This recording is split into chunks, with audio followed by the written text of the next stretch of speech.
want to welcome everyone to our 2025 Northeast Arkansas Basketball Media Day. I believe, Andy, it's our 8th annual event. We have 69 boys and girls basketball teams coming in today, a new record.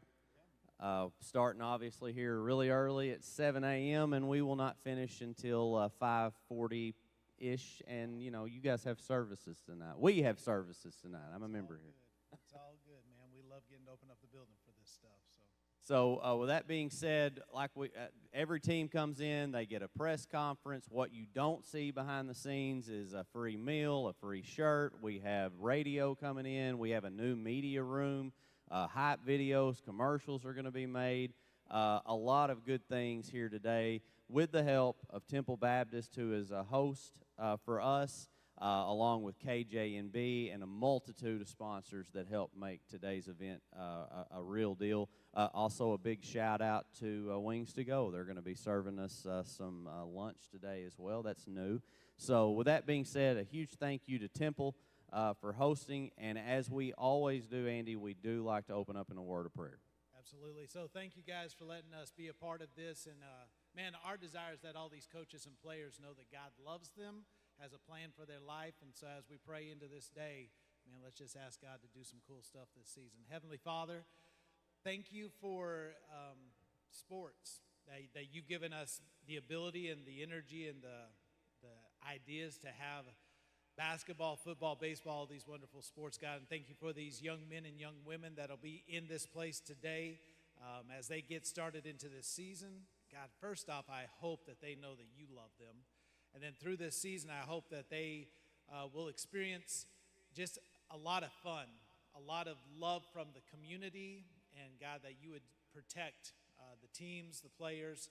Let this just be a great season. God, today, would you let this be a great day of just getting to know some of these players, getting to know the coaches, letting our community get in on all the information. In Jesus' name I pray. Amen. Amen. We're going to send it to commercial break and be back here in a moment on the NEA Sports Network.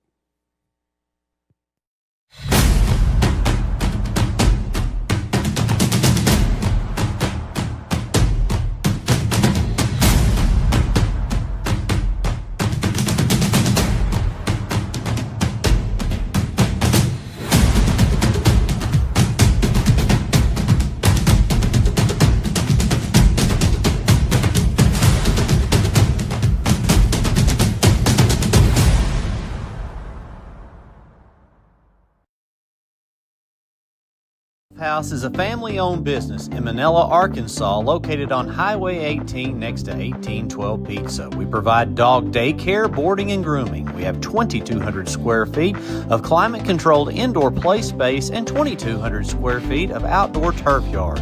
We're a cage-free boarding facility that offers 5x5 private rooms with comfortable elevated beds. Also, be sure to check out our new self-serve pet wash at only $10 per session. And NEA, guess what? We are opening a new store in Brookland, Arkansas. Come check us out at both locations. Things never change, like enjoying your favorite video game or getting ready for Friday movie night. But some things do, and for the better. Like fast, reliable, affordable fiber internet from Empower Broadband. Whether it's working from home, homework for the kids, or just a fun family movie night, we need a lot of bandwidth, and Empower provides that for us. Call our local customer service team today to get started. With Empower Broadband, you'll enjoy life up to speed.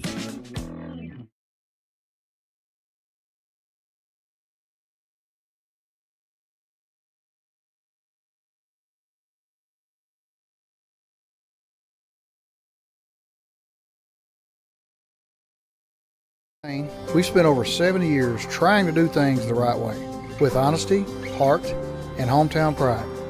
With 4 locations across Paragould, Rector, and Kennett, we offer a wide selection of GMC, Chevy, Buick, and Ford vehicles, and service centers to keep them running strong.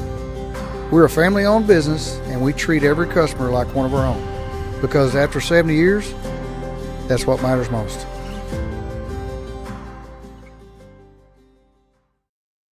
Ready for flavor that flies above the rest? Wings to Go serves up fresh, hot wings in over 20 bold sauces, from sweet and tangy mild to melt-your-face homicide. We offer fish, chicken, or shrimp, along with many other menu items. So come on by for a meal you won't regret. Order online, call ahead, or swing by either one of our locations. Wings to go, hot, fresh, fast, and always ready to serve you. Someone about their favorite show, there's a good chance it's on CBS or Fox, two of the most popular networks in the country. When you ask someone where they go for local news and information, they usually say Northeast Arkansas News. When you ask someone how they grew their business, they'll probably tell you they advertise with KJNB. When you add it all up, top-rated networks, local focus, and dynamic advertising, you get more than just a TV station. You'll get a hometown friend. KJNB. This is who we are. This is home. Our journey began way back in 1891 with a group of folks who believed that this community deserved a local bank. Well, it's been over 130 years, and we're still the only true community bank in Northeast Arkansas. Our core beliefs in supporting the places that we call home hasn't changed, and it never will. We care about you. We care about our communities, because every journey matters.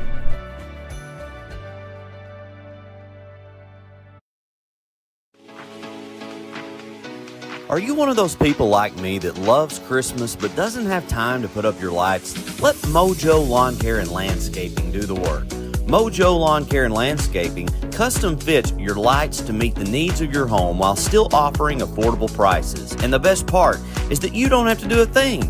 They will come in, put your lights up, and when the holiday season is over, they will come and take them down. Give Mojo Lawn Care and Landscaping a call at 870-219-3446. Merry Christmas. Get ready for action. Glenn Zane, Empower, NEA Sports, Temple Baptist Church, and KJNB are excited to present the 2025 Northeast Arkansas Basketball Media Day, Wednesday, November 12th. Experience it firsthand as we sit down with players and coaches to preview the upcoming season. It all happens live. You don't want to miss it. Wednesday, November 12th. Go to the KJNB Facebook page to catch the 2025 Northeast Arkansas Basketball Media Day event live. KJNB, this is home. Get ready for action. Glenn Zane, Empower, NEA Sports, Temple Baptist Church, and KJNB are excited to present the 2025 Northeast Arkansas Basketball Media Day, Wednesday, November 12th. Experience it firsthand as we sit down with players and coaches to preview the upcoming season. It all happens live. You don't want to miss it. Wednesday, November 12th. Go to the KJNB Facebook page to catch the 2025 Northeast Arkansas Basketball Media Day event live. KJNB, this is home. Get ready for action. Welcome to the 2025 NEA Sports Basketball Media Day. First team on the stage, bright and early this morning. Coach, if you would, the Blytheville Chickasaws. Coach, if you would, go ahead and introduce yourself. Tell us who you brought with you today and kind of give us an opening statement. Absolutely. Mackenzie Pierce, this is Jakyron Madden, Jameer Guyton, Anthony Taylor, all three seniors for us. Very excited about this group. Particularly excited about what we could be become February and March. Pretty anxious right now about where we are at this moment. It's been a very different off-season and preseason for us. We've only got 5 or 6 guys in the preseason right now. Football's had a lot of success. We've got more football kids out than normal, which is kudos to our head coach. So we're patiently waiting. They have a home playoff game this Friday, and so we're just kind of waiting on them. We hope that they play for several more weeks. So we're waiting on those guys to get off the football field. But I'm really excited about what this team could be. We've got a lot of size and athleticism, but we also have a lot of inexperience and not a lot of time playing together. So excited about where we could be in February and March, but pretty anxious about where we are right now compared to normal. Coach, talk a little bit about your schedule. When do you open up and all that? So we're scheduled to open up on the 18th against Mariana. That's kind of day by day right now. Then from there we play in the River Bend Classic in New Madrid after Thanksgiving, in the Paragould Tournament, Heber Springs Classic, and then in the Bad Boy Mower Invitational. The 3 tournaments that we're in this year. We got Valley View at home. We're going to Harding University and playing a matchup with Eastham, who had a big win last night. So a lot of games in December. I think I counted. We got like 15 games in 31 days or something like that in December. So not much action in November, and that was kind of on purpose when we saw how many guys we were going to have out on the football field. So It's going to be action-packed once December starts, and hopefully that's where a lot of the growth will happen as we turn the calendar into 26 and get ready for conference season. Kind of throw it to you. It's your senior year. Talk to me about your mindset going into this year and how has the offseason led up to this point right now? My mindset going into this year is come in, be a good contributor to the team, obviously play winning basketball, you know what I'm saying? What position do you play? Where do you play on the fifth court? I'm going to play the point guard this year, but I can play any position, really 1 through 3, maybe 4. Guard any position, it don't matter.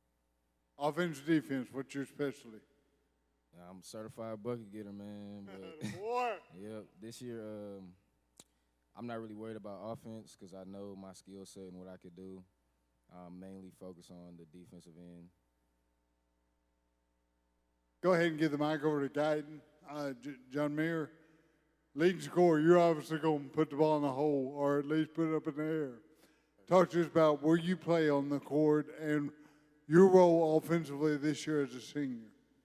My role this year as a senior, just make sure we win, be a good role model, leader to our team. Of course, I'm going to put the ball in the hole, got to get better on the defensive end. I'm just ready to play. And Coach Pierce, this could be for you or for any of the guys. How's Blytheville, what's the conference looking like? How's Blytheville stack up against everybody in your conference? Well, probably of all the teams in the conference, we probably have, the least amount of production back from a year ago. We were able to win the district last year. It was my first year back. It took a little time getting the kinks out. But our goals are the same every single year. That's to win the next game, win our conference, win the district, win the regional, win the state tournament. And so our expectations aren't going to change based on who is or isn't on our roster from a year ago. I think we literally have 3 guys on our roster that were a part of the run we made last year. We went 25-10 last year and lost in the second round. So we're counting on those guys who are back from a year ago to really be leaders and help expedite this thing. Have few new guys to the team. Jakiron, Coach Kai Madden, who a lot of y'all know played at EPC from Arkansas, is hired, and we got the whole Madden family back in Northeast Arkansas, and so Jakiron's going to be a big boost to that. And then we're counting on some kids that haven't played basketball in a year or two that played coming up through the junior high ranks. Courtney Rogers, who's probably one of the best football players in Northeast Arkansas, hadn't played in the last year or two, so we're looking to get big contributions from him. Then we're counting on some young guys coming up from the junior high team to really make some big leaps this year. Go ahead and give Anthony, I'll throw it to you. Oh, you ready to roll? Talk to us about Coach Pierce's second year back. Are you getting acclimated, and how big of a difference will it be this year with Coach Pierce rather than as a newcomer last year? Playing with Coach Pierce, how do you enjoy that? Playing with Coach Pierce, it's kind of hard, but it's really fun. You're going to really love it once you chance to play with him. Does he yell a lot? No, not really. You don't have to be politically correct. He get mad, though. He don't get mad, though. He don't get mad. All right, Anthony, what's your role on this team? What position do you play? Probably the small forward. So you're a forward defensively. Offensive defense better. Which is your favorite? Defense. How far? That'll take you a long way with Coach Pierce, I promise you that. So good answers. I'm going to ask a couple questions real quick.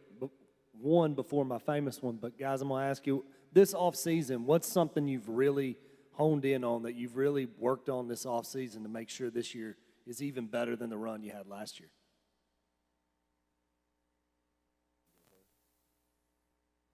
We've been working on this offseason, a lot of defense, but running through our plays, we've been focused on basically transition, fast-paced offense, since we're gonna have a lot of guards and a lot of fast, shifty guards.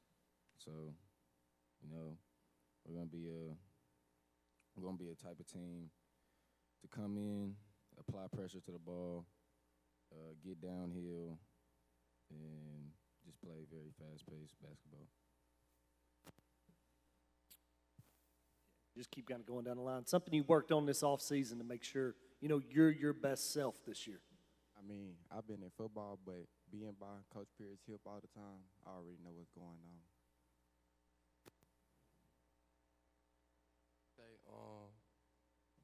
Getting better at defending, mostly getting better at my shot. I'm gonna ask this all day long, so I guess 69 times. But guys, tell me, what's one game on the schedule? And I know you're gonna say all of them, you want to play all of them, but one game on the schedule, just real quick, that you're looking forward to, maybe that you've got circled already. The next one.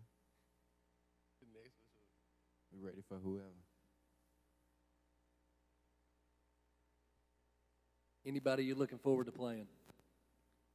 Nah, I'm new here, so. You just want to line it up and let's go. Yeah, right? I ain't worried about nobody. We trying to play basketball. Whoever in our way, in our way. You got to worry about Blytheville first. Everybody else will fall into place. Well, Coach, we appreciate you very much, guys. We appreciate y'all. I have no doubt it's going to be a great year, Coach. I always enjoy watching y'all. Yeah, absolutely. I appreciate you guys for what you do. This is the staple of kicking off NEA basketball. We know NEA basketball is very special, and we appreciate you guys for highlighting this and starting our year this way. We appreciate y'all. You're very welcome. That was the Blytheville Chickasaws. Next on the stage, we'll have the Jonesboro Hurricane. We'll be right back. You're watching the 2025 NEA Sports Media Day.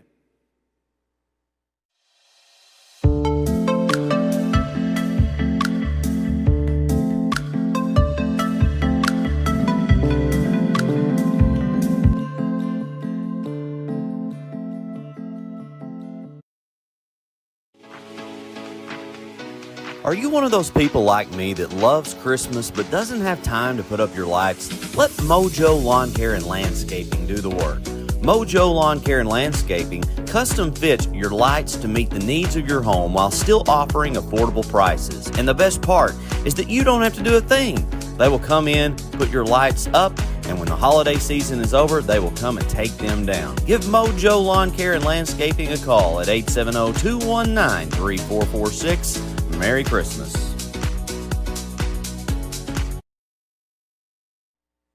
And we are back to the 2025 NEA Sports Media Day. On the stage now, we have Coach Swift and the Jonesboro Hurricane. Coach, if you would, go ahead and introduce yourself, even though I already did. Go ahead and introduce yourself. Tell us who you brought with you today and give us a little opening statement. Absolutely. First of all, thank you guys for doing this. I know it's a lot of work on y'all's end. I'm Wes Swift. To my left is senior B.J. Knowlton, senior Jaquez Jordan, and junior Leighton Weaver. All three of these guys are going to have to contribute early for a team that lost 4 starters last year. All 4 have moved on to the collegiate level, doing well, by the way. We're super proud of all of them. The schedule is tough. It's made to be tough to help prepare us for the 6A Central, which it's the best conference in the state. I was telling somebody the other day, I can't remember how many years going back that the 6A Central hasn't produced the top champion, the top state champion in this state. I know we go back 10 years. And so to go through a gauntlet like that, I think you have to schedule really tough early, and that's what we've done. BJ, ask you, senior year, big time. You were one of the leading scorers in your scrimmage the other day. A lot's going to be on your shoulders. Talk to me about your mindset. What's different now that it's your senior year? I know it's my last year. I'm real hungry this year. I just want to win so many games. I want to leave a good mark from being at Jonesboro. And my mindset this year is just to go out and attack everybody and not let them attack me. Well, you look good the other day at Conway. I do know that. Jaquez, throw it to you. Talk to us about your role on this team. Because you're obviously a tremendous athlete, but where do you see your role on the 25-26 Hurricane basketball team? I'll say my role on this team would just be getting the young guys involved on defense, because I'm real big on defense, and so I'm going to make sure everybody on a defensive standpoint going to be involved and make sure that we're on the right path for just stopping everybody, and we don't want nobody to score this year. So I'm going to be a leader and then just make sure everybody good on the defensive side. Now, he stayed pretty stoic, but I know your coach likes that answer. Leighton, throw it to you. One thing I noticed the other day, I saw you for the first time in a long time. Your dad's 6'8", played basketball at ASU. What is your dimensions now? You've grown and filled out quite a bit, and how will that change the way you're obviously a sharpshooter, offense first, but how will your physical growth affect your game? Definitely, if I grow a little bit more, it'll help a lot. But I'm working with what I got right now, so at this point, I don't know. I'm playing a point guard role, so if I was to grow any more, I don't know if I'd switch positions or not. But right where I'm at, it's good right now. Coach Swift, you're getting ready to get on the bus, make a long haul up to Northwest Arkansas. Talk to us about your pre-conference schedule, including the Hurricane Classic. Well, I don't know. I don't know if I can remember all of it. We play Rogers Heritage and Rogers the next 2 days, Thursday and Friday of this week. Then we take a week off, and I think the 25th have a big game over at Nettleton. We didn't play Nettleton last year, and I think all the guys know each other, and so that's always going to be a big game. I think it's fun for the community. I've said, since I got hired here, I think Jonesboro and Nettleton ought to play every year, and so we're looking forward to that. Then they'll be coming over to the Hurricane Classic the week after Thanksgiving. We've got some really good teams coming in around here. Bay's coming in, Issac County's coming in, Nettleton will be there, and then we've got a really good team out of Tennessee, Kirkwood, coming in that'll be really, really strong. Whitehaven will be one of the top 2 or 3 teams in Tennessee. We'll play them at home this year. We've got a home and home with Marion. Marion went to Little Rock Central last night and had them down 4 with about 2 minutes to go and just let it slip away, and they lost them by 1 or 2 last night. So Marion's really strong. Will be a contender in the 5A over there. At Christmas, we go up to Poplar Bluff, and I know that Link Academy is in that tournament, and Link will be ranked number 2 in the country coming in, and so I don't know if we'll end up getting on the court with them or not. We'll see. We have a trip to Conway where we'll play Little Rock Mills, who Mills will be I don't know if they're 4A or 5A, but they'll be a contender to win it in their classification. So it's extremely tough, and we're looking forward to it. Obviously, these 3 will play, keep the mic, Coach. These 3 will play a huge role, but you lost a lot. Talk to us about some underclassmen and what you'll use for depth. Number 1, height. Number 2, and who will help you from football, number 3. Yeah. So our underclassmen, we only have 2 seniors, and that's these 2 right here. And so after that, it's a load of juniors. And Sydney Smith the other day, I think you were actually at the benefit game there in Conway when we played Springdale. Sydney Smith scored 16 points on 7 shots. He went 6 for 7, shot the 3 ball really well. Sydney has turned into kind of a Jaquez guy on defense too. Really likes to guard the basketball. Elliot McLaughlin's grown to about 6'3", 6'4", and he's going to play a forward-type role for us. And our offense that we run, he's kind of a connector. He's a really good screener, slipper, finds his times to score a little bit. Sabian Graham is a guy that we really need in our lineup, and he's hurt. He's going to be out till about mid-December or longer right now with a growing injury, actually a ligament like detached from his bone, and so that's having to reattach right now, and we're really going to need him when he comes back. Trying to think. Size-wise, you have Eddie Young is a sophomore. He's about 6'7" with a 7'1" wingspan. Talk about his development. Yeah, he just hasn't played a lot of basketball. He was actually, I'm an assistant principal at one of our elementary schools, and Eddie went to VPA and didn't play sports.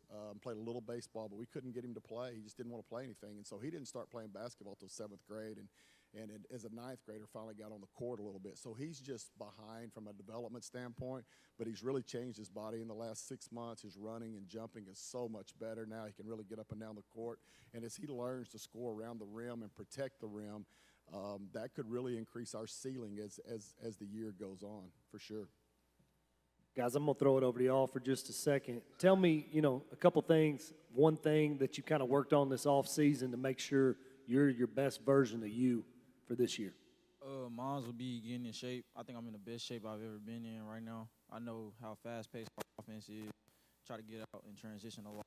And defense, we ain't taking no breaks on defense, so I know I have to be in the best shape I can be in. I think I got a little bit more explosive this summer, a little stronger, and that's what I think I worked on individually. I've been in football, but at times I go to any camp and I go work out, just making sure I still got my ball handler right, because I know I'm going to have to dribble the ball this year and make sure it's protected.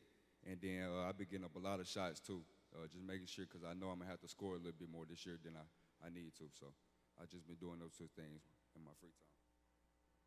Definitely making sure that I'm going to be able to run up and down the floor, making sure ball handling is tight, defense better, hopefully.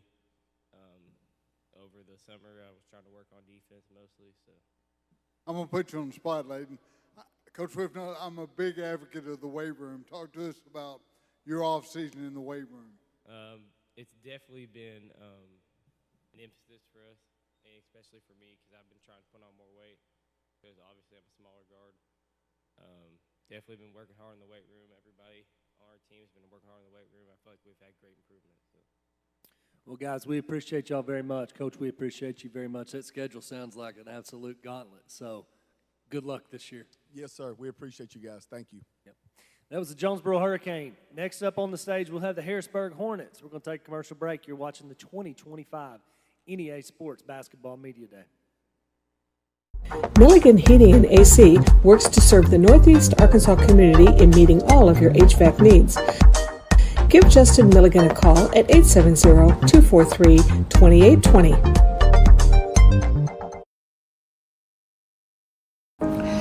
The Harrisburg School District serves the community of Poinsett County to offer the highest quality education possible. From 3 little log huts in Poinsett County in 1868, the school system has undergone many changes. The district goals are to increase student achievement and to ensure the schools are trusted as a safe place for students, staff, and the community. The Harrisburg School District proudly supports the Harrisburg Hornets in all of their athletic endeavors.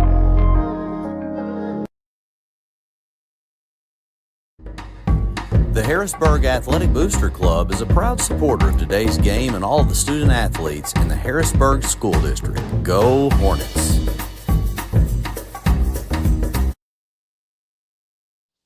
Welcome back to the 2025 NEA Sports Basketball Media Day. On the stage now, we have the Harrisburg Hornets. Coach, if you would, go ahead and introduce yourself.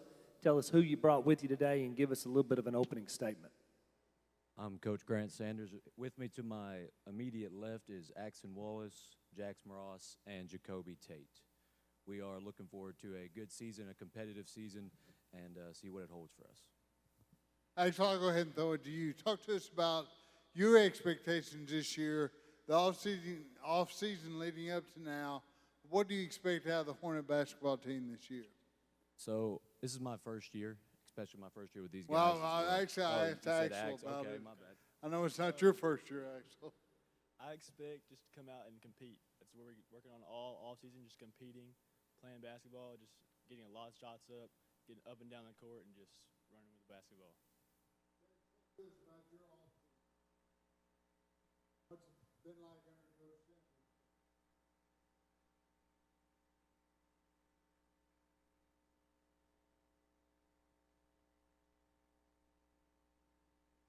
What's the biggest difference for you being under Coach Sanders' privilege this year?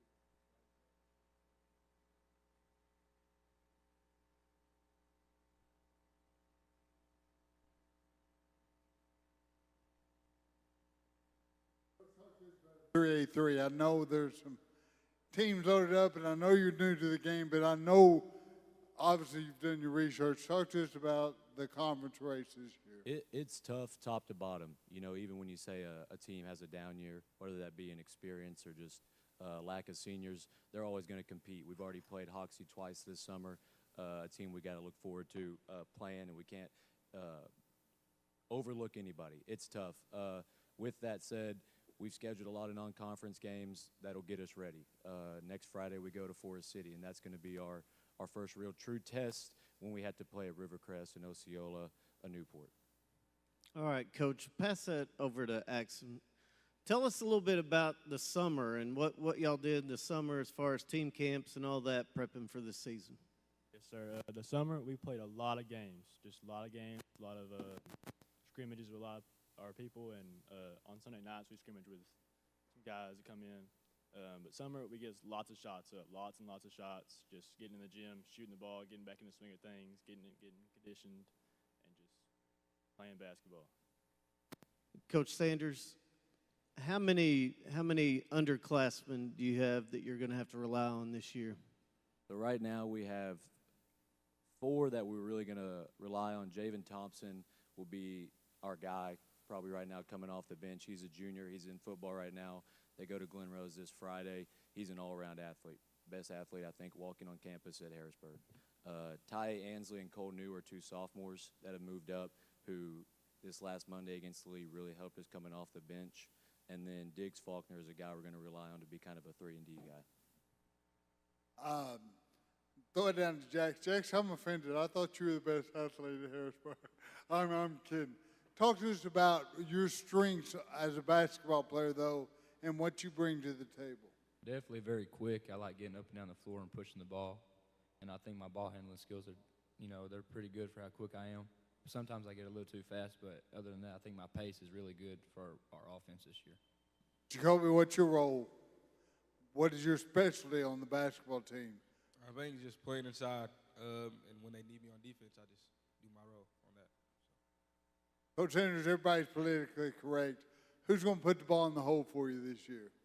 That's kind of in my opinion, the benefit of our team this year. So you lose 2 guys from last year's team in Axel Heeb and Easton Gray. That's an all-state and an all-conference guy. So these guys have just been waiting their turn, all 5 of them. I have 5 seniors who are my starters. I'm pretty confident every night any of them could have 10 to 15. And when we played Lee Monday night, Axon had 16, Jacoby had 15, and the others at least all had 6. So I'm pretty confident any of them. It just depends on whose night it is. And we got to be willing as a team to be unselfish and get that person the ball that night. All right, this is really a question for any of you guys, and I don't be shy. Okay, when you line up on a Friday night and the best player on the other side, who wants that assignment to shut down their best player? I do. Awesome. Tell us about it. I love just face guarding somebody. It's probably my favorite thing. I did it all last year. Buda Harris, Jaden Young, Tyler Bell, all them guys love face guarding. It makes my game just to guard you. Hold you to 0. That's my goal every time.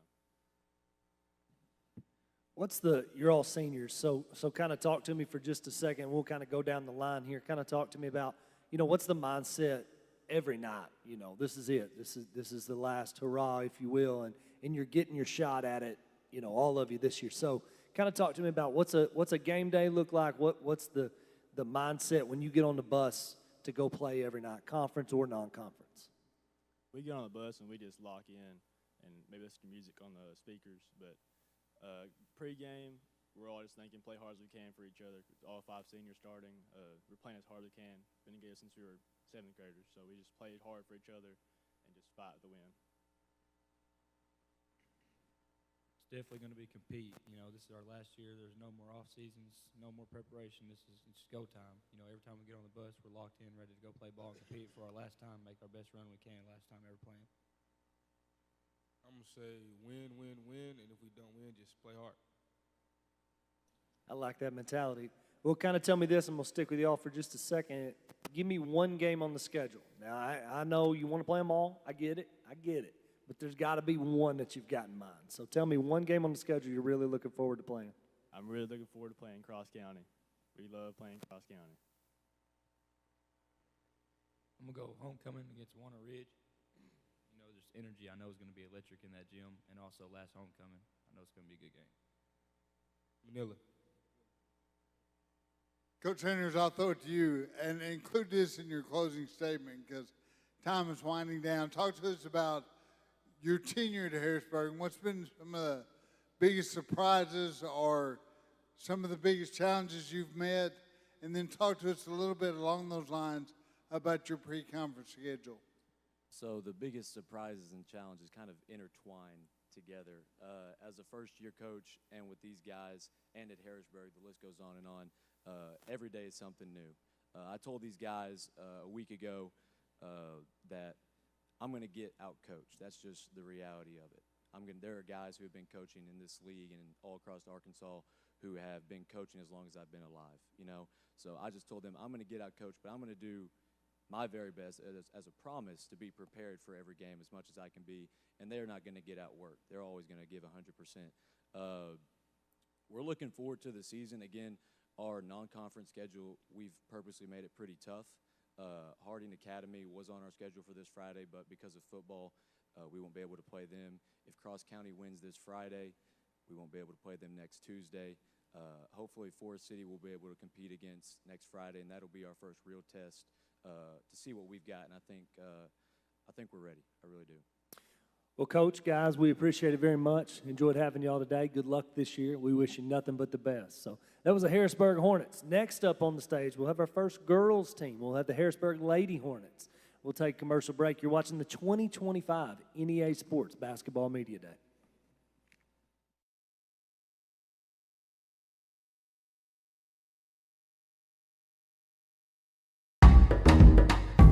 The Harrisburg Athletic Booster Club is a proud supporter of today's game and all of the student athletes in the Harrisburg School District. Go Hornets!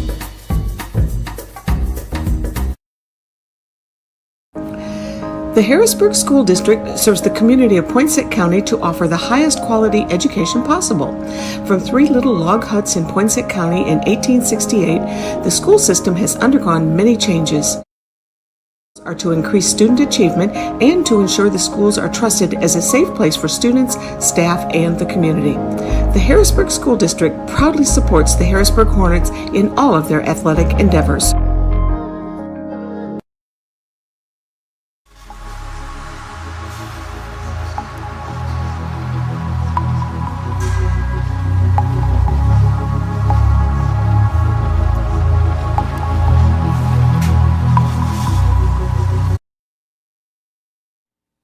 Welcome back to the 2025 NEA Sports Basketball Media Day. On the stage now, we have the Harrisburg Lady Hornets.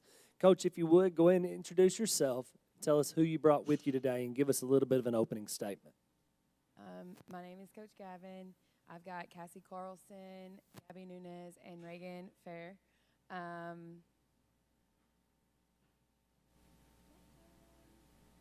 Talk to us about your schedule. That's a good Okay, opening. so we've got a couple of games. We added Barton. We're going to Riverview, something that's a little bit different. We play Brookland mid-December. So kind of some games to get us started with. We played Lee Academy Monday night.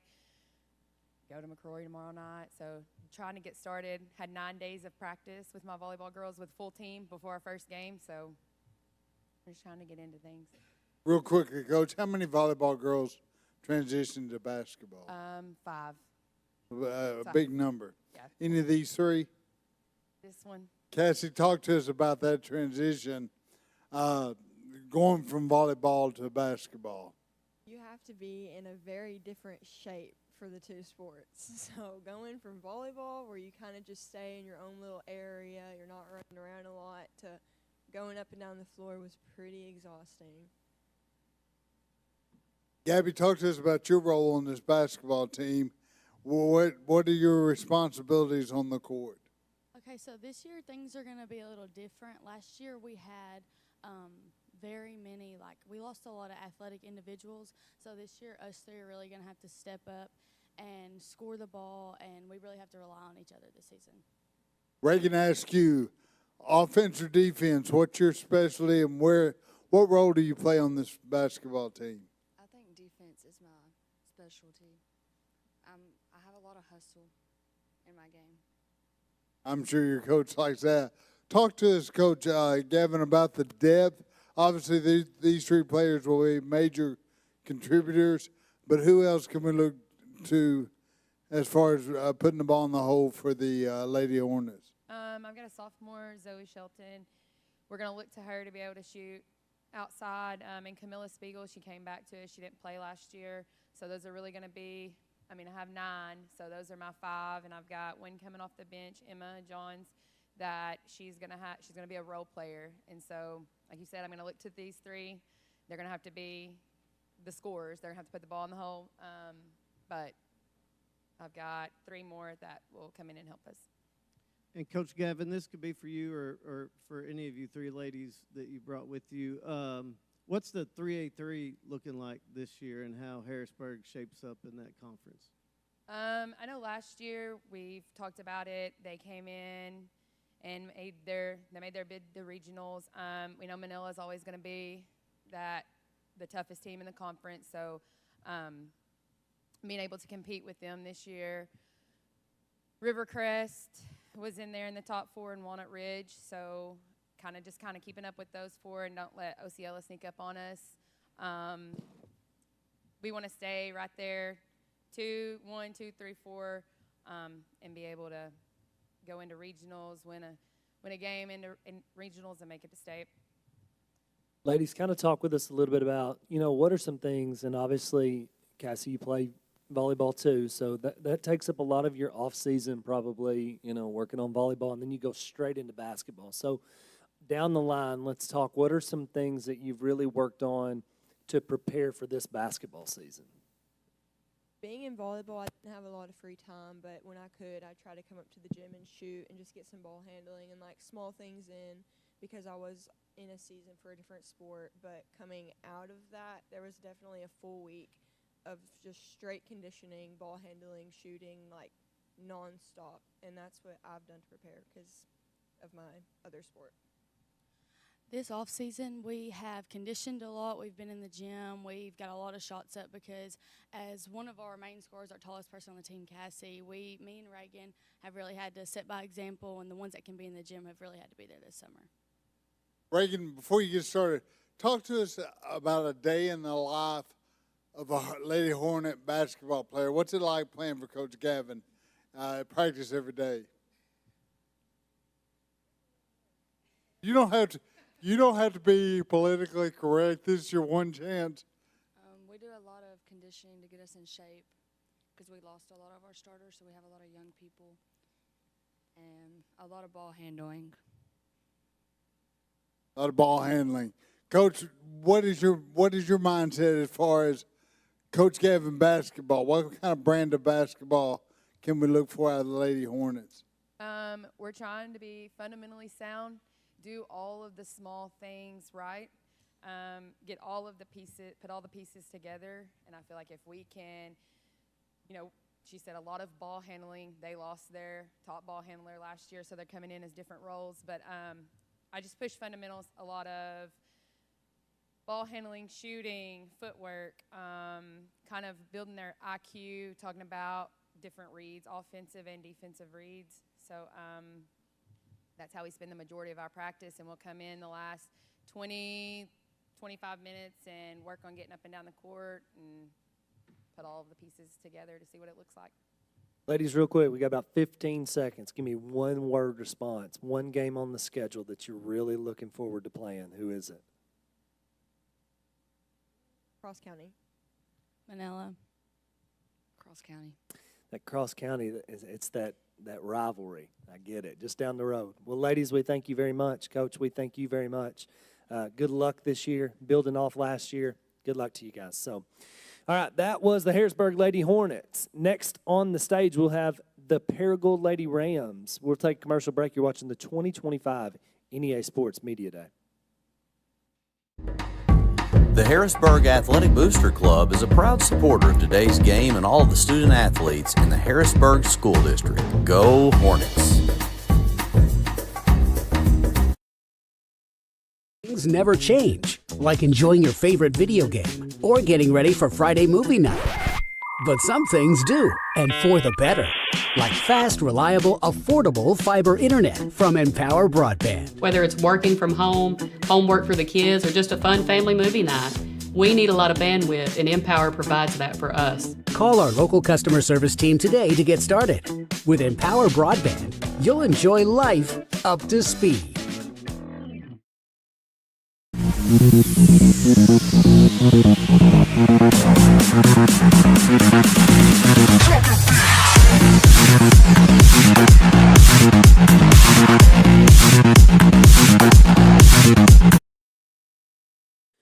Welcome back to the 2025 NEA Sports Basketball Media Day. On the stage now, we have the Paragould Lady Rams, Coach Mitchell Weber. Coach, if you would, I introduced you there, but go ahead and introduce yourself and tell us who you brought with you, then give us a little opening statement. Right. Well, thank y'all for having us.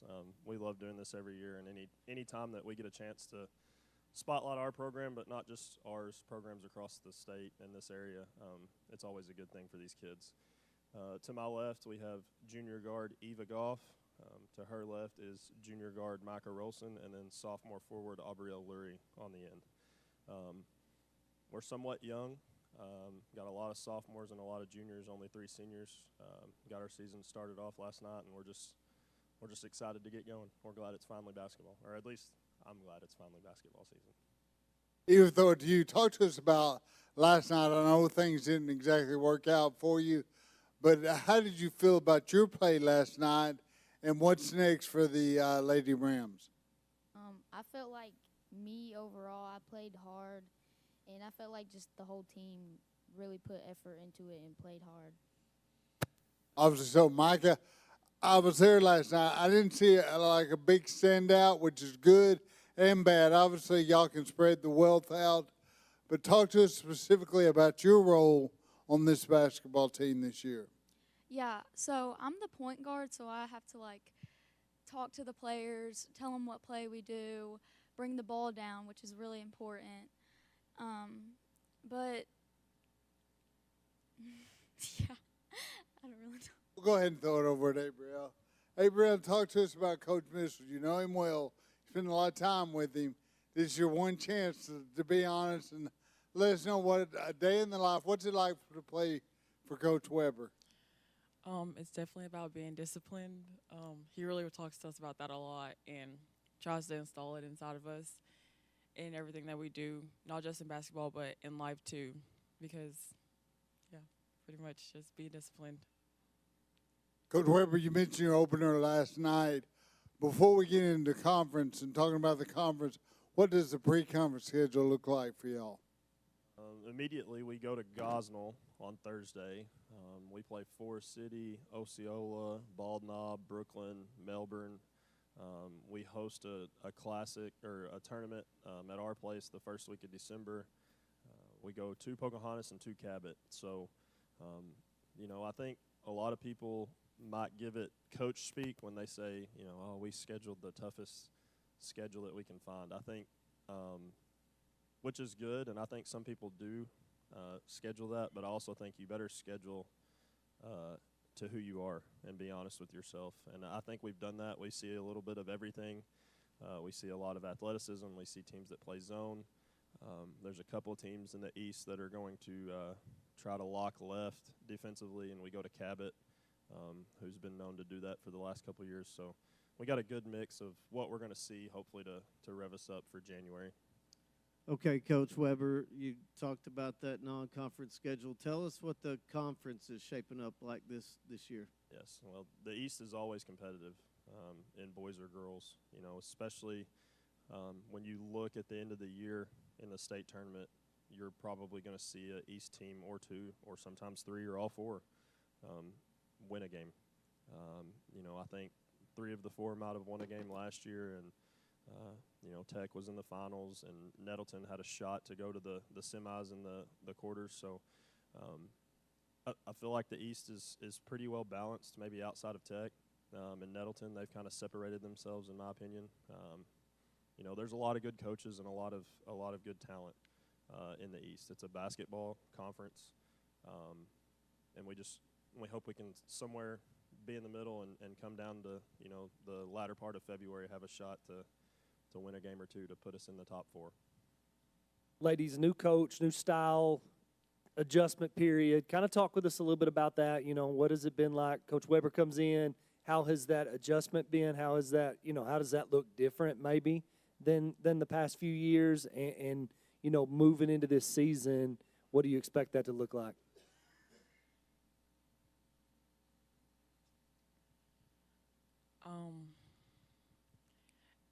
I definitely think that he cares a lot for us, and I think the adjustment has been kind of different because, we're not really used to having a coach like that, and he definitely holds us accountable, and, working on us being disciplined and just not laying down and letting us constantly get beat and, fighting back.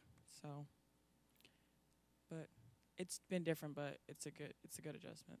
Well, kind of talk with us a little bit about, real quick, some of the things that you've really worked on this offseason specifically, individually. What's something that you've really taken the time to prepare to be the best version of you? Me personally, I've worked on my post moves a lot, and yeah, just playing for my team and not just myself. And yeah, working on being disciplined, definitely. Sorry, say that a lot. I've worked on my ball handling and shooting, so. I've definitely worked on shooting. I mean, I go to the gym and shoot about every night, and yeah, that and discipline.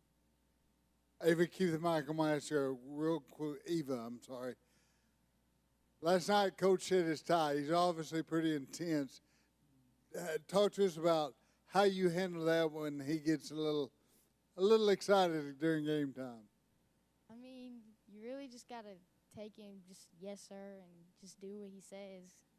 Or else you're in the bench, but For the record, I'm an advocate, Coach Weber. I like it. Well, we're gonna finish with this. One game on the schedule. I know how Greene County works. I know how it works. I know the game that everybody looks forward to playing in any sport, checkers, it doesn't matter. But give me one game on the schedule that you're really looking forward to playing. me personally, I'm ready to play Valley View because we played them over the summer, and it was just a fun game to play. I'm just ready to play, but I'm just, like, excited to play Cersei. I'd say Marion. They're really aggressive. I like those answers. I know Tech is given. That's given. So those answers are good. Well, Coach, we appreciate you very much. Ladies, we appreciate y'all very much. Thank you. I appreciate it. That was the Paragould Lady Rams. We're going to take a commercial break. We'll have the boys from Paragould on the stage next. You're watching the 2025 NEA Sports Basketball Media Day.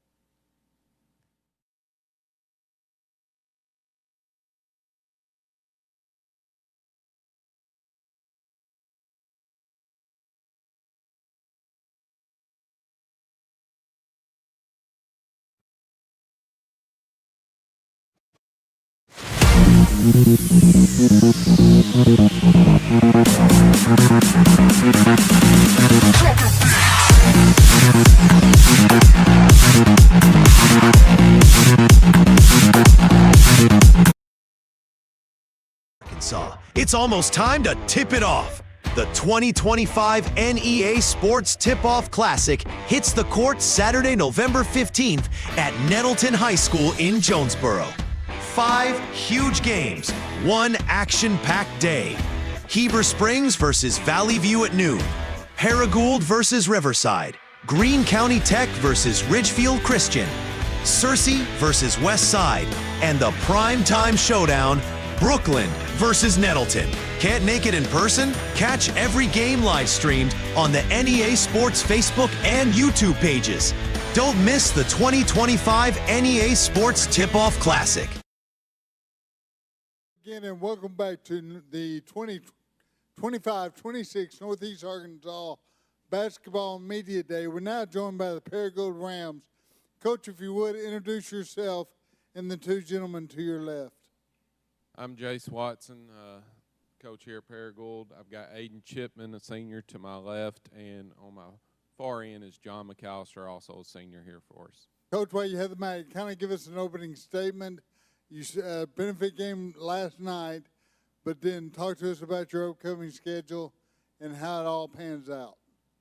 Yes, we have a senior laden group. Most of these guys played a lot of minutes for us last year, so we brought back quite a few guys this year. Last year we had a decent season. Didn't win quite as many as we wanted to, but we were really close in most of all of our losses. Every loss was pretty close. So we're hoping this year with an older group and more experience that we'll turn those around. You know, one of our keys is going to be taking care of the ball and rebounding the ball, and we got to do those 2 things to give us a chance to win late, and then we got to make a few shots. And we put in a lot of work shooting over the summer and off season, so hopefully we can get there.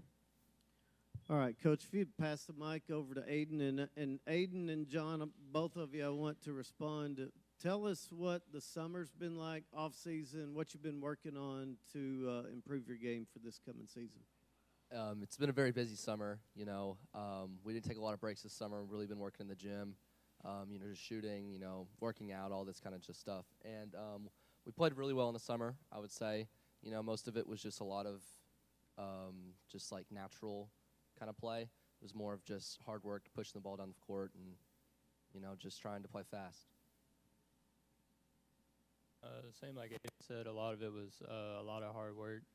Coming from a smaller school and just now moving here, I've definitely worked harder this summer than I have pretty much in my entire life, getting up shots, and the workouts are definitely harder, but it's good for us, and I think we'll be all right this year. Talk to us about where you're from, Jason, John, and that transition.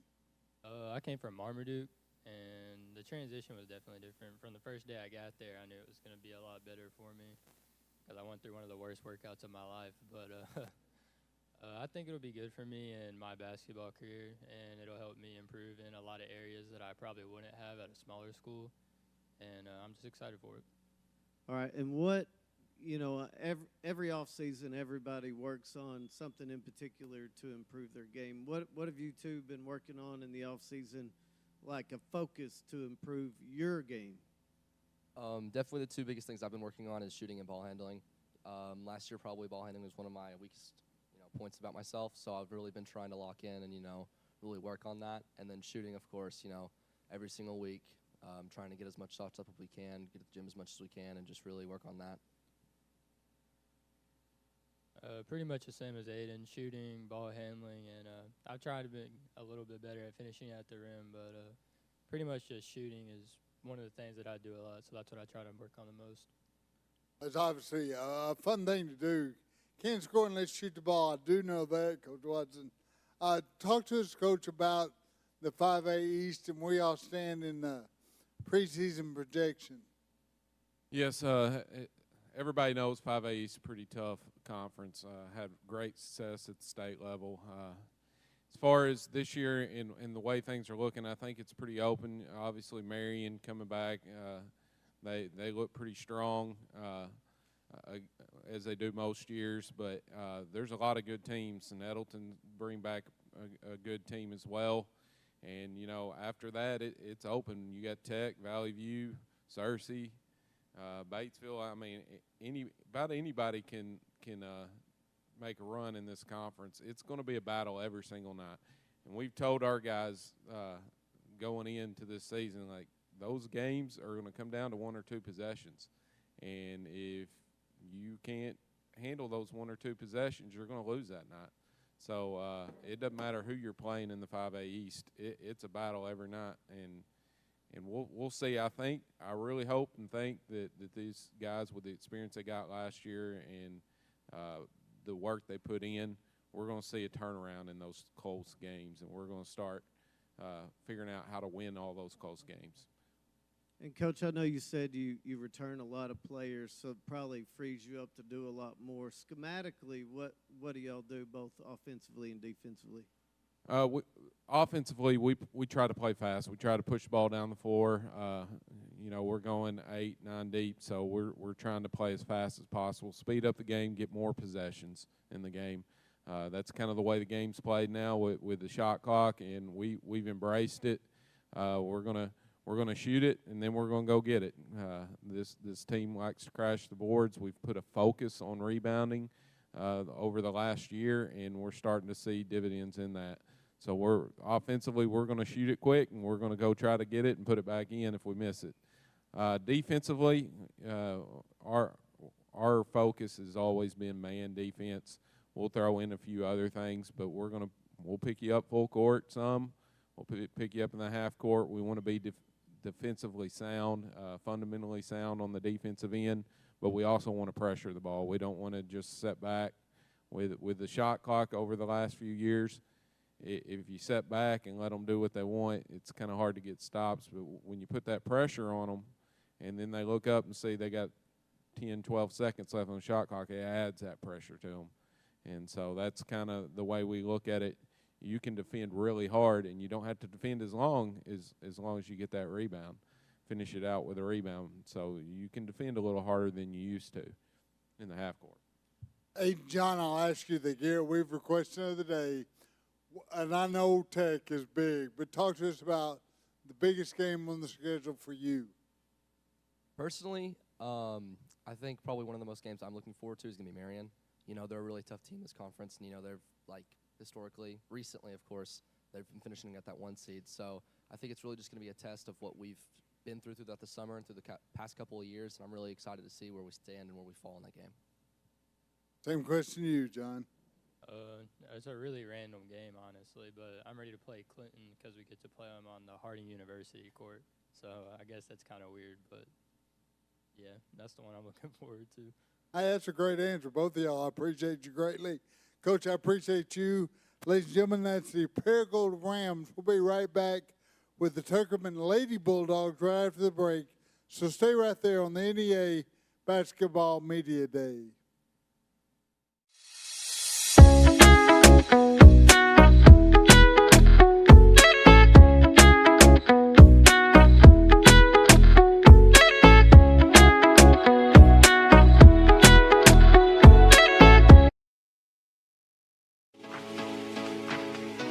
Are you one of those people like me that loves Christmas but doesn't have time to put up your lights? Let Mojo Lawn Care and Landscaping do the work. Mojo Lawn Care and Landscaping custom fits your lights to meet the needs of your home while still offering affordable prices. And the best part is that you don't have to do a thing. They will come in, put your lights up, and when the holiday season is over, they will come and take them down. Give Mojo Lawn Care and Landscaping a call at 870-219-3446. Merry Christmas. Welcome back to the 2025 NEA Sports Basketball Media Day. Coach, if you would, we have the Tuckerman Lady Bulldogs on the stage. So, Coach, if you would, go ahead and introduce yourself and tell us who you brought with you today. Okay, I'm Chad Soden, head coach at Tuckerman. To my left, I've got Maddox Soden, my daughter, Allie Sampson, she's a junior, and Emery Bond, she's a senior on the far left. Talk to us, Coach, while you have the mic. I've already started, I figure, so talk to us about the schedule so far and the upcoming schedule. We really top-loaded our schedule this year. We played Westside Greers Ferry already, Riverside. We got Salem coming up. We've got Sloan Hendricks coming up. We got Manila first semester. We've got a lot of played Ouachita already. We've had several tough games. We went to Memphis and played FedEx Forum over there. So, you know, with the amount of kids we had coming back, we wanted to top load our schedule and get some tough opponents. And I feel like we've done that so far. Maddox, throw it over to you. Obvious question. Talk to us what it's like to play for Coach Soden and then go home with Daddy. It's special getting to share big moments with him, not in just basketball but softball too. Not a lot of people get to share those moments with their parents like that. Allie, throw it over to you. Talk to us about your role on the 25-26 Lady Bulldog basketball team. I think my role is just really defensively getting steals and just playing good defense. All right, Emery, I'll throw it over to you. Talk to us about the day in the life of a player for Coach Soden. What's practice look like for you? What does he stress as far as what is he most intense about as far as your play? Well, he definitely stresses rebounding and being aggressive on defense. And a day in the life would just be like, come ready to practice every single day and work your tail off so we can prepare. And Emery, I'm going to stay with you. Two questions, really. One, you're a 3-year starter, okay, and what's the identity of this team compared to the team last year? Well, we have just talk about maybe the difference between what the team looks like this year and what it looked like last year. Well, the team is definitely more experienced this year and compared to last year, but we have all of the same girls coming back from the starters, and then we have a few more who moved up who help out, like Kendall, and we're just more experienced and more prepared, I feel like. Okay, and then next question, it could be for you or your other two ladies. Tell me about playing in FedEx Forum. I'm just curious what that was like. Oh, that was a really cool experience, and I was super hyped that we actually were making our threes and our shots, and it was an amazing experience, I feel like. It was just great. It was really cool. Something you probably won't get to do again. Yeah, it was different, obviously. The court was a lot bigger. The three-point line was like 3 feet farther back, and we were actually making our shots like she said, so it was cool. The lights are never brighter than they are at a place like that, too. It's just a totally different atmosphere. Coach, if you would, go ahead and talk to us a little bit about that is a brutal non-conference, first off.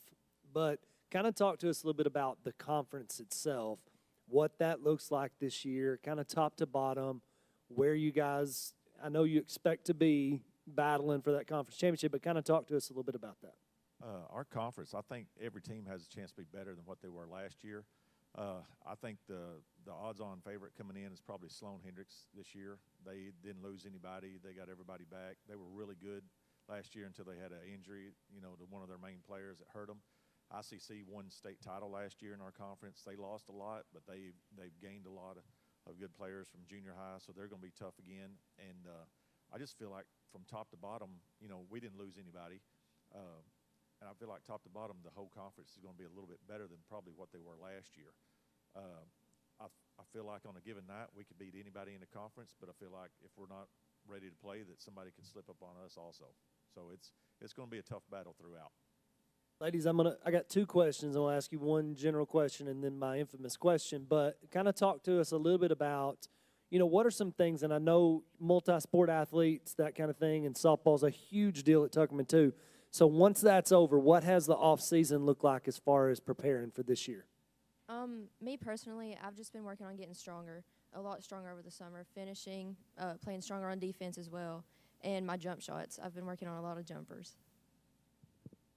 I would just say really my offensive game in general, just driving, finding really my role. I've worked hard on figuring out how to finish through contact better to prepare for this season. Physicality is huge, especially, come February and March for sure. So my infamous question, though, I'm gonna go ahead and ask, what is one game, and I know, a lot of coaches now prep for this question with their players. They say, don't answer this, but one game on the schedule that you're really looking forward to playing. Well, I'm obviously looking forward to playing Salem this weekend. It's just always a battle, and I'm just excited for it. I would say our Sloan game, just because it'll be our first conference game, but also play AU with quite a few of those girls, and it'll just be fun out on the court. I'm agreeing with Allie. I know a lot of girls on Sloan too, and I think we'll be really competitive with them, and like y'all said, we'll be battling for first in conference. Coach, I'll let you kind of wrap it up. Give just like a closing statement, just the outlook on the year. I'm excited for this bunch. I mean, like I said, we've got a lot of girls coming back. We only lost one senior from last year's team. We made it to the regional tournament, got district runner-up, and I feel like we're in a similar position this year to where we can maybe make the same run. And the ultimate goal for these girls is make a state tournament, and I think they definitely have the talent. We just got to be playing our best at the end of the season, and we're looking forward to it. I have no doubt that you guys will be doing just that. Coach, I think very highly of you. So good luck, ladies. Good luck, Coach. It'll be a great year, I have no doubt. So that was the Tuckerman Lady Bulldogs. Next on the stage, we'll have the Tuckerman Bulldogs. You're watching the 2025 NEA Sports Basketball Media Day.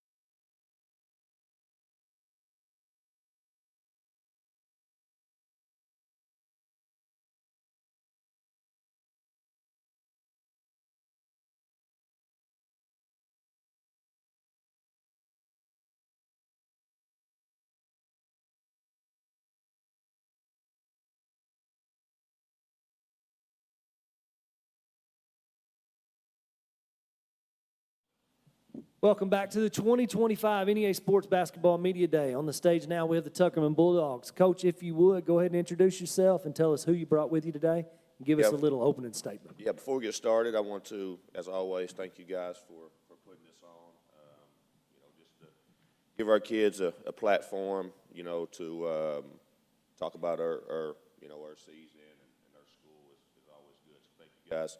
Up here we got Zeke Church, junior, Jordan Watson, junior, and then Christian Ashley, a senior. These are three of our top players this year. We're 4-1 so far. Wins over Hillcrest, Ridgefield, BIC, and Riverside, and our one loss come to East Stem. We got 4. Last year we went 28-14 and got hot there at the end and made the run at the finals and ultimately coming up short of the goal. But we got 4. We got 4 of our top 7 back. These guys had really good years, in junior high, back-to-back conference championships. So they're winners. So we're expecting that to carry on throughout their high school careers. Zeke, throw it on to you. Talk to us about the year so far, the off-season head into the year, and your mindset after 5 games. We're feeling pretty good after 5 games. We've been doing pretty good. In the off-season, we worked a lot on strength. We were in the weight room every day trying to get stronger. We shot a whole bunch, so we're really hoping for a good shooting year this year and finishing at the rim with our strength. Gordon, though, do you talk to us about your role on the basketball team? And where you fit in Bulldog basketballers? My role as the point guard is to control the pace of the game, make sure that no one gets overwhelmed, and we all stay calm. And then defensively, as long as it's the guard, I guard the best player during the game. And my role is to contain them to 10, 15 points and make sure they don't affect the game dramatically. Christian, kind of the same question to you. Talk to us about your role specifically on the team and what's it like playing for Coach Longino. Well, my role on the team really is since I'm a senior, I have a more bigger role as an older person to control my teammates' emotion during the game. And I feel since sometimes I'll play the shooting guard and sometimes I guard the best player if he gets tired or anything. And I feel my role is pretty important, depending on Jordan, really. And this question's really for any of you 3 guys. Tell us about, the fact that you've played elementary basketball and you've just grown up together playing hoops your entire life. Tell us a little bit about that. It's a great feeling getting to play with your brothers your whole life. 2nd grade, playing basketball on the playground is no different than the games we play today. Actually, it's probably harder. You'd always come away with a bruise, a scratch, maybe even a concussion, something like that. But, yeah, it's a wonderful feeling getting to play with your brothers all your life. We have chemistry like no other, and we know where our teammates are going to be before they're even there. So, awesome answer. Thank you. And, Coach, tell us what the 2A2 is shaping up like this year. Yeah, so a conference in the whole, I think, we graduated a lot. I think Sloan brought back, most of their guys. Evan, we lost a great player at Neal. Got ICC, who lost a bunch, but always be in the picture. You got Steele, who lost 4 of 5, but still got a big guy inside, Rodney Brown. Mammoth is much improved. They held their own with Sloan last night. Marshall will be improved, and then you got Cotter, who graduated, some, but.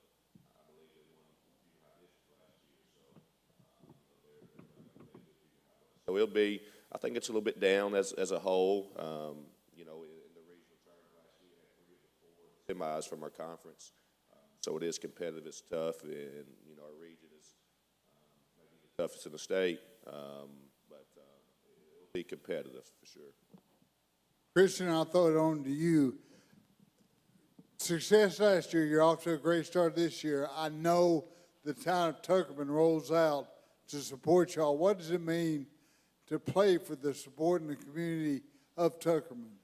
Well, I When I first started playing, like when I first started coming to Tucker, I used to go to Newport really. And first coming to Tucker playing basketball, I didn't know like where I fit in. I was kind of uncomfortable. But playing with them for a few years, it started like I started getting used to the people, the community and everything, and it's like got really comfortable for me, especially like meeting Coach Longino and the boys. It's like a really comfortable meeting to me. Jordan, I ask you the same question. What does it mean to you to be a Tuckerman Bulldog and play for the town of Tuckerman? Oh, it's wonderful. The town always shows up for our games, loud, cheering, yelling, no matter if we're supposed to win by 20 or lose by 20. They always show up and support. The school board is always there to make sure that we're fed before our games, that we have appropriate jerseys, and that we have new balls. And it's just wonderful the way the fans treat us throughout the year. I'm going to tell you this. I thoroughly enjoy watching y'all play over the last few years, but last year for sure, you battle, you play hard. You leave literally everything on the floor. And, Coach, that's a testament to you getting that out of these guys. But also I want to know how are you going to use last year's run, last year's success? You know, that kind of springboards you. Talk to us a little bit about going through that, getting to play in those games, and what that means going into this year. Going through those games was a wonderful experience. We was not expected to be there, but as you say, we leave everything on the floor. We fight hard, and it got us to the point we did. And we came up short with, and that's affected everybody, and we go sleepless nights thinking about that. So we're going to use that as drive this upcoming season to be back there come March. I have no doubt about that for sure. But go ahead. I'm going to ask this question, okay? And you've probably got a bunch of games on the schedule that you want to play, but give me one. Who's the game you got circled? Cedar Ridge. We always played them tough last year. We never come out with a win, and they're probably our conference rival. Them or Sloan, and that's my biggest game on the schedule. Mine's Blytheville. They're a really big school. They're very talented, and they're a very good team, and I'm just really looking forward to playing them and that experience as a whole. I would say Cedar Ridge because last year we lost to them by 30. I kind of want to, like, get revenge, really. Well, guys, I have no doubt it's going to be a good year. Coach, appreciate everything you do. You know, I said that about Coach Soden. I mean that, too, about you. I really enjoy it. You do a great job. And so keep doing that. You guys will have another great year. Appreciate that. We got a lot of respect for you guys. Appreciate it. Thank you. That was the Tuckerman Bulldogs. Next on the stage, we'll have the Gosnell Lady Pirates. We're going to take a commercial break. You're watching the 2025 NEA Sports Basketball Media Day. Whether you're looking to own the home of your dreams or wanting to maximize your home value when selling, Colby Brooks is committed, consistent, and honest with his work. Don't let your buying or selling experience become another stress in your life. Leave it to Colby. And remember, buy from Brooks. I don't need a chance to come in and do your big design build job. Give us a chance. Call us when you're broke down. Call us when you've got something nobody else wants to do.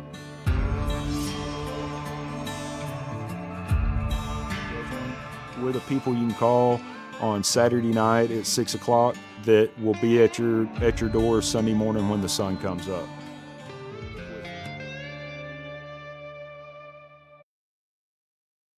Milligan Heating and AC works to serve the Northeast Arkansas community in meeting all of your HVAC needs. Give Justin Milligan a call at 870-243-2820. I don't need a chance to come in and do your big design build job. Give us a chance. Call us when you're broke down. Call us when you've got something nobody else wants to do.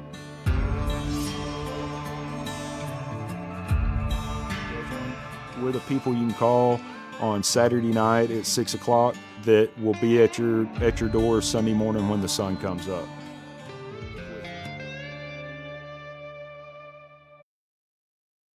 When I was growing up, I would chop cotton occasionally for my dad. He let me start working with him at the gin when I was 16. We have about 15 family farms that we are working with through the gin. A lot of those are descendants of farmers who helped raise me in the cotton gin, and now I'm starting to see the third generation. I feel like as a ginner and also as a producer that we have to do our best job for the consumer. We are trying this by being able to trace this back with DNA, to be able to not just say this is what it is, this is where it came from, but being able to prove that. All you have is your word and your work.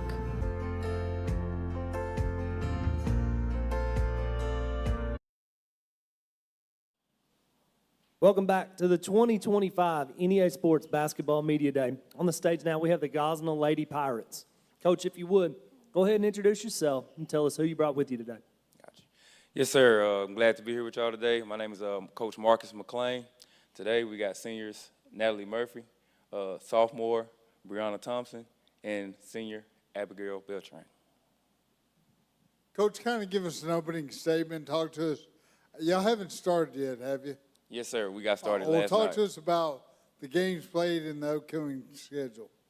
Yes, sir. Last night we got the season started with a hard, nail-biting win, wire-to-wire with Osceola. It was an extremely competitive game.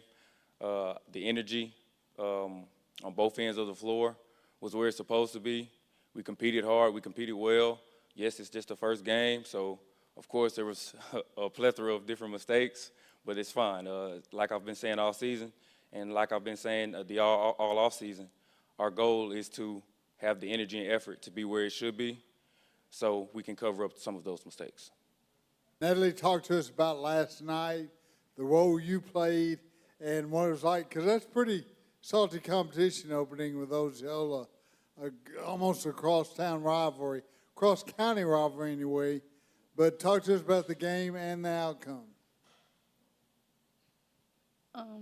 It was a very intense game, and we didn't put our head down at all. We just kept playing through everything, and we was putting our bodies on the line, getting on the floor, and taking tough shots. Some of them just didn't fall, but we still came out with the win. That's great. Brianna, I'll throw it to you. Sophomore, correct? Yes, sir. Talk to us about the emotions you went through last night, walking out on the court for the first time in a varsity contest. Yeah, I was very nervous. It was first game. It was a little rocky yesterday, but everybody was nervous, I guess, and we're going to play better next game, and yeah. All right. Go ahead, Coach. All right, girls, so I want all three of you to answer this. What have you been doing in the off-season, summer, leading up to this season, improving your game for moving forward? And I'm going to start with Abigail because we hadn't heard from you yet. Well, this summer we've been in the gym almost like, I would say 4 days a week during the summer. We've been doing ball handling, more competitive up and down the floor, trying to get ready for this season and have a better outcome than last year. What she just said, we've been in the gym like almost every day of the week, and off days I get in the gym and train and go to the physical therapy for my ankle and stuff and ice my body, and yeah. Not only have we been in the gym, we also got in the weight room to get stronger, and then we just push ourselves in practice to make each other better. We're very physical and competitive with each other, and yeah. Awesome. Great answers. Coach McClain, what's the 4A3 looking like this year? And give us kind of a preview of the other teams and how the Pirates will fit into that league. Yes, sir. I believe it's going to be extremely competitive as it was last year. The 4A3, it's a small conference. There's only 6 teams. But last year, it was 3 of the 6 made the state tournament. Okay, so it's a very competitive league. Highland is going to be at the top of the conference again. Westside is going to be another strong opponent. Blytheville made the state tournament last year. Every game that we play in the conference is going to be extremely competitive, and we got to make sure we have the focus and the attention to detail to compete and get the favorable outcomes that we desire. Talk to us about Marcus McClain brand of basketball. What can we expect to see out of the Lady Pirates? A lot of energy. We want to play. We want to play with passion. We want to play with joy. Like I told them in several moments during the game last night, this is what we ask for. Okay, we say we want to play basketball. We come to the gym. We work. We prepare. Now let's go out there and let's compete and let's enjoy the process. Yes, it's going to be times where we're frustrated. It's going to be times where it looks like it's going the other way. It's a game of runs. The other teams are going to make strong runs. You got to enjoy that moment. You got to embrace it. You got to lift your shoulders, lift your head back up, and get ready to go compete. Coach McLean is a very positive person. I love to see that, Coach. I do.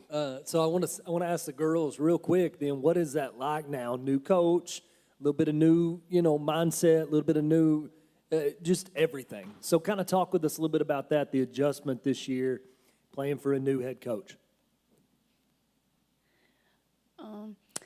It was rough at first, getting used to the new rules and everything, but the energy he has is very good, and he loves us, so that's also very good. And yeah. It's good to have a coach like him. Like yesterday, I was getting frustrated in the game, and he was just keeping my head up, just letting me know I'm good, and it's just good to have someone like him. I feel like his energy is really great throughout practices, games. He's really just encouraging and will pick you up if you're feeling down.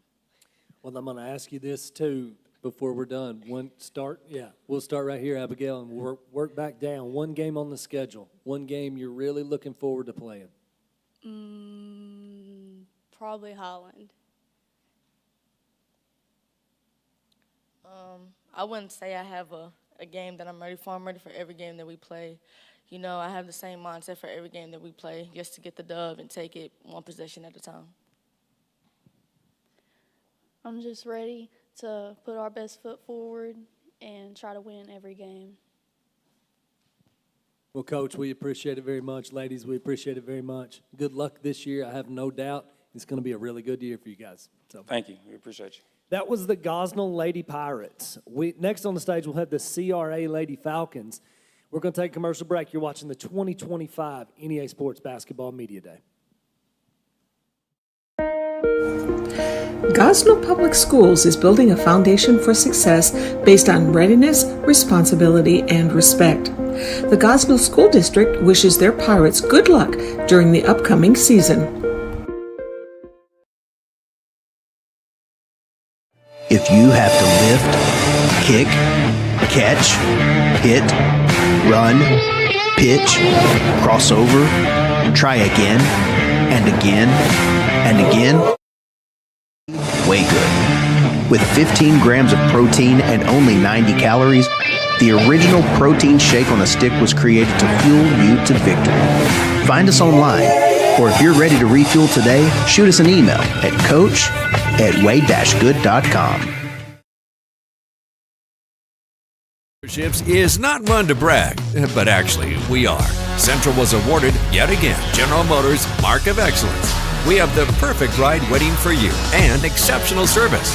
So find your next vehicle at a Central dealership today. Welcome back to the 2025 NEA Sports Basketball Media Day. On the stage now, we have the CRA Lady Falcons. Coach, if you would, go ahead and introduce yourself and tell us who you brought with you and give us a little bit of an opening statement.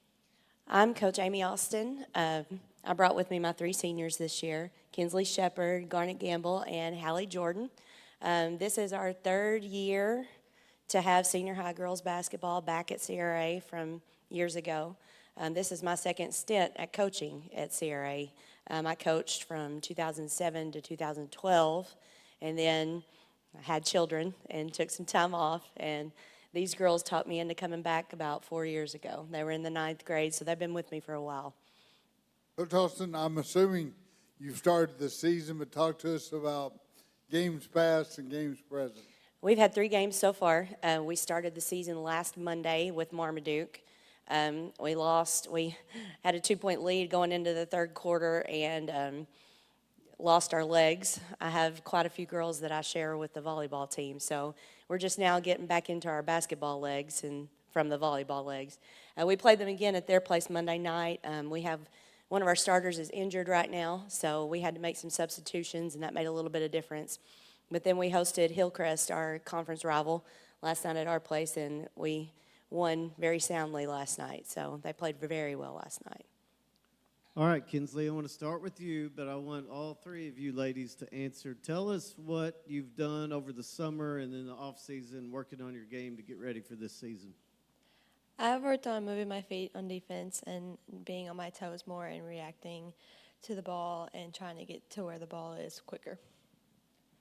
We've had lots of team camps facing bigger schools and bigger rivals that are higher up than us that have improved our game and just focused and taught us what we need to work better on. So I've worked on getting stronger, getting in the weight room, and working on rebounding and post moves. Coach, throw it back to you, and then I'll come down to the players. What is the Amy Austin brand of basketball? What can we look for? What do you emphasize a lot in practice? And girls, get ready, because I'm going to ask you pretty much the same question. We emphasize defense a lot. We like to get up and down the floor. We put in a lot of transition plays. We are small in height, so we like to get down the floor quick.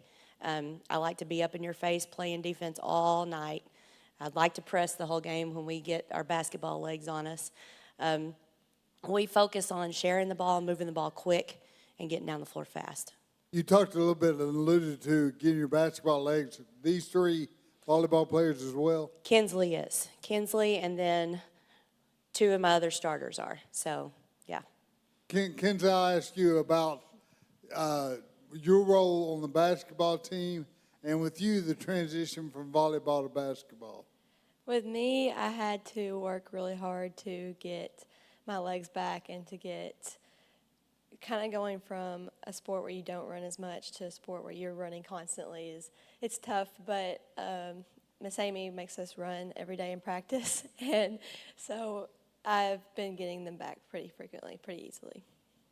Garnet, what's your role on the basketball team? What position do you play, and what responsibilities does the coach give you?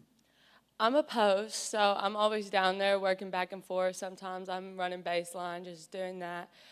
I'm big on defense. I'm always up in your face and on you, and I struggle with that a lot with fouls. I'm always in foul trouble. So that's kind of my role on the team, and Miss Amy just always encourages us to be on them, be tough, and get up and down the floor.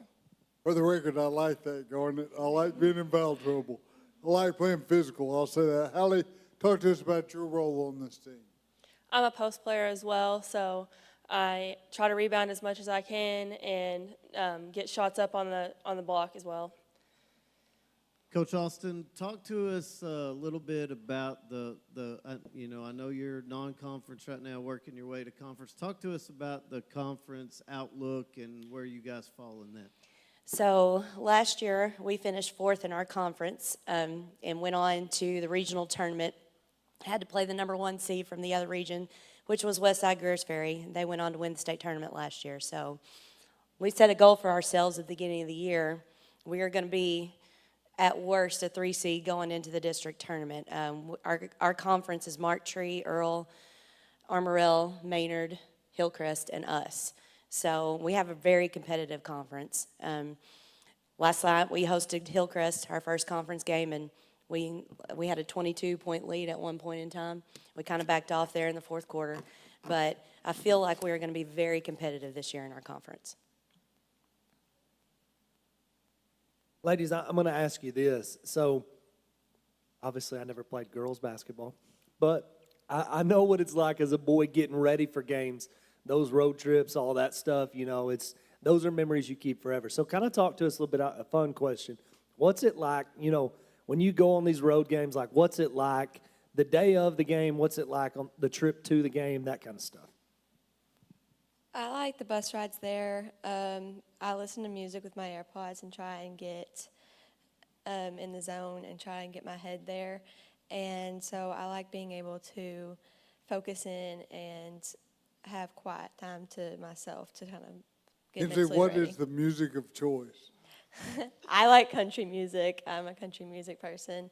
There are some times where I listen to some kind of rap, but it's mainly country.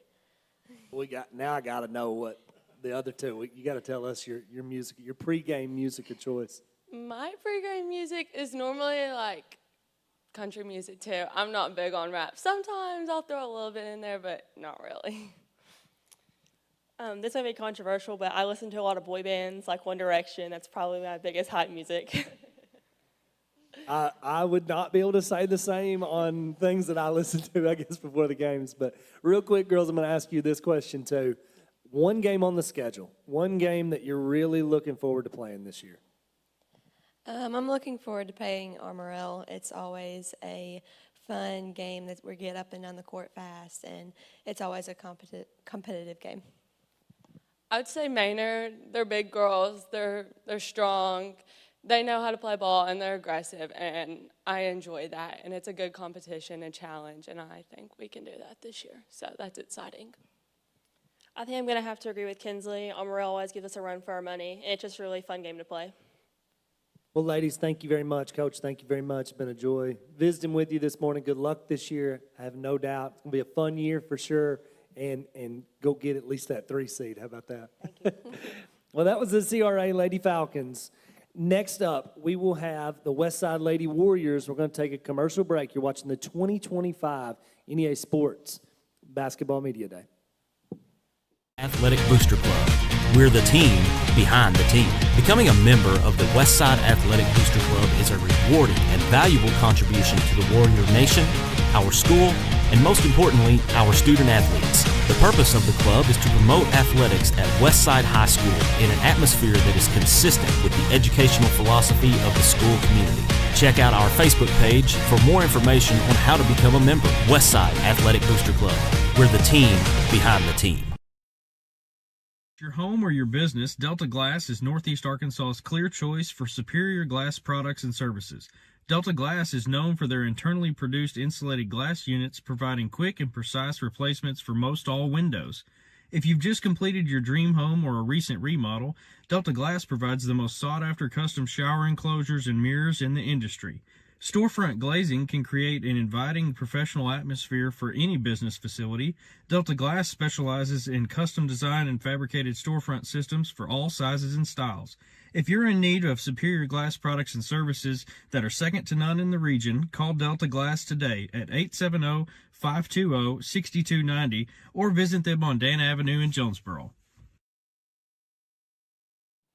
Welcome back to the 2025 NEA Sports Basketball Media Day. On the stage now, we have the Westside Lady Warriors coach, Brad Brandon. Coach, if you would, go ahead and introduce yourself and the girls that you brought with you today and give us an opening statement.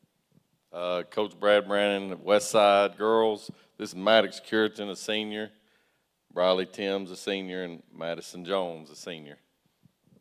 Coach, you're in your second year at Westside. Talk to us. Are you settled in as a girls basketball coach after a long, successful run at Bay? No, not at all. Still learning myself, trying to figure things out. Big difference between coaching the two. Biggest thing is, I think they want to know the why all the time, and I'm not used to that. And it's just a different way of coaching, and still learning. I've figured that out the past 6 practices.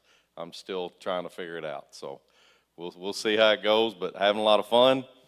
Love the team that we got great expectations for them, but we just I have to do a better job.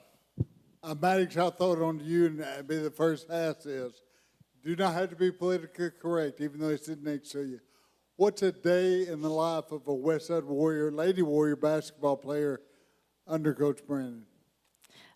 So we start practice about 2:30, and since we're seniors, we don't really have school all day, so we try to get there a little early and shoot a little bit more. And we warm up, and we play quite a bit, have quite a few drills, and our practice is pretty long, but we get through it. Riley, what's your role on this basketball team? What is the coach, and what is expected out of you this year? He expects me to just pass the ball, move it around, and when I'm open, shoot it because I got a good shot, and he gets mad when I don't shoot it because most of the time I just feel like I shouldn't and I pass it, but I definitely need to shoot more and just get everybody open and swing the ball around. Point guard, off guard, what's your position? Just a shooting guard. Okay, Madison, I'll ask you the same question. Your role on this basketball team? I'm a post player, so I think my role is really to make it hard for the other team to score and then get rebounds. All right, girls, so we talked about a current role. What have you done in the off-season leading up to this year to improve your game? So this offseason was a little different because we all actually played AAU together this summer, so I think that was really beneficial. We have two sophomores coming up that are going to have big roles this year on our team, so getting them in the mix and just kind of getting our chemistry better over the summer has been really good. But I think I've tried to tap into like the leader role a little bit better because I don't have as much as confidence in basketball as I do volleyball, so that's been a little bit tough. But doing that, and then obviously just working on my shot. Mine has just been staying positive and don't get down on myself when things aren't going right. And we have a good bench, so I'm not worried about like other people not being able to do it because our whole team can do it, anything at any point and any time. So I think just keeping everybody positive, practice, games, just keeping everybody on the same page. All right, Coach Brandon, we'll get it back to you. Tell us kind of what the 4A3 is shaping up to look like this year and where the Lady Warriors fit in. It's going to be a competitive league again. You know, Highland and Blytheville and Brookland and us, Gosnell, Pocahontas. That's it, right? That's 6 of them. You know, I think we're somewhere in the hopefully in the top 4, be able to make it to regionals. Expectations every year is always to win many games you can, of course, and try to be the conference champs. You know, but right now we need to worry about Thursday and try to get better each day like we did last year because we've kind of revamped everything after 1 year of coaching last year, kind of figure out what we need to do a little bit better, and we've kind of revamped things. So it's going to kind of be a starting over again a little bit. All right, expound on that a little bit. I know your history. You kind of want to play with pace, aggressive. Tell us schematically what you're doing with the girls. Well, I feel like last year we didn't have the chance to do that, to play with pace and be aggressive. So just kind of implementing a little bit more from what I wanted to do at the beginning of last year. We just didn't really have the time to do that, and things are just going to be a lot different. I mean, we're going to play with a lot of pace. Our bench is a little bit better this year than what we've had. We played a lot of people last year because knowing that this year going into it, that's what I was wanting to eventually do. Biggest thing is just, like they said, leadership, being positive with each other. I'm negative enough for everybody. They got to be positive with each other, and making decisions. We've got to do a better job of just being able to play and make decisions and not look at me for the answers all the time. Max, I'll ask you this question. Obviously, Coach Brandon, you play for him, but you're a warrior, Lady Warrior, playing in that dome, volleyball or basketball. What's it mean to you to be playing the Warrior Dome night in and night out? I think it's really special. Like, all of our fans are like always supporting us. We just recently played in the state finals, and we played against Pulaski Academy, which was only an hour, and we still had more fans at the finals game. So I think that just goes to show how strong our fan base really is, and they'll definitely travel for us. But playing in the Dome has always been a tradition and just super special to all of us. I think the Dome is very special. Everyone knows everyone, so everyone's there supporting everyone, and it just means a lot to have fans and that they care. It's just amazing. Like, growing up, like, I always dreamed of, like, playing in the Dome, and, like, now here I am, my senior year. Well, go ahead and tell me this. Keep the mic, girls. Go ahead and tell me one game on the schedule that you've got circled, you're ready to play. Well, I don't really feel like I have any games like circled. I just think kind of taking it one game at a time because it is our last year, and we want to soak it all in and leave it all out there every night. But definitely just kind of getting ready for Thursday, and I'm excited for the season. I don't really have a game either. I'm just ready to go one by one and make it the best year since our last, and I'm ready for Jonesboro because it kicks off our season. I'm ready to get our season going, but if I had to pick one game, it would be Highland. Well, ladies, thank you very much. Coach, thank you very much. We appreciate having y'all. I expect it to be a great year, and come postseason, y'all will be ready, I have no doubt. So thank y'all. That was the Westside Lady Warriors. Next, we'll have the Brookland Bearcats on the stage. We're going to take a commercial break. You're watching the 2025 NEA Sports Basketball Media Day. Whether you're looking to own the home of your dreams or wanting to maximize your home value when selling, Colby Brooks is committed, consistent, and honest with his work. Don't let your buying or selling experience become another stress in your life. Leave it to Colby. And remember, buy from Brooks. Athletic Booster Club.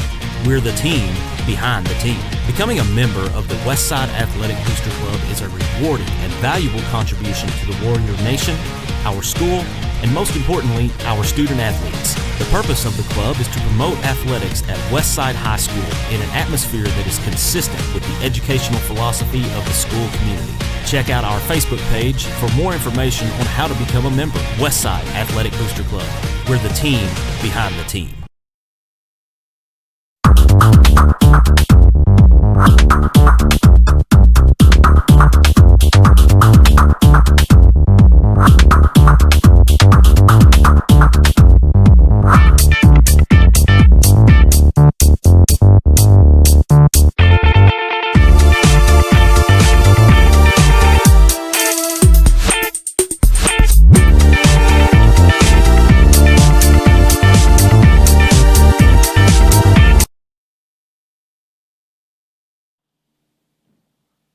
Welcome back to the 2025 NEA Sports Basketball Media Day.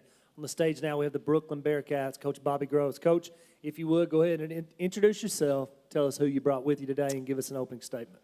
Coach Bobby Groves, Brookland Bearcats. I have Cannon Bristow, Riley Sutton, and Lane Webster, all seniors here for us. Just appreciate the opportunity to be here and represent our school and our community. Coach, talk to us. You have not started yet, I'm assuming, but talk to us about your upcoming schedule. It's like every other year, we try to really front load our non-conference. We open up Saturday at Nettleton in that Nettleton Classic, and that'll be a tough test against the Raiders. And then we go to Tech. We have our tournament. We got Paragould the following week. Go to the Cersei tournament. So it's going to be a front-loaded non-conference schedule, and we need that just to kind of figure out where we are. All right, Coach, Phil, pass it over to the players. Guys, and I want each of you to answer. Tell us what you've been doing throughout the summer and the off-season individually to work on your game. I've honestly been working a lot on my own confidence, so that way I can make the open shot, take care of the ball, and get it to whoever I need to without turning it over. Yeah, I've been working on just staying healthy, trying to stay healthy and play defense because we lost Toby last year, so trying to step into that role. Just been working on defense and a lot of shooting and all in the gym. And while you have the mic, talk to us about the day in the life of playing for Coach Groves. Talk to us practice. What's it like playing for? And you do not have to be politically correct right now, even though he's to your right side. Some days it can be very intense, but we can always push through and end up having a good day if we all keep our heads on straight. And it takes a lot, but we're dedicated to getting better. Riley, I'll ask you the same question. Yeah, we get warmed up, and then we listen to him talk for about an hour. And then we just go through practice. It's brutal sometimes, but It's long, but we get through it, and we know what's coming, and we just got to keep preparing and listen to what he says because he's right. Coach Groves, talk to us about the Bobby Groves brand of basketball. I know you are very demanding of your players, but you do a great job with intensity and all that. But offensively, defensively, what do you push hardest as a coach? Well, I think everybody, thinks of Brookland basketball as defense first, but I don't think of it that way. Defense is half the game. I believe that, that we're doing justice by really concentrating on half of the game. You have to defend to win a championship. there's not a bad defensive team that's going to win a championship. So we concentrate on that. I demand it, and these guys do a terrific job of following that. Offensively, you know, we're going to do what the talent, you know, tends to do. So in the past, we've played slow. Everybody thought we were going to just obliterate our program for the shot clock, and we play fast now. And I love playing. I love the shot clock. Everybody thought I'd hate it. I think we're going to probably play it faster this year than we've played in previous years, and we have the talent to do it. And it's my job to let them go and let it fly. Coach, I know you talked about front-loading your schedule. Tell us about the conference and where the Bearcats fit in. I think that everybody in the conference is going to be better than they were last year. A lot of schools have a lot of guys coming back, a lot of returners. We have a lot of returners. We lost one senior starter, and Toby Burns. But everybody else in the conference has pretty much the whole team back. You know, of course, you got some schools that got some move-ins and transfers and things like that. So I think it's wide open, to tell you the truth. I think it's wide open. You know, Blytheville, Westside. You know, if I start talking about one school, you're going to disrespect another school. But, you know, I think, you know, it's wide open. And, you know, of course, we're going to try to win it. Guys, I'm going to ask you a question. One game, and I know you want to play a bunch of them. You got a bunch of big games. You got a bunch of tough games. But one game or two that you can think of on that schedule that you're really looking forward to playing? I honestly can't think of a game that we're looking forward to. Every game is going to be super competitive. We're going to have a lot of people there, and it's just going to be a great atmosphere to play in wherever we go. Yeah, same answer as that. We're looking forward to every game. We're seniors, so we're just trying to soak it all in and play. I'm just trying to take it one by one and just have fun with it this year. Come on, Lane, you've been politically correct. Handing I'll ask all three of you the same question. You got a special arena. What does it mean to you to be a senior playing in Bearcat Arena?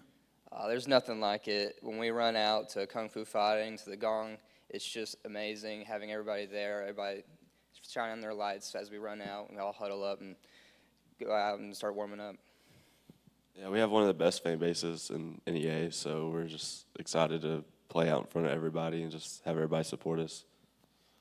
There's nothing like it in Arkansas, I think. Every seat's taken, and it's just awesome. The crowd gets into it, and it's fun. Well, guys, we appreciate it. Coach, we appreciate it. I have no doubt. It doesn't even matter how the year starts because it's all about how it finishes, and you guys are always in the mix, always battling and playing your best in February. So look forward to that. Look forward to another fun year. Appreciate it. Thank you. All right, that was the Brookland Bearcats. Next on the stage, we'll have the Manila Lions. We'll take a commercial break. You're watching the 2025 NEA Sports Basketball Media Day.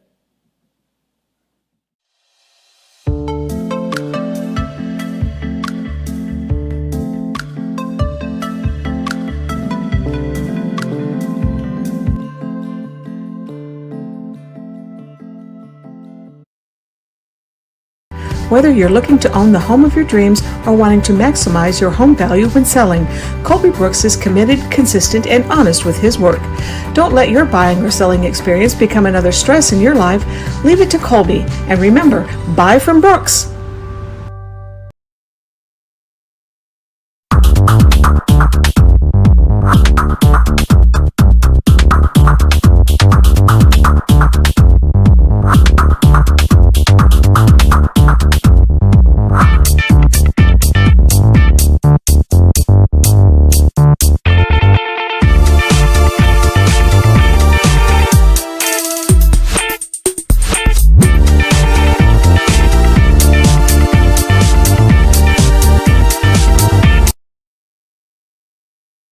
For flavor that flies above the rest? Wings to Go serves up fresh hot wings in over 20 bold sauces, from sweet and tangy mild to melt your face homicide. We offer fish, chicken, or shrimp, along with many other menu items. So come on by for a meal you won't regret. Order online, call ahead, or swing by either one of our locations. Wings to Go, hot, fresh, fast, and always ready to serve you. Welcome back to the 2025 NEA Sports Basketball Media Day. On the stage now we have the Manila Lions. Coach Matheny, if you would, go ahead and introduce yourself. Tell us who you brought with you today and give us an opening statement. Yes, sir. Thank y'all for having us. My name's Coach Matheny, like you said. And to my left, I've got 3 seniors with me, Hudson Harrison, Carson Baltimore, and then down there on the end is Andrew Evers. Coach, kind of give us an opening statement. You had a big win last night, I know. But in that opening statement, talk about last night and the upcoming schedule. So, yes, sir, like you said, last night we played Riverside, opened the season up. We get them early in the year with them not having football. They're 8 games in, so we focus on that in the scouting report, kind of focus our scouting around that and change the tempo up. But, yes, we shot the ball really well last night, 13 threes, which is something that we've been working on all summer, getting shots up. We get a ton of shots up in practice. So that's something that we obviously work on every day, and we're going to play that type of style. Something we talked to the guys on the ride here was our rebounding, which is our Achilles heel this year. And so that's something we've got to get a focus on, and we just got to get it right. With the upcoming schedule, I feel like we're in the 5A East, honestly, because our non-conference schedule, we got Greene County Tech Friday, we got Batesville later on in the year, we have Paragould, Cedar Ridge, Blytheville. So I mean, we front load. Got a tough non-conference schedule to prepare us for the 3A3. Coach Matheny, I know you're guard heavy. How is, schematically, how does that change what you like to do, or is it something you like? Just kind of talk to us about that. So it plays into kind of the style that, I was Coach Wimberly's assistant, and so playing under him, we played fast, and then, but we always had some length also, so we played the 1-3-1 zone.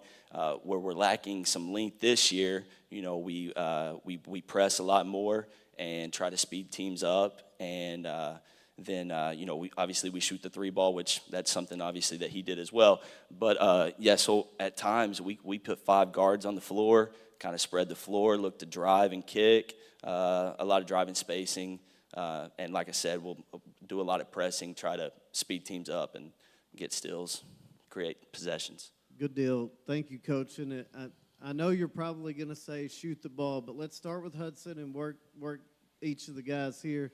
What have you done in the offseason individually to work on your game for this season? You're right. This summer for me, it's been all about shooting, being able to knock down the open 3, and then just continuing to find my guys in space. I got 2 40% three-point shooters right here, so I got to get them the ball in space. Yeah, for me, it's been about handling the ball. I've had some poor turnovers in the past seasons, and just working on handling the ball and being able to handle pressure has been one of my biggest things. Yeah, I've been working on my scoring, but I think also, we've got a new look team, sort of a new identity, so I've been working on trying to find my role in the new team. Andrew, keep the mic, and we'll ask each player the same thing. Your role on the team, I know each of you have to contribute to defending the post. How does that fit into your game? Defending the post? Yeah, defending the post, because y'all don't have a true big man. Yeah, I think with the zone that we play, we all have to defend the post at times, just with the rotation. And I think just learning how to get in front of the big guys and try to deny them the ball. That way they can't work in the post against us. Carson, talk to us about rebounding with that in mind. With our rebounding, with our size, we're just going to have to all rebound together. It's got to be a team effort. We can't just do it one person. We can't just watch. We got to all get in there and rebound as best we can. Same question. For us, we just got to gang rebound. We got to front the big man, and we got to get 5 guys to the glass because we're not bigger than any team. So the more numbers we have is a better chance for us to get a rebound. Now, officially, we'll ask Coach Matheny the same question. Yes, sir. So, Riverside has and Daniel Couch last night. So, some of our scouting stuff, when our zone, it kind of branches out our wings, we kind of umbrella out. But last night we were trying to pack it in more to kind of counter the post player that Riverside had. And so Andrew Evers did a really good job of working around and almost getting to like a three-quarter front and just getting hands in there, and then our guards would dig in from the top. And so that's just things that we talked about in the scouting report, not letting them get deep, trying to be physical and meet them up, 15 feet out so that they don't get into the paint and dig even deeper. So it was a matter of forcing the catch out, and then guards not getting lazy and digging in and helping the post guy on the assignment of guarding the post player. Coach, before I question the players, talk to us about transitions from football. How many football players do you have? So this year we had 4 transitioning from football, which has been and honestly the 4 that were there could potentially see minutes. Hudson was one of them, and he was our starting point guard. So it was definitely an adjustment because we only had 10 in preseason, which is not something that we're used to. And then Noel Solomon, which is a sophomore, he had knee surgery, and so when he went out with his knee surgery, we went down to 9 guys, and so I kind of had the first feel of what some coaches feel in the area when they have to deal with football, not players not being there the whole time. So it was definitely an adjustment for us, but the guys handled it well, and I think we grew together as a team and executed practices. Hudson, talk to us about the transition from football, because you were thrown right into the fire, obviously. Yes, sir. Football shape and basketball shape are 2 different worlds. So that first practice Sunday, I was a little out of shape, but you got to get into it and you got to get in shape because basketball, it's nonstop running. Real quick, I'm going to ask my question. 1 game on the schedule. You don't have to give me a lengthy response. It can be 1 word. 1 game on the schedule. Who are you looking forward to playing? I love the Rivercrest game at Rivercrest or at Manila, and that's what I'm looking forward to. I mean, this is a political answer, but, I'm ready for the next game. It's my senior year. I'm just trying to go one by one. I'm looking forward to going to the Bergman Classic, hanging out with my team. You run out of them. This year's it. You run out of them. So make the most of it every chance you get, every time you put that jersey on. Coach, we appreciate it. Guys, we appreciate y'all very much. Enjoyed having you. Look forward to it being a big year. I have no doubt you'll do great things. So thank y'all very much. We'll take a commercial break. When we come back, we'll have the Jonesboro Lady Hurricane on the stage. You're watching the 2025 NEA Sports Media Day.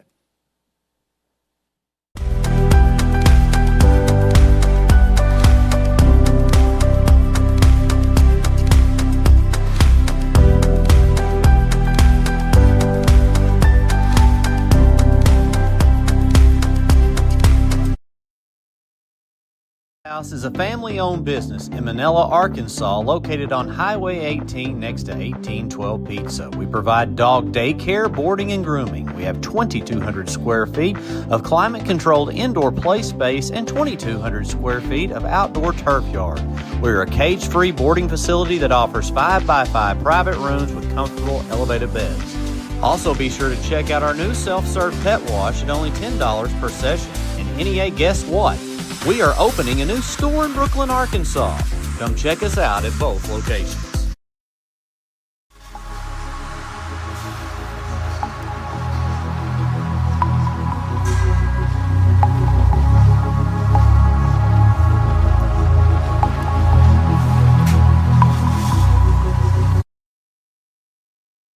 Welcome back to the 2025 Northeast Arkansas Media Day. We're joined now by the undefeated Jonesboro Lady Hurricane. Coach Eder, give us an opening statement, introduce yourself, and the players to your left. Coach Eder, this is first year as head coach for the Jonesboro Lady Hurricanes.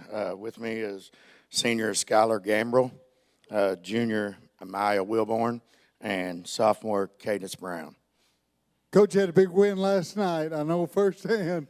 Talk to us about your transition as the head coach this year. What's different for the Hurricane?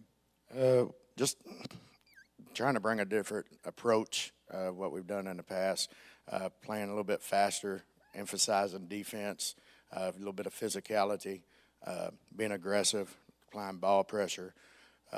Got 2 seniors got 8 juniors and 9 sophomores, so it's kind of a young team. We've meshed really well, I feel, so far. Still trying to figure some things out offensively, as you could probably see last night. But I think our calling card is going to be defense and being able to run 9, 10 girls out there. I think it's a pretty good group. They're a fun group to be around. All right, Coach, if you'll pass it over to Skylar. And Skylar, we'll start with you, but I want all 3 of you ladies to answer this. What have you done in the off season, summer, leading up to season kicking off to improve your individual game? During the summer, I've been working on getting my confidence back because last year I was very off. So this year I've been working on my defense, my offense, driving in, kicking the ball to the guard and to the post. I've worked on my footwork. My footwork wasn't the best last year, and being able to score the ball from every spot because I was only good in the post last year. This summer we have practiced a lot and we barely had a break. So I've really been trying to utilize that time to work on my jump shot because, I'm more of a layup person. And I really need to, expand my field of expertise instead of just being able to do layups and all that stuff off the drive. Caden, keep the mic. You're a tremendous athlete. You're a sophomore. You're one of the best athletes on the team. But you come from pretty good roots. Very quickly, talk to us about your family and their role in athletics. So my dad was NFL player.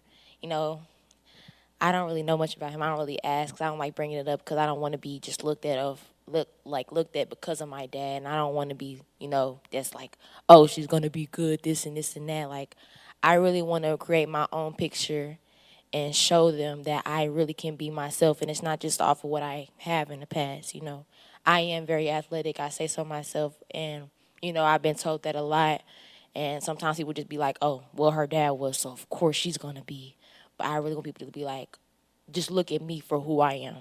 And, I just build my image off, working myself to just have my own image and be looked at as myself and not as my dad. Great answer, Caden. Coach Eder, I'll throw it back to you. One of the most impressive things last night, you have quite a few athletes on your team. Tremendous depth, tremendous numbers. Talk to us about the Stephen Eder brand of basketball with that in mind.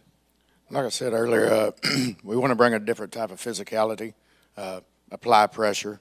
We got about 9, 10 that we can go. We got Kamani Carter, Lacey Hall, Lindley Hosman Taku, who's a transfer from Westside, who's going to be a tremendous help.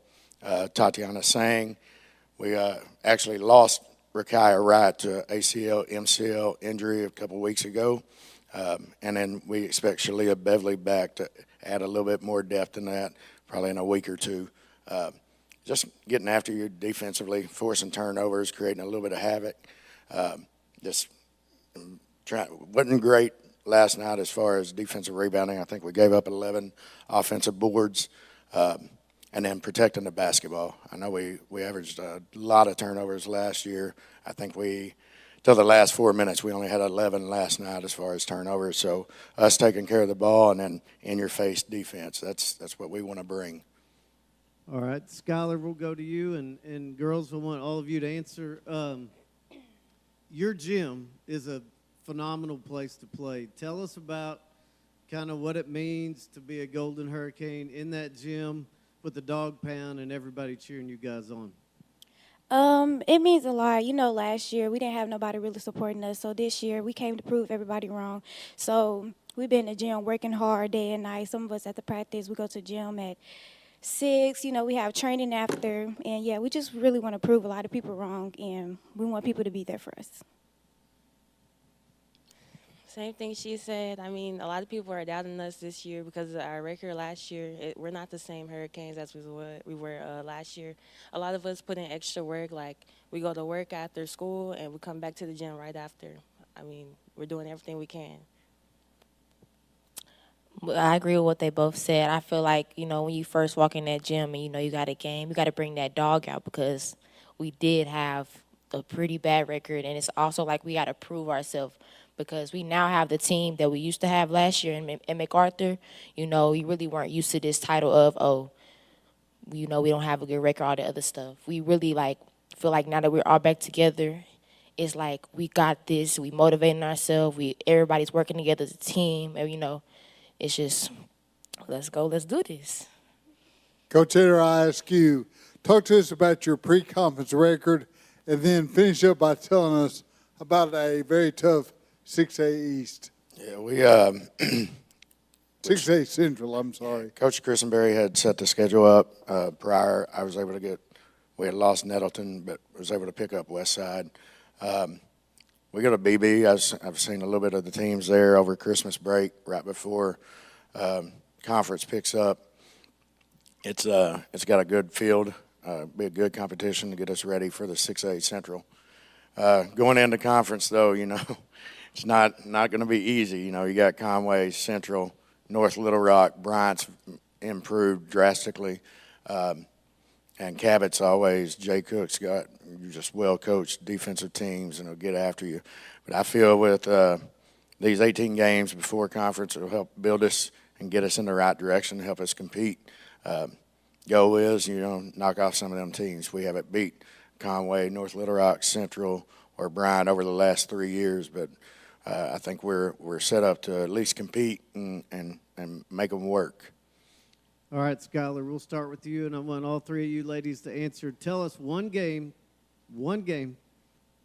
don't be politically correct, that you've got circled on the calendar that you're looking forward to.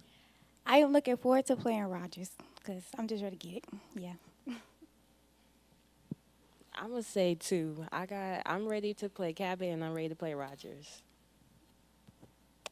I really don't have a game in mind, but I'm just going to agree with them, Rogers. Coach, one more quick question. Talk to us about a very strong sophomore class, including Caden, and how they play a role into this year's Lady Hurricane. Oh, yes, most definitely. And I left off Demaya Wright earlier. She started for us last night. We just got her back from volleyball. But we have Katie, Demaya, Kamani Carter is going to play a ton of minutes at the 1 or 2. Mickey Gordon just got back from volleyball. Reese Ryan shot the ball pretty good in the JV game last night. It's her defensive bruise. She's going to get some minutes. Got Gabby Carter as well, who's a defensive, just get after you type player, super fast. I mean, we got a lot of pieces, a lot of parts I think we can build in. And like I said, just be able to get after people. And if you can do that defensively, you're going to give yourself a chance. Well, Coach, great job last night. Great job, ladies. Open the roof, and we'll be right back with the Rivercrest Lady Colts. That was the Jonesboro Golden Hurricane. Whether you're looking to own the home of your dreams or wanting to maximize your home value when selling, Colby Brooks is committed, consistent, and honest with his work. Don't let your buying or selling experience become another stress in your life. Leave it to Colby. And remember, buy from Brooks. Center is your Yes We Do That store. Pack mail tip, what's that all about? That's right, Trey. Pack mail can scan that, copy that, shred that, return that, design that, cut that, print that, pack that, ship that, crate that, freight that, notarize that. Trey, at Pack Mail, we can do all that and more. Pack Mail Super Center, the Yes We Do That store. 361 Southwest Drive in Jonesboro. Don't trust just anybody to do all that. Trust Pack Mail.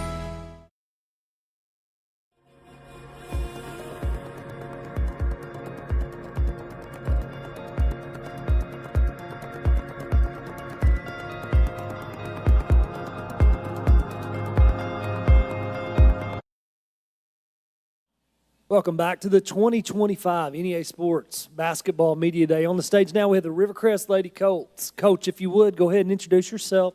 Tell us who you brought with you today and give us a little bit of an opening statement. Coach Ronnie Dye, Rivercrest Lady Colts. Next to me is my only senior, Lakia Speed.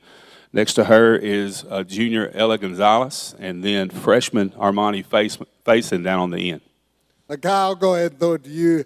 As a senior, how important is this year to you, and what is your specific role as a senior? to be a great leader, make sure everyone on the team is straight. So it's really hard for me to be in the only senior because these my girls. So yeah. I don't know what to say. Ella, so much tradition at Rivercrest. Talk to us about being a Colt or a Lady Colt. What it means to you to play for such a phenomenal school as far as the athletic background. Rivercrest has a really good career when it comes to our athletic program, and I think it could be we're really supported, but also at the same time, like, it's a lot of weight on our shoulders because we have a good reputation to fulfill, and, you know, we have a great community who supports us, and we have great crowds at our games. Armani, I'll ask you, what is your role on this team, and how do you look to specifically contribute to the 25-26 Lady Colts? I mean, it's a lot of pressure now, as like being the only freshman starting high school. So, I mean, my role is just to like play my game, help the team out as much as I can, and just keep everybody positive, make sure they have the right mindset. All right, Coach, if you would tell us a little bit about your non-conference schedule, and then, I know you had a successful conference season last year. How the 3A3 shaping up? Yeah, our non-conference schedule, we start out we have Gosnell, EPC on there, Truman, Westside, and then later on we also have some powerhouse 2A teams, Sloan Hendricks, ICC. Well, I think we played Dirks in the Westside Classic, so it's not an easy non-conference schedule, and that's intentional. We want to push it, push ourselves a little bit in non-conference, and try to make ourselves better by February, and hopefully play in March. So, what about the conference schedule? What are the teams looking like coming back, and how the Lady Colts fare in that standing? Yeah, obviously Manila has everybody back. They lost one player off of a team that went deep in the state tournament last year, so they have to be considered one of the favorites. I think we should be up there, at least top 2 or 3. I think OCLA will be improved. Walnut Ridge has a key injury right now. They could be in the mix as well. So, and I'm not sure about Hoxie's going to be young, but they'll be much improved over last season. But outside of that, that's all I know. Coach, you obviously have 3 main contributors on stage with you, but talk to us about the depth and who else can we see on the court for the Lady Colts? Yeah, these 3, and then Randasia Booker, who she's a sophomore. She was all conference last year. Ella's been all conference the last 2 seasons. So, and then you have Lainey Latham, who's coming back this season to play for us, and she provides a lot of energy and spark for us, and she plays really aggressive. Cameron Goodlow, in our benefit game the other night, she's the one who brought the energy and helped us to get over the hump in that game. And so, and then Gabby Harris, strong player inside. We rely on her a lot. And then we have Shakira Gordon, who is a sophomore, who is probably our quickest player.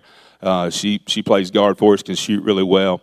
And then Samaj Newsom, who is also coming back, who didn't play last season, and she played really strong Saturday for us. And once she gets in basketball shape, she's going to be a big help. And then Taraji Davis fills out our team. We have 10 players, and we look to use them all. So, all right, LaKyle, let's start with you, and then I want all of you ladies to answer. What have you done in the off season, leading up to now, to work on your game individually? I've done everything to make it the most of my senior, like ball handling, finishing drills, just everything to make it the most. Well, last year I had like a really big problem with falling back and not going up strong. So during my off season, I've been focusing on going up stronger through contact, really, and ball handling. Well, my 8th grade year, I had a problem like falling, hitting the floor a lot, so I've been mainly focusing on my footwork, trying to stay strong down in the paint. Yeah. We asked this question earlier, and I really like it. I think I'm going to ask it again. Give me a pregame playlist like on the bus ride, like I want each of you to answer that. Give me like, what are you listening to get ready to play? Bring the boom. We listen to like a lot of Young Boy, and I don't know, like viral TikTok songs, I guess. Bring the boom. So do y'all like do your own thing though? Just listening to your own music. You got a speaker, like what's that look like? What's getting hyped, ready for the game? Speaker in the locker room, but on the bus, headphones. Coach, you got any pregame music? Well, I have to monitor that music, obviously, because most music today doesn't have language in it that is appropriate to play in a school public setting. So we play a lot of instrumental stuff, but Bring the Boom is the song that we have this year, and that's what we hope to do. Well, ladies, I'm going to ask this last question before we finish up. One game you got circled, one game you're really looking forward to, ready to play. Osceola. This is a hard one because when we play Manila, there's a lot of animosity with them, I guess I'd say. But probably Osceola. It's always a different atmosphere when we play them. Yeah, I say Osceola. They're probably one of our biggest competitors this year, and like they have a lot of people. They have some people that transferred from Rivercrest, so we got to prove them wrong, tell them they made the wrong decision. Not a lot of love lost between South Mississippi County, is it? Well, ladies, thank you very much. Coach, thank you very much. Another good year is in store, I'm sure, so good luck with everything. That was the Rivercrest Lady Colts. Next, we'll have the boys from Rivercrest on the stage after this commercial break. You're watching the 2025 NEA Sports Basketball Media Day.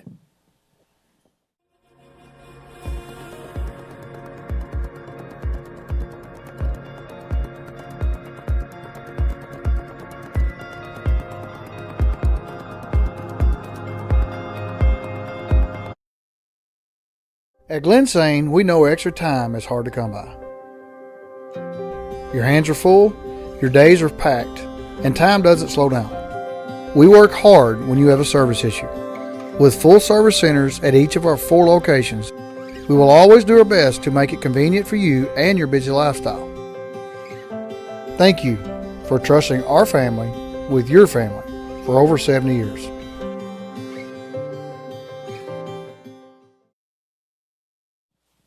Welcome back to the 2025 NEA Sports Basketball Media Day. On the stage now, we have Coach Hunter Robinson and the Rivercrest Colts. Coach, if you would, go ahead and introduce yourself, even though I did. Tell me who you brought with you and give an opening Coach statement. Hunter Robinson from Rivercrest. I have senior Marcus Nunn next to me, senior Buddha Harris in the middle, and senior Jaden Young on the outside.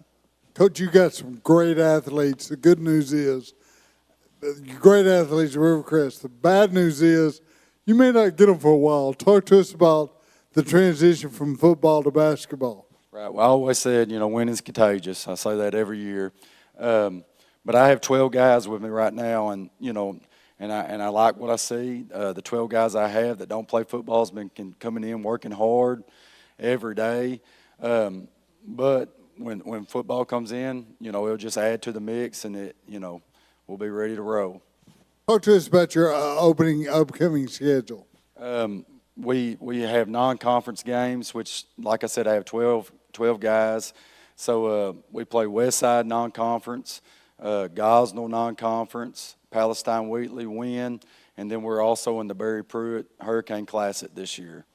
Well, hopefully these guys won't be. Hopefully they're still playing football. One of your most admirable qualities is you're probably the biggest football Colt fan there is in Rivercrest. Go ahead and pass the mic down. Marcus, talk to us about your role on the basketball court specifically. Mainly just playing small forward and all around on the court, just flying around and playing defense, offense, and just being at every spot and always being there on the catch and on the stop. Speaking of every spot, Buddha, I know you're all about football right now. Have you even touched a basketball? Talk to us about the transition from football. Hopefully it's a while, but from football to basketball. I think today in the locker room, we was getting ready to come up for my first day touching basketball again. But it's the same transition every year. Get in the gym, getting your shot back right. Because, football and basketball conditioning is way different. You just want to be in condition when it's time to play. Jaden, I'll ask you the same question. Talk about that transition, but go a little bit further. Talk to us about once you get in basketball, what your role will be on the basketball court. I feel like what Buddha said, getting in conditioning with basketball, staying in the gym day in, day out, and working on our shots and dribbling. I think my role is coaching my team and being a leader that I am. Coach, what's the biggest challenge to you in that transition? Because you don't have them maybe a practice or two and they're on the basketball court. Yeah, sometimes, you know, especially when we make it to the state championship and win it in football, you might practice one day and then have a conference game. You try to keep it simple. I know that sounds silly, but you try to keep it simple before you go play. If you got one practice, we go out there and, and we've done it. We've done it for 8 years now, and we'll continue to do it. Along those lines, you mentioned you're in the Hurricane Classic, open with Jonesboro, but you're full set with 12 players. Talk to us about the role or the starting five as of right now for the Colts. Well, and that's what I say, and I think this is good because a lot of these kids that I'm playing now are playing different roles right now for when football comes, and I think that will help us in the long run with depth. Putting some people in some spots that they're not accustomed to. It will get us ready for a deep run in the tournament play, and I'm just excited about it. Buddha, this is kind of a tangent, maybe even off topic. What are your thoughts about next year? What recruiting and all that? What are you going through right now? Just trying to find a place that's a brotherhood, not only somewhere that I need somewhere that's gonna give me a chance to play, give me a chance to showcase my talent. Coach Robinson, I'll go back to you. I know you have a philosophy, but what's this Colt team going to be like identity-wise when they step out on the court? We want to force turnovers. We want to get after you, and get easy transition buckets. We preach deflections. We want to get a hand on the ball, play up-tempo. We want to play our style game and play fast. But at the same time, to be really successful, you got to be able to play slow too in some spots. But 90% of the time we want to push the ball and get after you and score quickly where we can get it back. And I think you hinted at this a little bit earlier. How many players will be in your rotation? That's the good thing about this year. I feel like we're going to be deeper. I feel like we're going to be deeper than what we were last year. And to tell you the truth, we're disappointed in what we did last year. It was the first time we haven't made the state tournament in a while. We got that on our back, and we want to do something about it this year. I feel like, rotation, 7 or 8 players, when it gets to that point. But, depth is something that we're going to work on, and I think we'll be much better here come tournament time. Coach, the football team earned a bye next week. Will that affect you? Will you get them any at all? Oh, no, I don't get them till after football. I mean, like I said, if we play in the state championship, I'll practice Saturday, Sunday, Monday, have a conference game Tuesday. But, we've done it. We've done it. And like I said, tradition is rich at Rivercrest, and, it's all about these guys. We got special student athletes there, and they know what it takes. Coach, once again, I appreciate that greatly. I'm all about multi-sport athletes, and you embrace that with a lot of success on the basketball court at Rivercrest. Guys, I'm going to ask you the question I ask everybody else. Give me one game on the schedule. Now, I know Osceola is a big one. If Osceola is the answer, great. If it's not, give me somebody else. Give me a game on the schedule you're really looking forward to playing. Walnut Ridge. I have a personal issue against them. We'll leave that alone. I really ain't even looked at the basketball schedule yet. I'll say any game that's going to set us up for a better chance at state championship. I feel like Newport. I'll touch on Marcus's Walnut Ridge thing. That's where midway through the conference tournament he broke his leg last year, and it really hurt us down the stretch. And he's worked really hard to get back, and he got cleared a month ago. And I'm super proud of him, and he's just excited to be able to get to play again. So that's what he was hinting at. That's awesome, man. And every game's a big game then at that point to be able to get back out there and battle. So, hey, I expect nothing but great things in a run at March. And, good luck in football. Good luck the rest of the way this year, Coach. Thank you. As the Rivercrest Colts, next up, we'll have the BIC Lady Mustangs on the stage. We'll take a commercial break. You're watching the 2025 NEA Sports Basketball Media Day. When I was growing up, I would chop cotton occasionally for my dad. He let me start working with him at the gin when I was 16. We have about 15 family farms that we are working with through the gin. A lot of those are descendants of farmers who helped raise me in the cotton gin, and now I'm starting to see the third generation. I feel like as a ginner and also as a producer that we have to do our best job for the consumer. We are trying this by being able to trace this back with DNA, to be able to not just say this is what it is, this is where it came from, but being able to prove that. All you have is your word and your work.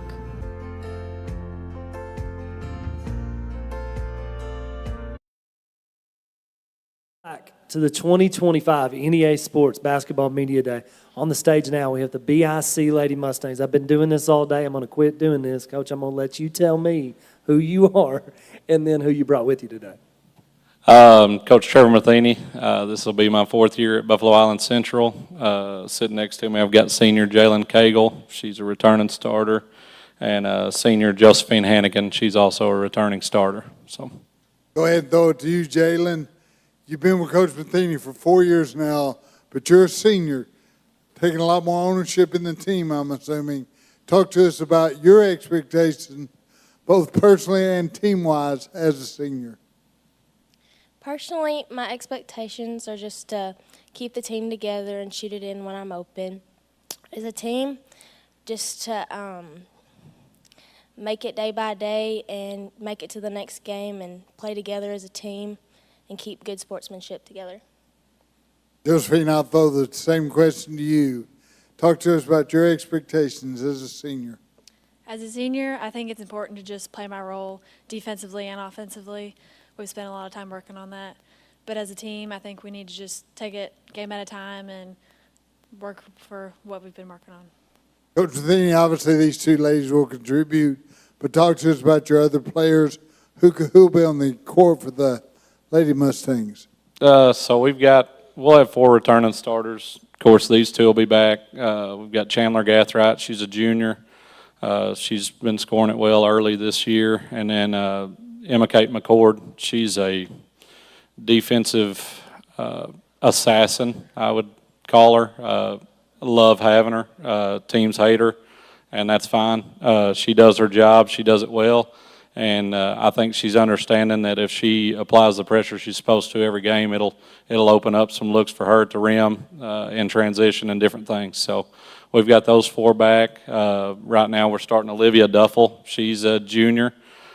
She can shoot it when she's open. I have no issues with her shot, and she'll get after some people defensively as well. So, Coach, talk to us about kind of the remaining non-conference and tournament play that you may have scheduled, and then how the conference is shaping up. It's no secret. Our non-conference, I normally try to test us pretty good. We've already played Sloan. That was a big one for us.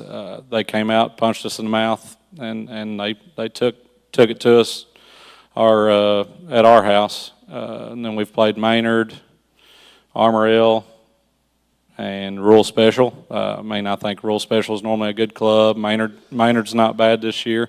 They're young. And then tomorrow night we've got Salem. We go to Greene County Tech. We're in the Westside Classic where we'll play Greene County Tech. Have a chance to possibly play Dirks, who's a big one in 2A. I think Bergman's on the other side of that. I mean, we're going down to BB. I want us to play teams that are going to give us an opportunity to see what we may see later in the year. Want us to be able to play through the adversity, and that's what we try to do. So. Yeah, then I'll ask you a question. I'll steal it from Coach Coleman. Talk to us about from last season to this season, what have you done to better your play? This summer, we did shoot a lot. We were working on our shots so we can be a better shooting team like everybody else we've played. And then we worked on our defense all summer to get after people and turn them over. Josephine, what's your off-season look like? During the summer, I really worked on defense and trying to finish inside better than I did last year. Coach Matheny, I know you have a general philosophy that will go year to year, but what's the identity of the Lady Mustangs this year? What if we're coming to a basketball game, what can we expect to see? I think this group, they understand what we're trying to do more defensively than teams in the past. We're able to do a little bit more. I think you're going to see us stretch the floor some. I'm not going to say we're going to just all-out press people, but I think we're going to apply some full-court pressure sometimes, maybe man-to-man, maybe zone stuff, just different things that we haven't necessarily had the personnel to do in the past.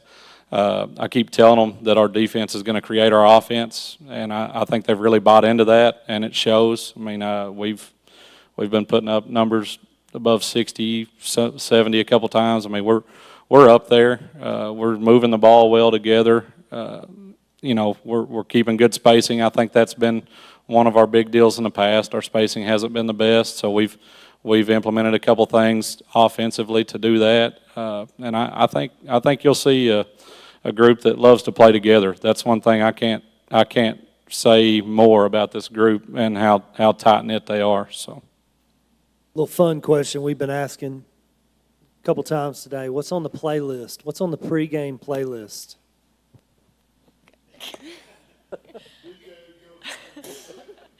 I think it's just a lot of fun music, just trying to hype everybody up and get everybody in a good mood, kind of loosen the nerves. Is it like headphones in your own ears, or is it like speaker, like everybody's jamming? I can tell you, when you're on that bus, you're going to hear anything from rap to Christian to country. It's all over the place with this group. Like nobody has one set thing they're going to listen to. So, Little diversity is good, but Jalen, if you had your ruthers, what would the speaker be on? Rap, that gets us up the best. But if it were up to the rest of the team, they're going to play the most weird songs they can think of. So you almost want to put your own headphones in. Yes, for sure. All right, we'll go ahead. I got to ask my question. We got about a minute left, so I'm going to go ahead and ask my question. One game on the schedule. You probably already talked about this. You may not be allowed to answer. I don't know, but tell me, what's one game on the schedule you're really looking forward to? I don't have a particular game. We're just going to take it day by day, night by night. Whatever team's next, that's the one we're going to focus on. I feel like that answer was 100% rehearsed. But that's okay. No, that's okay. I get it. I appreciate it. I do. I agree with Jalen. I don't think there's one in particular. I think we just need to take it game by game. No bulletin board material. I get it. we have to do that. I just feel like when you do that, you put a target on your back. So I feel like there's one already on us some nights. We just want to go in and compete every night. So that's what we try to do. But and I appreciate that. But as a media, I got to ask. I got to ask. No, I know. Coach, I'll ask this quickly and then throw it to the girls if you'd like. How special is it to play in a great arena, in a great environment at BIC? Man, it's special. I mean, I grew up at BIC, and that place means so much to me, and I try to instill it in these girls that you're not as fortunate to see that at some places, and I think this group for sure, I think, understands it, and they don't take it lightly. They showed up, they played hard. The Sloan game hurt us. That may be the first time I've ever seen an early season game hurt players come out of the locker room in tears. I think it means a little bit more to them now, and I think that's a good thing. So.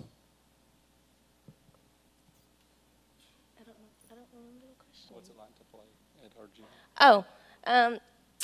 I love playing at our gym, and when the gym's full, it's like our sixth man. If nobody's there, it's just like it's dead. We don't play our best. And when we have people cheering for us, it just helps us play really well. I think it also helps a lot when there's a big student section. We've had a really good one so far this year. It just kind of helps everybody play harder and know what's on the line. Well, ladies, we appreciate it. Coach, we appreciate you as well. Thank you all for coming out. Truly enjoy it as always. Thanks for having us. Good luck this year. It was the BIC Lady Mustangs. Next up, we'll have the boys from Buffalo Island Central. We'll take a commercial break. You're watching the 2025 NEA Sports Basketball Media Day.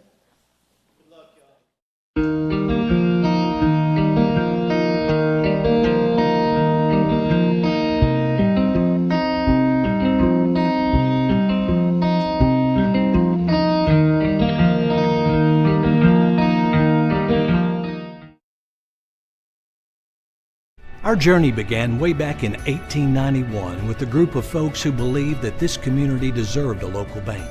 Well, it's been over 130 years, and we're still the only true community bank in Northeast Arkansas. Our core beliefs in supporting the places that we call home hasn't changed, and it never will. We care about you. We care about our communities, because every journey matters.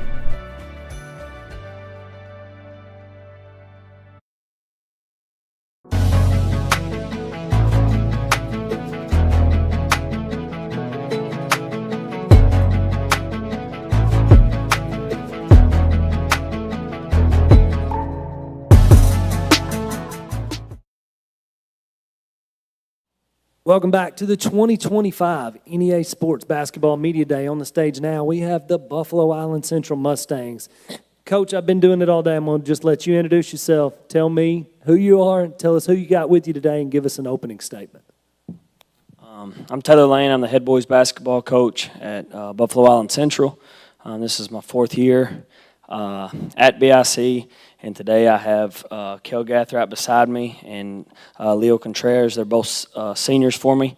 And, you know, I'm excited to be here today. Thank you for having us. You know, kind of a rough start to start the season, but I'm anxious to see where we're at here in a couple months. Coach, talk to us about the season pass and the upcoming games. What's your schedule look like? The start of this season so far, we are 2-4 as of right now. Rough start, like I said. You know, our tough non-conference within the last week. Well, we beat Rural Special to start. We lose to Ridgefield and CRA. We beat Armorel, and then this week, Friday, we played Sloan at Sloan. That's a state tournament type team. Really good ball club. And then Tuckerman last night. Finals team from last year, only losing 1, maybe 2 players, and they beat us 6 on the road. And then Friday, we go to Westside. Will be another tough matchup for us. And then some other non-conference games. We have GCT in Melbourne and Mark Tree. We're in the Gerald Jennings. It's kind of loaded, and it's on the road. So we're just working and trying to figure things out. You know as well as I do, record can be thrown out the window. It really doesn't matter. All that matters is how you're playing postseason. So kind of talk to us a little bit about how you convey that message to the guys, how you get the guys bought in to say, hey, don't worry about the wins and the losses right now. Worry about getting better. Let's work on that and see where we're at come postseason. Can I let them say? Absolutely. Yeah, go ahead. Go ahead. I just keep trying to tell everybody to keep their heads on straight and keep putting in work, keep coming to practice, keep giving everything you got. And if we keep doing that, then the record will handle itself. I tell them, don't worry about it. Worry about the next one, and we just move on from there.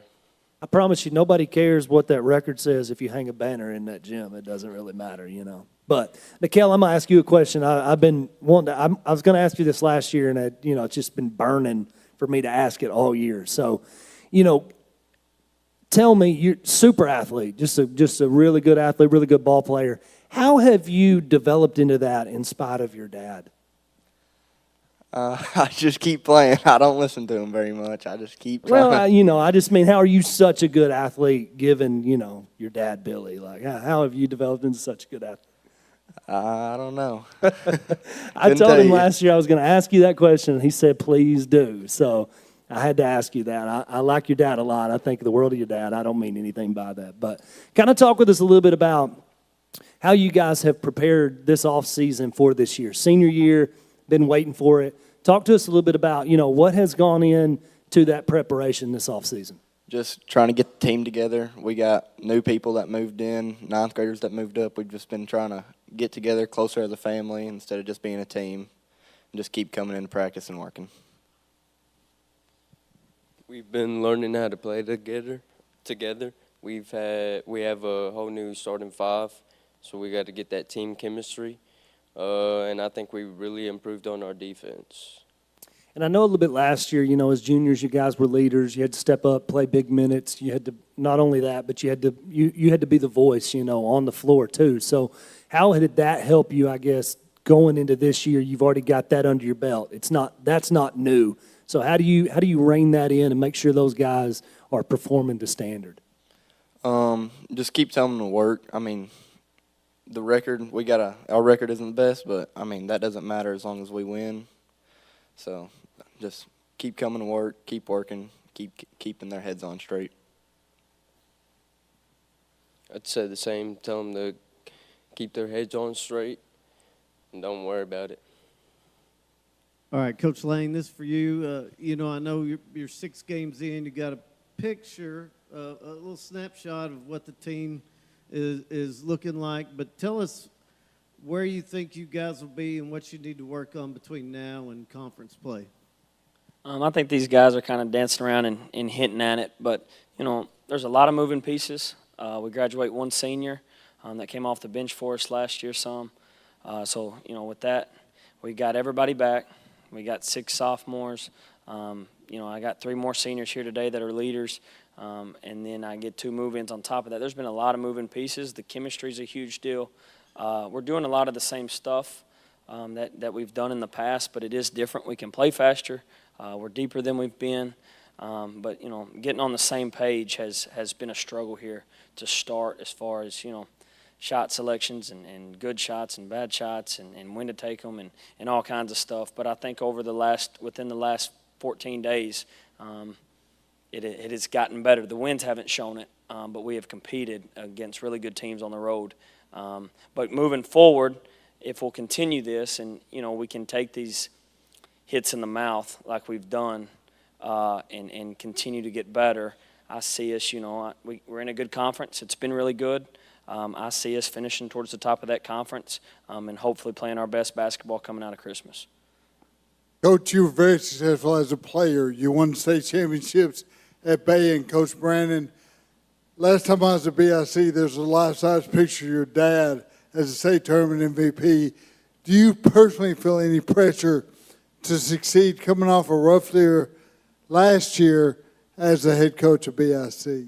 I don't know if pressure is, you know, we all want to win, but, you know, I don't necessarily feel any pressure. I want to win for these guys. I know these guys want to win, and these guys deserve to win. They come in and work their tails off for me. But, no, the stuff on the wall, that's great and all. That's good history, tradition, but that doesn't play a part in what we do on a day-to-day. It's about these guys. They were 7-25 last year. They're not a 7-25 team, and I think you'll see that once we get things figured out. You never disappoint me with your words. I appreciate that. You always do a good job. Guys, I'm going to ask you this, and I know this is going to be a waste of my time to ask this question. One game on the schedule. You got 10 seconds. Just on to the next one. Every single night on to the next one. Okay. Next game on the schedule. Last question. You sleeping any? Congrats on the baby boy.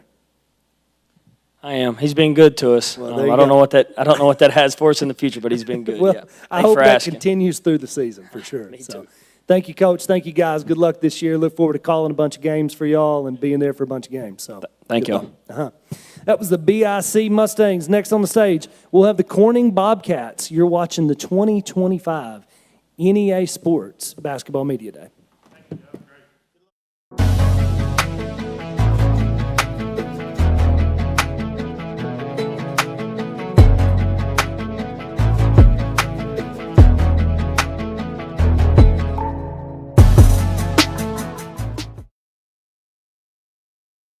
When I was growing up, I would chop cotton occasionally for my dad. He let me start working with him at the gin when I was 16.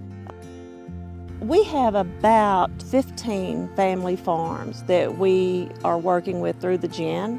A lot of those are descendants of farmers who helped raise me in the cotton gin, and now I'm starting to see the third generation. I feel like as a ginner and also as a producer that we have to do our best job for the consumer. We are trying this by being able to trace this back with DNA, to be able to not just say this is what it is, this is where it came from, but being able to prove that. All you have is your word and your work.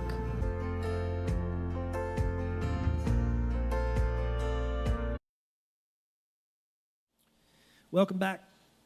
Welcome back to the 2025 NEA Sports Basketball Media Day. On the stage now, we have the Corning Bobcats. Coach, if you would, go ahead and introduce yourself, and tell us who you brought with you today, and give us an opening statement. Hello, thank you for having us today. I'm Coach Wesley Couch, and I've got here to my left Junior Jake Veneta, and then Rex Sherd, and then Hayden Leonard. The last two are sophomores. So kind of talk to us a little bit about, the outlook for the season, just in general. We'll talk schedule here in just a little bit, but just kind of give me an overall outlook.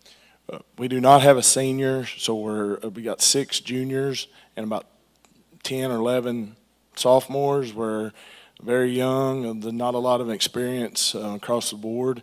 We're probably going to struggle a little bit to get it going, but we're going to have to play fast. We're not very big, so we got to move it, outrun people, try to, and get some good shot selection and take advantage of some transition stuff. That's what we got planned. And shot selection from our one game so far was kind of, sometimes it was good, sometimes it was a little off. We forcing some things. Half my roster just played a football game Thursday night and then turned around and played our first basketball game on Monday. So we're work in progress. I was just about to ask you how that transition, when you were going to get the guys, when football's over, that kind of thing. So, you can't really judge that early on in the year till they kind of get their feet under them and stuff. But kind of talk to us a little bit about what does that non-conference schedule look like now? You said you've played a game already, but kind of talk to us a little bit about that non-conference schedule the next few weeks. Monday we had Maynard. We have Hillcrest tomorrow, and then we're supposed to jump right into conference play with EPC. I don't know. They're a powerhouse football, so I don't know if we'll get to play them next week. We got Sloan coming up, which is always good. Like I said, we have so many in the conference. We have a 9-team conference, so we have to start playing conference games pretty quick. And then the Williams Baptist is coming up. Right in the first week in December. We do have Harrisburg non-conference the week of Thanksgiving, that Monday. So we've got some tests and pretty good teams to get ready for conference. And then, 2A3 is always competitive. All right, Coach, if you'll hand the mic to Jake and Rex and Hayden, I want you to answer this as well. What have you done in the offseason individually to work on your game? What's kind of been focus? And then tell us about your role on the team. I focused a lot on getting stronger in the off season. I'm a post player, so I'll need to be a lot more dominant this year compared to last year since I was on the bench a lot more. I'm looking forward to being in the post this year and just showing them what I got. Yeah, I've been working a lot on my shooting and my defense because I'm going to be on the outside a lot more than I was last year. I was in the weight room a lot trying to make sure I don't get hurt this year because we ain't got very many players. And I was focusing on my shooting to make sure I can put the ball in the basket. All right, Coach, and you talked about how young you are, and I know, you've probably got a philosophy that goes with you year to year. But what's the identity of the Bobcat team going to be this year? We're going to try to make that identity playing fast and good decisions on the move, thinking while we're going.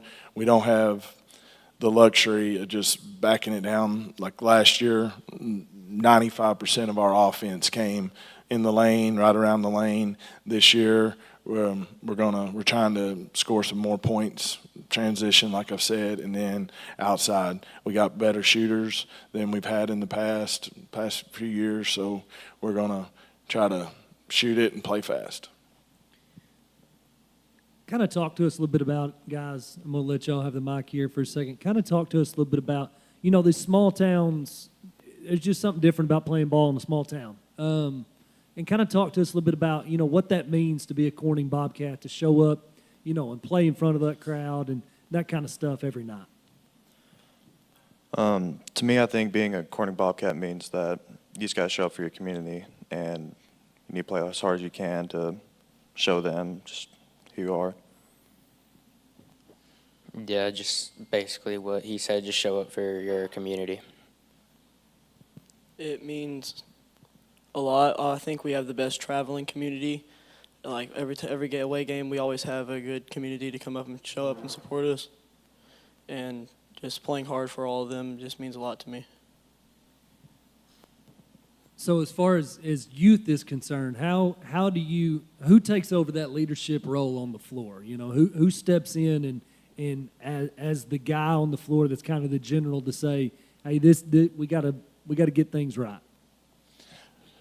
Jake's doing a good job of that right now. He's kind of taking that role. He's the leader, junior. You know, it's kind of up in the air, really. We got some sophomores that are trying, but, you know, it's a hard senior high. It's a big jump from junior high. The sophomores had a really successful year last year in junior high, so some of them are trying, and it's kind of going to be determined as we go without a senior to fill that role. But I've told them it's wide open. We just need somebody to step up. Don't matter what age or what the grade number says. We just need a leader. And if it's a sophomore, be a leader for 3 years. You know, it's wide open. It's a kind of a unique situation, but we're excited about it. I'm excited about it. I told them everything we do next year, every single person in the locker room will be back next year. So this can be a perfect building, rebuilding, whatever you want to call it, to help with the future. But that doesn't mean we're just giving up this year and going to just look all next year. But we want to compete. In this group, they're going to compete. You know, they're young, so each night may be a little different, you know, unpredictable how they're going to play, but we'll get there. Sometimes it's a good problem to have, though, as a coach and as a team, to know, hey, we got a lot of games left with us. So, guys, real quick, 15 seconds. Give me one game on the schedule that you're really looking forward to playing. Piggott, rivalry game. I'm going to say BIC. EPC. Well, guys, I use this year, work on it, get better, overachieve even. You know, that's the goal in a spot like this is just get a little bit better every game. So, guys, thank you very much. Coach, thank you very much. Good luck this year. Keep battling. That was the Corning Bobcats. Next up, we'll have the Lady Bobcats from Corning. We're going to take a commercial break. When we come back, you're watching the 2025 NEA Sports Basketball Media Day.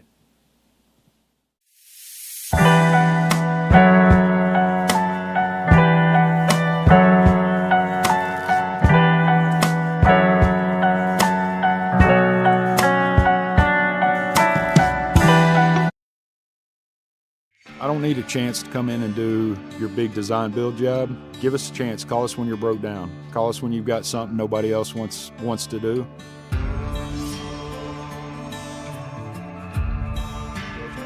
We're the people you can call on Saturday night at 6 o'clock that will be at your door Sunday morning when the sun comes up.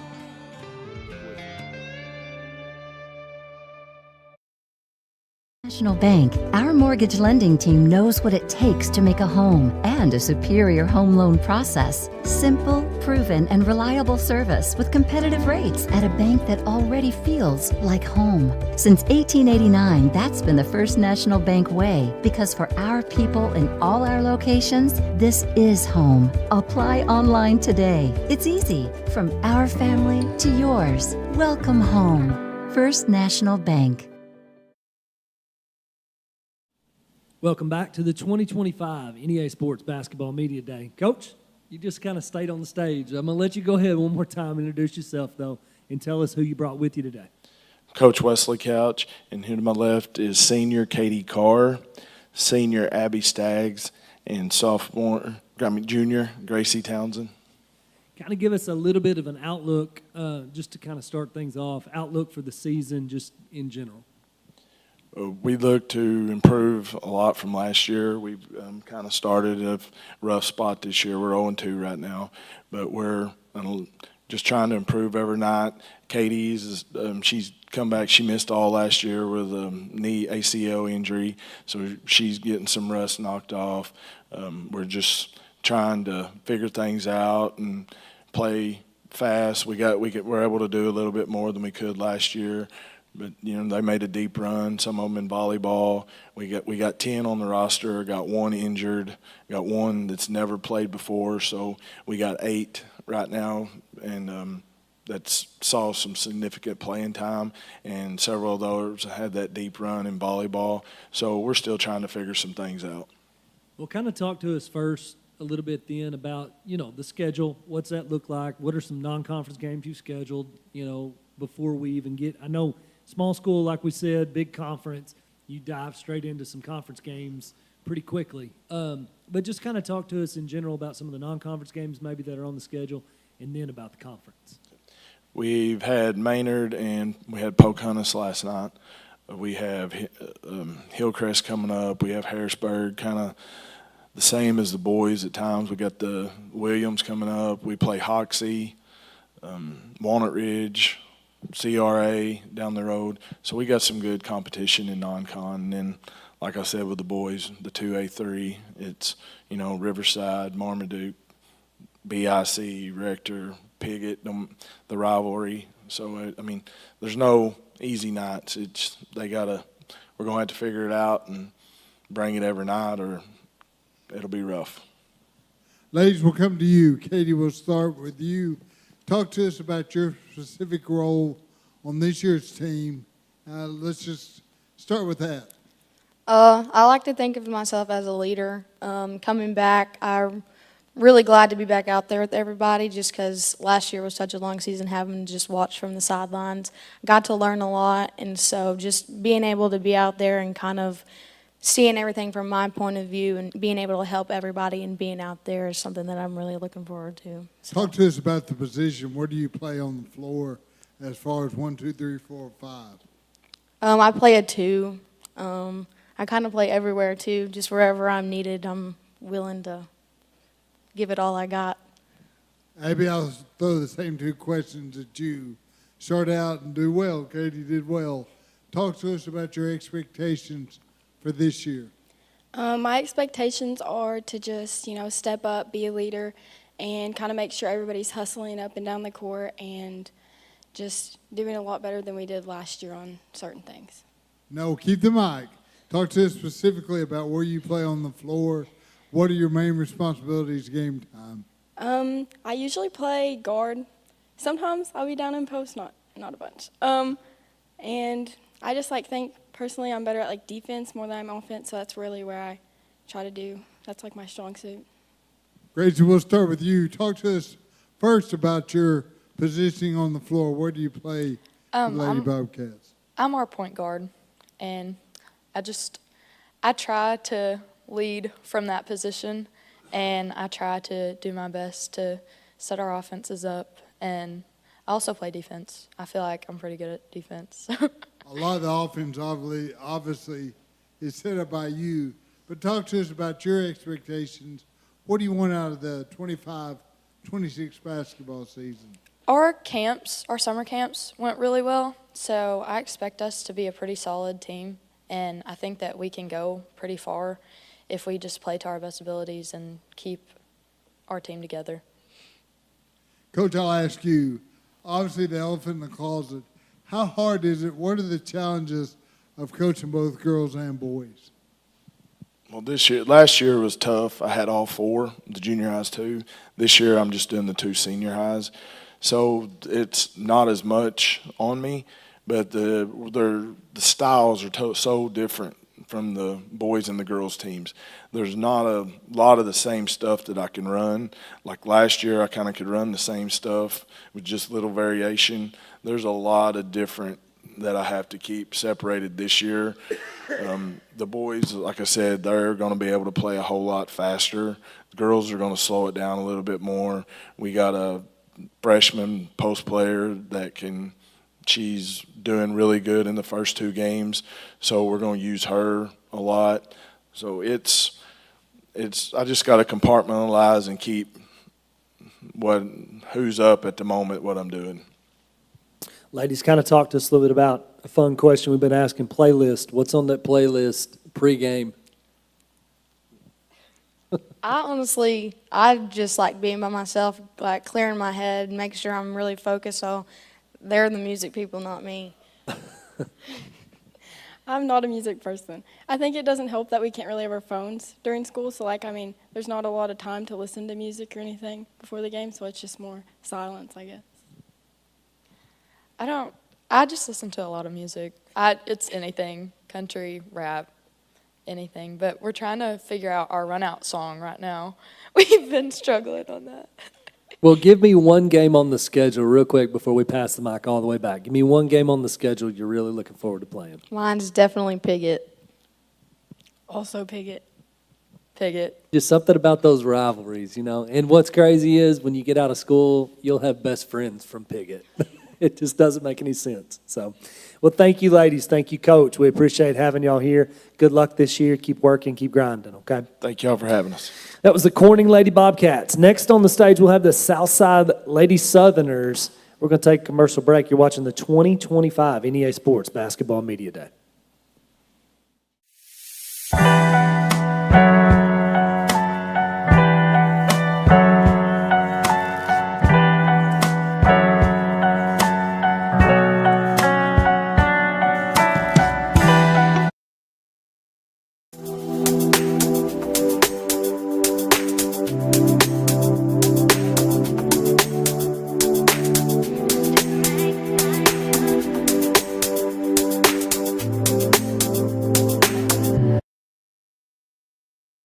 Star Austin Reeves is part of the Central Dealerships team.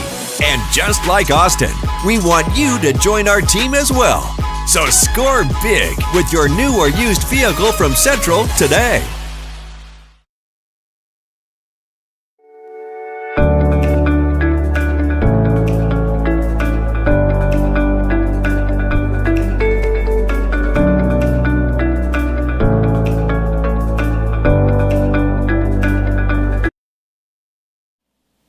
Welcome back to the 2025 NEA Sports Basketball Media Day. On the stage now, we have the Southside Lady Southerners. Coach, if you would, go ahead and introduce yourself. Tell us who you brought with you today and give us an opening statement. So I'm George Sikowski. I'm the head coach of the Lady Southerners. To my left, I have Alyssa Haywood, our senior, and then Macy Witt and Emily Guyette, both sophomores. Coach, if you will, kind of give us an opening statement. Talk about, and I'm assuming y'all haven't started yet, but the upcoming year, schedule-wise, what does it look like? Well, we haven't played our first game yet, but we did go to Earl to play in their jamboree, so we did get to run up and down the floor against a couple of other teams, which was good for us. Saw some really good competition there, so it was a good thing to see where we're at and what we can improve on. We open up next week, Tuesday, versus Newport. Our non-conference schedule is very challenging. We play in several good tournaments, and we're looking forward to seeing where we're at and building, getting ready for the conference season, and then hopefully a postseason run. All right, ladies, I want all three of you to answer on this one. What have you done in the off season, kind of working on individually to improve your game? We've improved by getting in the weight room 4 days a week, improving our strength, and being more physical this year. We've been scrimmaging the junior boys 2 to 3 times a week to get more physical. Yeah, basically what Alyssa said, I come in every day with Coach Sikowski and work hard, and so I'm ready to come in and get better. I come in early every practice, put in some work with Coach Sikowski, and we've been in the weight room. So we're just getting stronger. Emily, keep the mic. Talk to us specifically about your role on this basketball team. What does Coach Sikowski ask you to do, as far as what position do you play offensively and defensively? So I play the center, and they look to me for rebounds and blocking shots and just putting up points. Macy, I'll ask you the same question. What's your role on this team? Well, I'm a point guard, and I'm a leader, and I want to put my teammates in the best position that I can. I'll tell you this. Coach Weaver said you look a lot like Caitlin Clark, and that may be the best. I've gotten that a lot, actually. I'm a big fan of hers, so good luck to you. Thank you. Liz, I'll ask you the same question, though. What is your role on this basketball team? As the only senior, I try to be the best leader I can, and defense is my strength, so I try to help the team with that. Like what position? Oh, I'm a 2 and 3. Okay, so you're out on the floor. Coach, you talked a little bit about your preseason or pre-conference season schedule, but talk to us about the 4A6, I believe. Yeah, so that's a very good conference, very athletic conference. Forest City, Lone Oak, Truman, Stuttgart, Wynn, and then ourselves are in there. So obviously, anytime you start the season, you want to try to compete for a conference championship, and that's what we're going to try to do. But one thing we have to learn is that we have to show up every game and be prepared to play. With, like Alyssa said, she is our only senior, and she's done a phenomenal job of making sure that our team is in the right frame of mind for practice and so forth. So we look forward to the season and the opportunities that it presents. All right, Coach. So the people watching on TV and trying to figure out when they can come see you play, what are they going to see? What are they going to see? So pretty much, since this is my first year with these ladies, we've been implementing a system and trying to work through that. But we are going to shoot the ball quick, and we're going to look to push. So that's what we want to do. Now, obviously, it depends who we play and how we have to adjust to those type of things. So, but I think we'll be a fun group to watch. We've got people that can shoot it from the perimeter, and then Emily, she was kind of modest when she was talking, but we're going to ask her to control the paint. And we also have a freshman that's we've moved up that's 6'1", and she's going to help in there.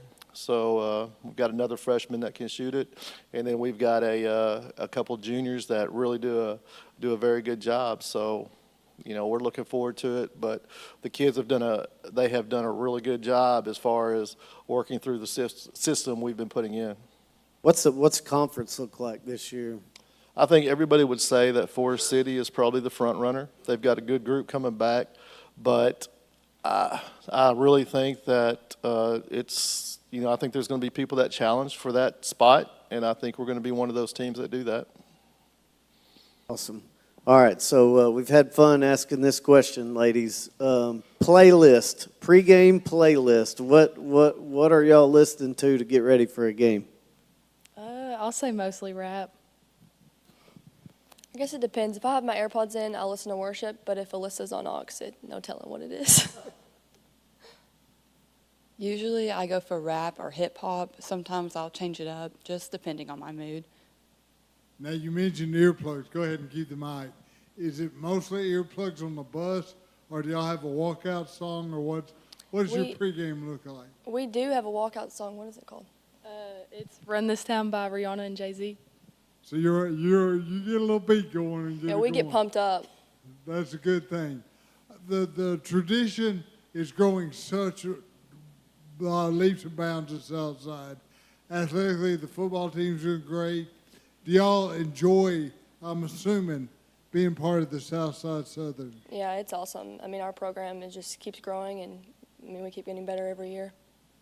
Okay, Coach Weaver's not here, but I'll ask his inevitable question along the lines of conference and all that.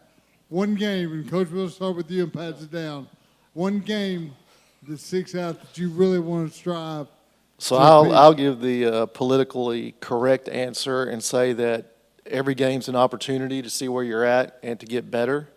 And then I'll let these guys give the not politically correct answer and tell you who they're looking forward to playing. Rip somebody, Alyssa. I'm going to say Stuttgart. Stuttgart through Harrisburg. Forest City. Stuttgart. Y'all got about 30 seconds. Emily, start. Why Stuttgart? Well, they're a really physical team, and they're just really good, so it's a good competition, and the energy is always, like, through the roof. Maisie, Forest City, what did they bring? Forest City, we beat them at home, and then we lost them away. They're just competitive. They're very talented. They're coachable, but so are we, and we're ready to go this year. Listen, can you expand on Emily's answer? Yeah, Stuttgart's very physical. They shoot the ball well. It's a long drive up there. They just play fast and physical, and we got to match that. Girls, you did a great job. Coach, you as well. We appreciate it. That's the Southside Lady Southerners. We'll be back with the boys team from Southside right after the break on the NEA Basketball Media Day.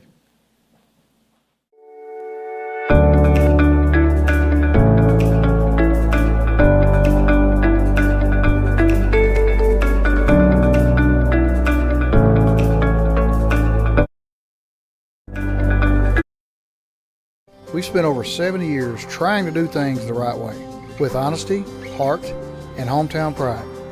With 4 locations across Paragould, Rector, and Kennett, we offer a wide selection of GMC, Chevy, Buick, and Ford vehicles, and service centers to keep them running strong. We're a family-owned business, and we treat every customer like one of our own, because after 70 years, that's what matters most.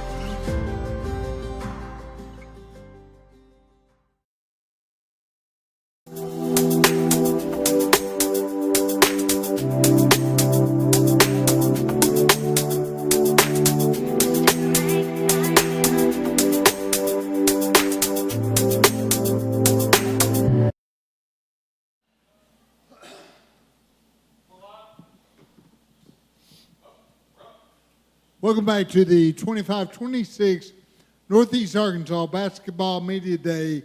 We now have the Southside Southerners up on the stage. Coach, if you will, introduce yourself, the players to your left, and then give us a brief opening statement. Sure.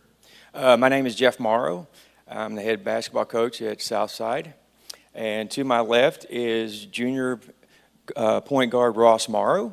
And the guy in the middle is our senior post player, Caden Williams, and all the way to the end is our senior Grady Spinks. And we are all new, so to speak, this year. This is my first year at Southside. Everybody on this panel right now, this will be their first year. Awesome. Well, obviously we got some good size up there. Tell us when somebody comes to watch you guys, what are they going to see? What's kind of the style of play schematically? Well, right now we're still figuring some things out. We're going to be very inexperienced. We lost 4 starters last year. We've got one coming back from football, Trey Allen. He'll be a junior. And then everyone else is going to be very inexperienced. Caden in the middle didn't play last year. He tore his ACL, so he was out all year.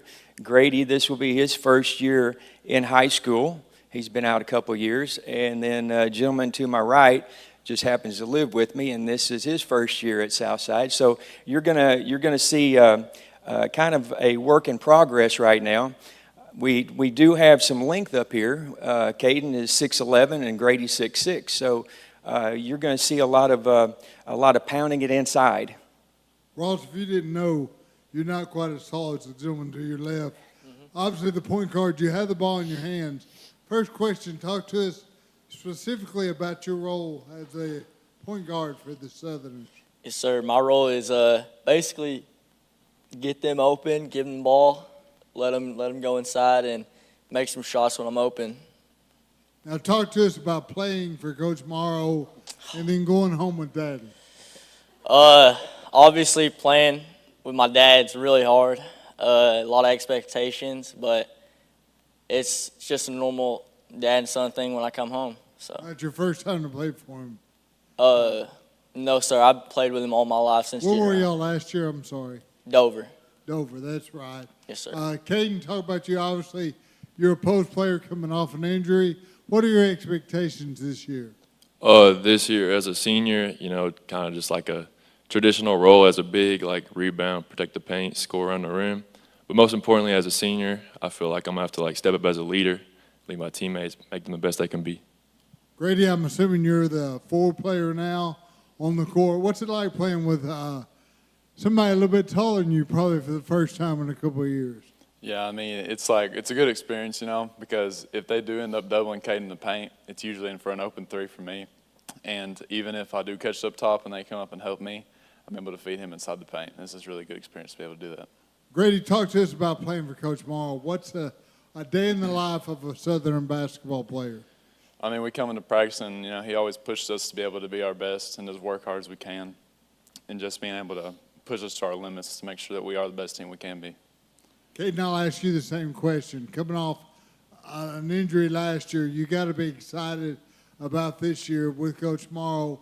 Talk to us about that excitement and playing for Coach Morrow. Well, I pretty much just what Grady said here is just like he's always pushing us to be the best we can be and leaving it all on the court. Coach Morrow, I ask you, you briefly mentioned football. The football team, I look to make a long run in the playoffs.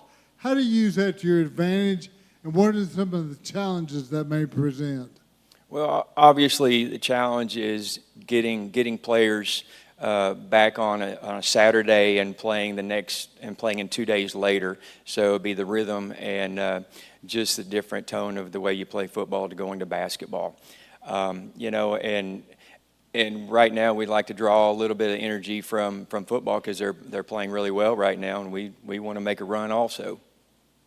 Coach, tell us a little bit about your non-conference schedule and then leading into conference outlook. Our non-conference schedule, obviously we haven't played yet. We don't open up till December the 2nd, and our non-conference schedule is pretty tough, especially not knowing how we're going to play yet. So that's going to be the biggest thing right now. We're just we've got Bald Knob, we've got Searcy, and we've got two really good tournaments that we're in. And so every game's going to be a learning experience right now until we get to a conference.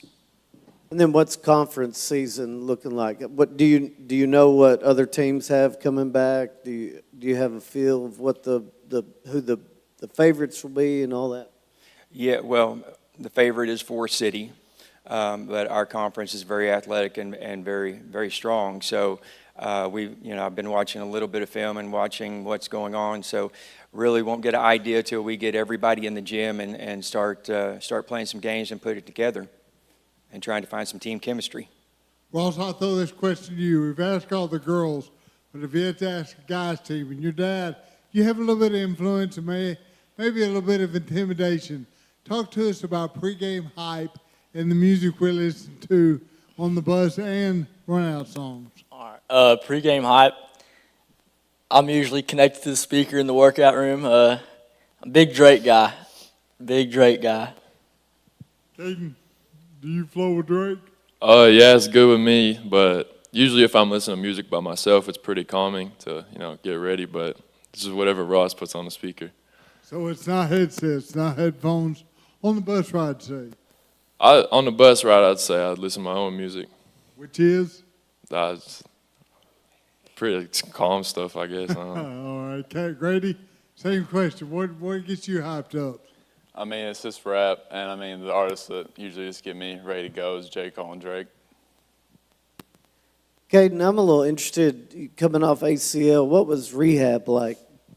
It was 3 days a week. I was in there a couple hours, and it was a grind, but got back to where I am now, and I'm thankful for it. When did you get cleared?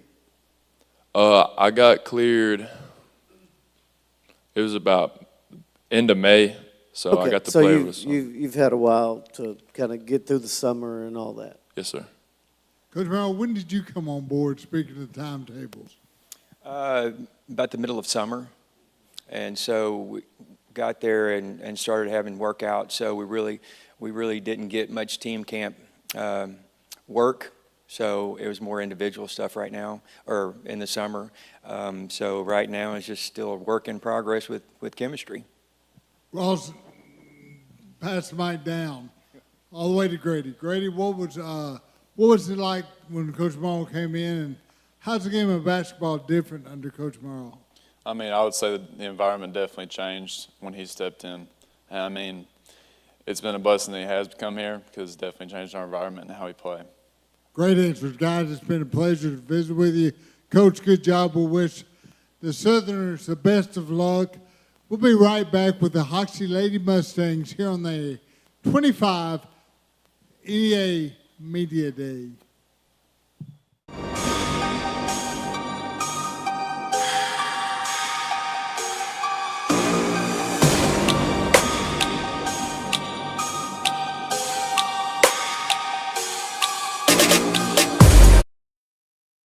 Center is your Yes We Do That store. Pack mail, Tim, what's that all about? That's right, Trey. Pack mail can scan that, copy that, shred that, return that, design that, cut that, print that, pack that, ship that, crate that, freight that, notarize that. Trey, at Pack Mail, we can do all that and more. Pack Mail Super Center, the Yes We Do That store. 361 Southwest Drive at Jonesboro. Don't trust just anybody to do all that. Trust Pack Mail.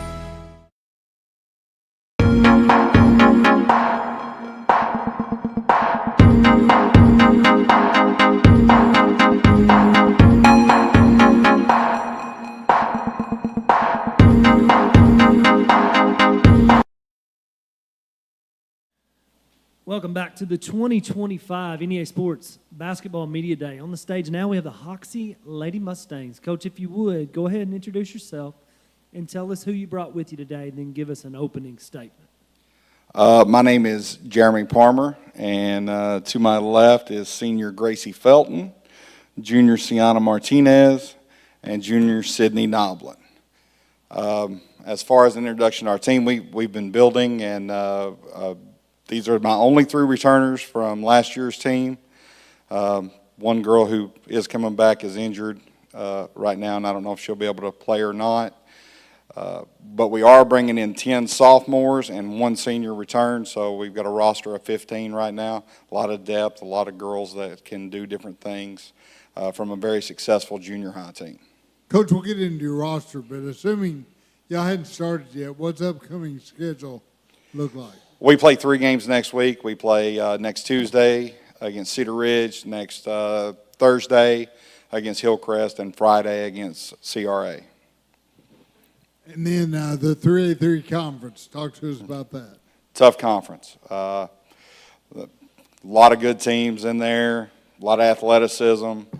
Manila's bringing back a whole lot. Rivercrest is bringing back a whole lot. They're bringing up, a 9th grader that is very, very talented. And we had battles with them in junior high last year with a lot of talented girls out there. Other teams, Newport's very athletic. Osceola, or Harrisburg, Walnut Ridge. We're trying to build a program, and we were lucky enough to we got our first win in senior girls basketball last year that in about 2 years. So that happened right at Christmas time last year, and just trying to build from that. These girls come into work every day. These 3 came into work every single day through trying times, through getting beat, through everything, and they did it for multiple years, which is a testament to their grit. That's awesome. Gracie, let's start with you, and then I want all 3 ladies to answer this. Talk to us about your off season. What have you done over the summer and leading up to the season to get better individually? So I didn't get to really do a lot of school off season dealing with volleyball, but mainly in the summer I'm just trying to learn to reconnect with these younger girls and show them that senior high is not the same as junior high. It's a lot more aggressive, and they just need to learn to connect together and use each other. But individually, I'm working on my rebounding and finally getting back in the post after being a point guard when I'm really not.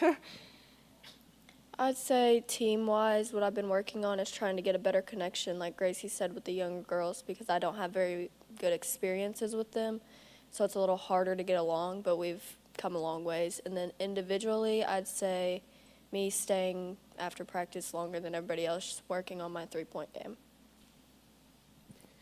I'd say I work on my rebounding a lot and post moves because I'm mainly down there. And getting closer to the littler girls and just practicing more on that. And I usually stay late with Sienna, working on my shots. That's about it. Coach, your players mentioned interacting with the younger crowd. Talk to us about, obviously, the 3 starters, your other starters, and your depth. Right now, I've got a lot of different girls who can take the floor at a lot of different times. As far as, I just talked to them yesterday about, I don't know who I'm going to put out there to start with because I don't feel like I have 5 starters. I feel like I've got 10 or 12 that can do different things to help us. This summer, especially at camp, a lot of different girls proved that they can play a role on the team, and most times you don't have that kind of depth of girls who can dribble or shoot, and I try to define what kind of role I need from them and what they're most comfortable with and tell them where they can improve to give them a better shot for the minutes on the floor. They've worked really hard at that. The chemistry-wise, I feel like we've come a long ways. The younger girls are very dominant personality young ladies who have been good at every sport that they played, and they expect to go out there and be good. And these girls that are up here right now are blending in with them and learning how to play and be aggressive with them and a little different style than what we could play last year. So, Coach, I know you don't really, you'll learn more as you go, but what do you see the style of play being this year for the Lady Mustangs? We'll play a lot of pressure defense. We're not very tall. You're looking at 2 of my taller ones up here. We don't have a whole lot of size, but we do have quite a bit of speed and athleticism to get up and down the floor. Now, sometimes it's a little faster than I want them to move. A little more aggressive. We'll throw the ball away some, and I want to see pressure defense. I want to get out, put pressure on folks, and play to the if we can play that style, that's what I want to be able to do. Man-to-man defense, that sort of thing. Gracie, your senior year, how's this different than any other year, and what have you done differently entering your senior year? So this year is going to be a lot more exciting, and it's a group of new girls, and the past few years we've struggled with athleticism and finding people to even make a team, really. But this year, everybody's there and trying to do everything they can to make my senior year the best, and I'm really grateful for them. And I'm just ready to have a winning season. We haven't had in the past, but this is going to be a great season, and I'm really excited. Playlist. What's on the playlist on the way to the game? A lot of Big X to plug. The Mexican OT. Basically them two. Mine's basically the same. I listen mainly to Big X the Plug. My run-out song this year is going to be Like That by Metro and Future, but a lot of Big X to plug. You see, the older I get, the further away from that question I get because I don't know the responses most of the time. I do know those, but there are sometimes people will say stuff that Hey, I added in a little Nirvana, yeah. so. Well, I'm not that old either, so somewhere in the middle. One game on the schedule, ladies. One game that you're really looking forward to playing. I don't really specifically have one game. I'm really looking forward to the first and the last game of the season because I want to see what growth we can do throughout the year. And just really, we are crosstown rivals, of course, with Walnut Ridge, but I'm just really to see our improvement throughout the year. I would have to say the same, first and last game, to see how far we've become, especially since summer, like the chemistry and everything, and how we've improved individually. I'm mainly just ready for the first game to get it all started because I'm just ready for the season to start. Well, ladies, thank you very much. Coach, thank you very much. We appreciate y'all. Look forward to this year, just battling every day and getting a little bit better every game. So thank y'all very much. That was the Hoxie Lady Mustangs. Next, we'll have the boys from Hoxie. We're going to take a commercial break. You're watching the 2025 NEA Sports Basketball Media Day.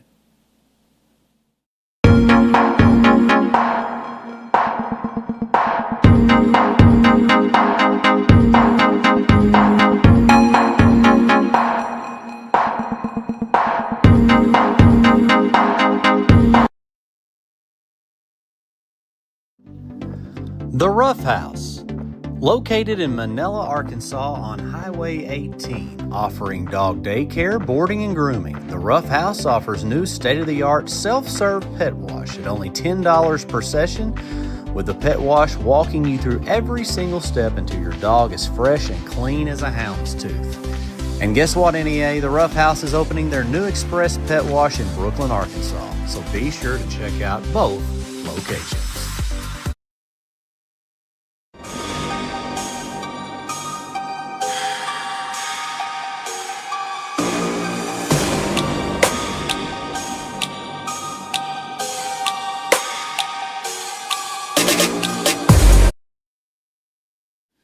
Welcome back to the 2025 NEA Sports Basketball Media Day. On the stage now, we have the Hoxie Mustangs. Coach, if you would, go ahead and introduce yourself, tell us who you brought with you today, and give us an opening statement.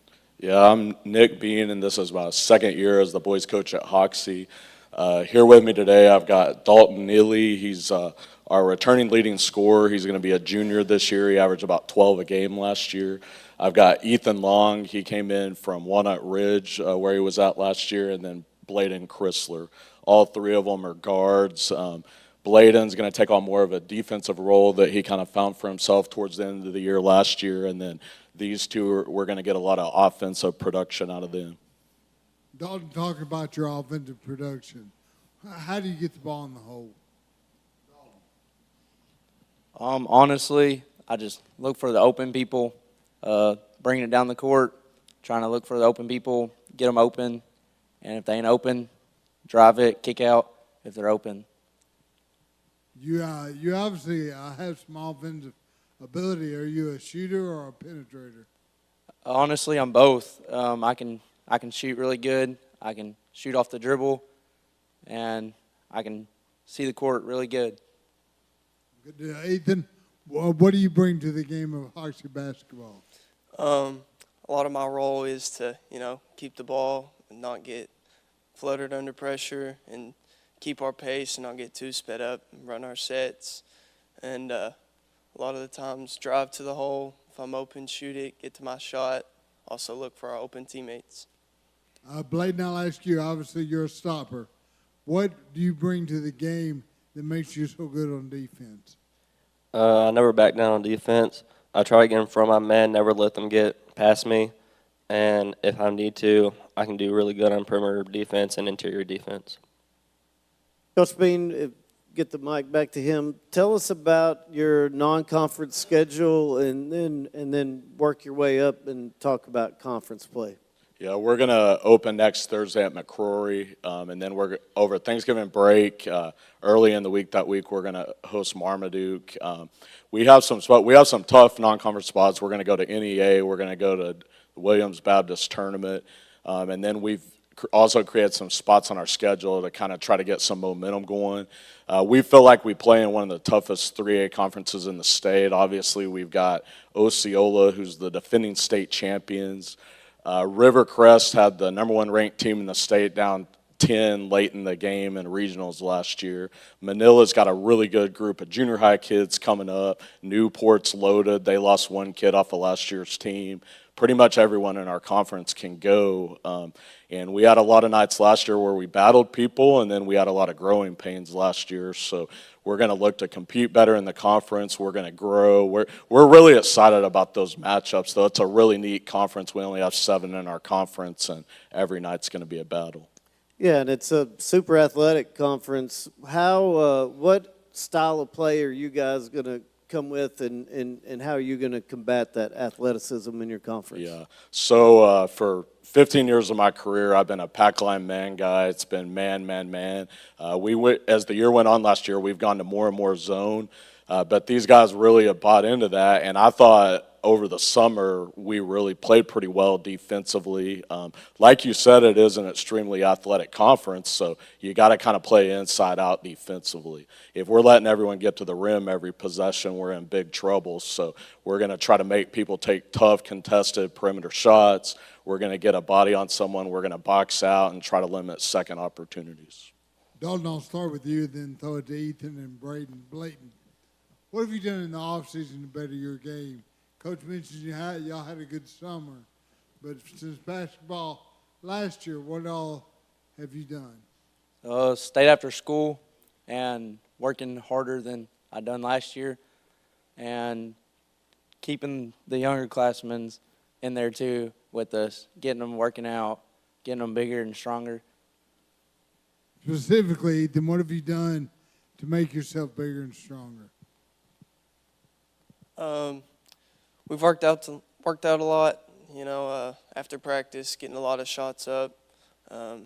During the summer, I really worked on my shot a lot and, worked on penetrating and getting in the paint and, finishing through contact because we're going to need it this year with all the bigger teams that we have in our conference.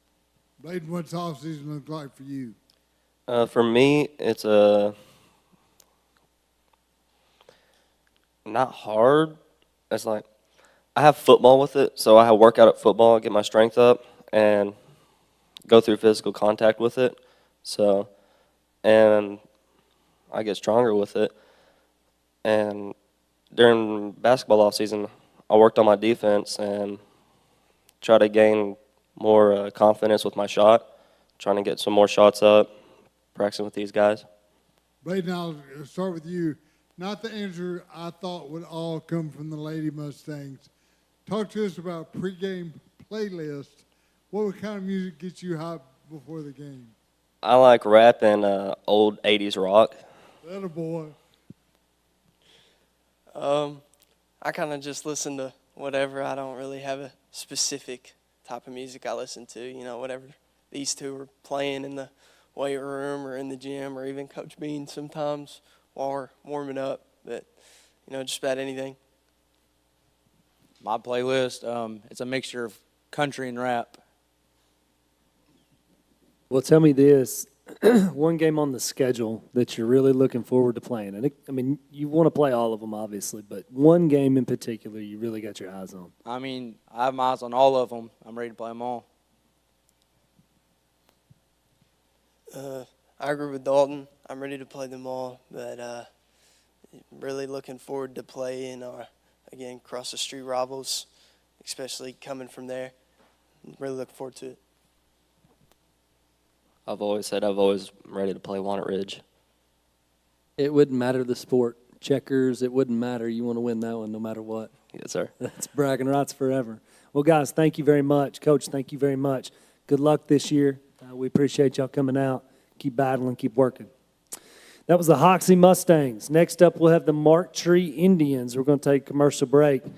When we come back, you're watching the 2025 NEA Sports Basketball Media Day.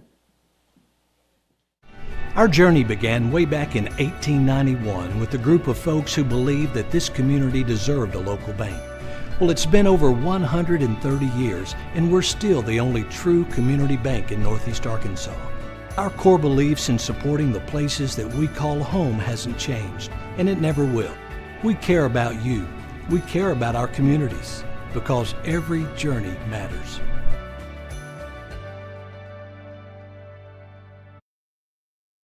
National Bank, our mortgage lending team knows what it takes to make a home and a superior home loan process. Simple, proven, and reliable service with competitive rates at a bank that already feels like home. Since 1889, that's been the First National Bank way, because for our people in all our locations, this is home. Apply online today. It's easy. From our family to yours. Welcome home. First National Bank. Welcome back to the 2025 NEA Sports Basketball Media Day, and there is a legend on the stage. Coach, if you would, go ahead and introduce yourself. Tell us who you got with you today and give us an opening statement. My name is Barbara Wilburn Covington, and to my left I have Colin Dupree, which is a senior, and CJ Mossalon, which is a senior as well. This would be a different year than what people have seen from Mark Tree. Normally we got the big man in the middle, a lot of explosive guards. It'll be a little different, but we got the talent. I think a lot of people is going to be shocked at what we're going to possibly do. How does it change what you do in practice? Oh, it changed it a lot, a whole lot, because a lot of these kids are new to the program. A lot of the kids that hadn't played a lot, so it's going to be different than what the style of play that we do and what I do as a coach. Colin, talk to us about playing for Coach Wilburn. She is a legend in Northeast Arkansas, like Garrett said, but I know she's a pretty tough coach as well. A lot of love, but also she's not scared to get after it. Talk to us about a day in the practice of Barbara Wilburn. Practice is usually really fun. It's always intense, a lot of defensive drills and getting after it. CJ, I ask you the same question. Yeah, it's pretty intense, like what he said. A lot of running, which is going to help us. Like, that's probably going to be our biggest advantage throughout the season. So we're going to be a lot of, like, in shape and stuff. And her emphasis is defense, and which we work on a lot. CJ, talk to us about your role on the team, what the expectations are for you as a player, and where are you on the court? Yeah, my role is to lead the team, of course, since I'm a senior, and really like to push everybody else on the court, get them in the right spots, and really just play my game. What position? Point guard or guard. So the ball's in your hand. What about you? What is your position on the court? I play forward, and my role is to be really intense on defense and guard a lot of players and lead my teammates. Coach Wilburn, what about basketball?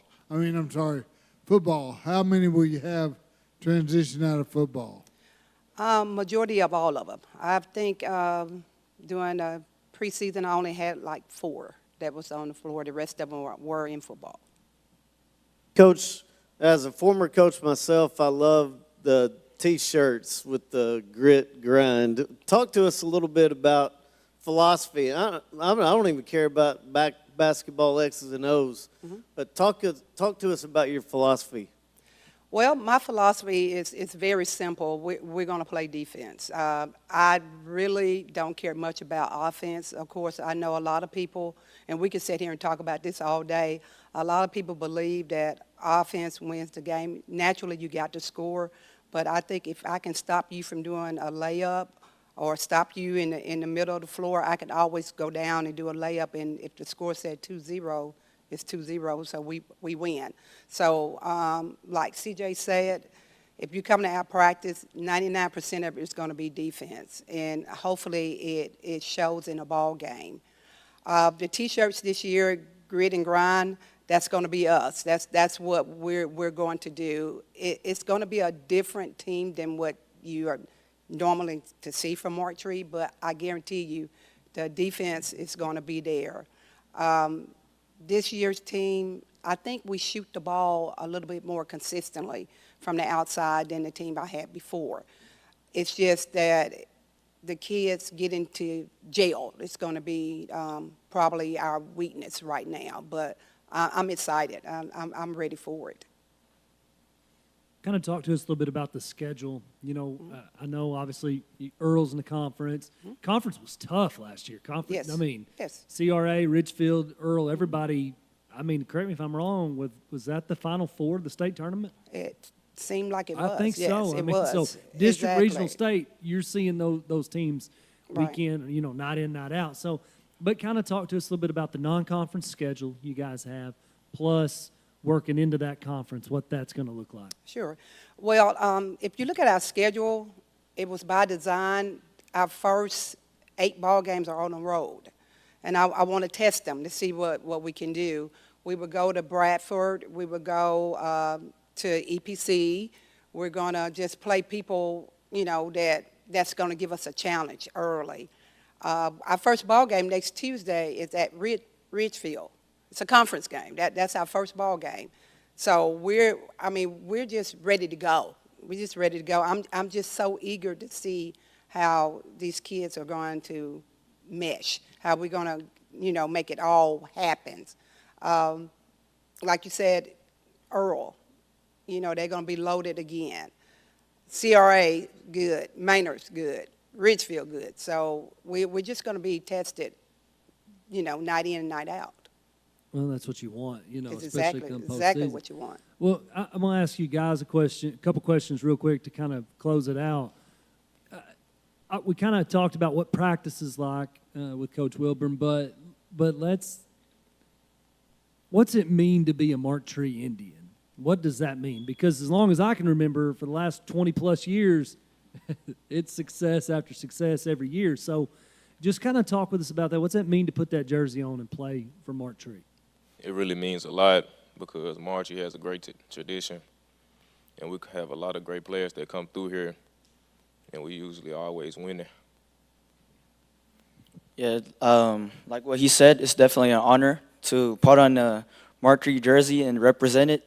And I'm new here, and I'm looking forward to playing for Mark III and Coach Wilbur and playing with everybody else. Well, kind of tell me this real quick. You can just pass the mic back and forth here. What's one game on the schedule? It can be more than one, but what's a game or two on the schedule that you've got circled? Really, I'm looking forward for like every game on the schedule, and really, it's our senior year, and really just take it one game at a time and just be present.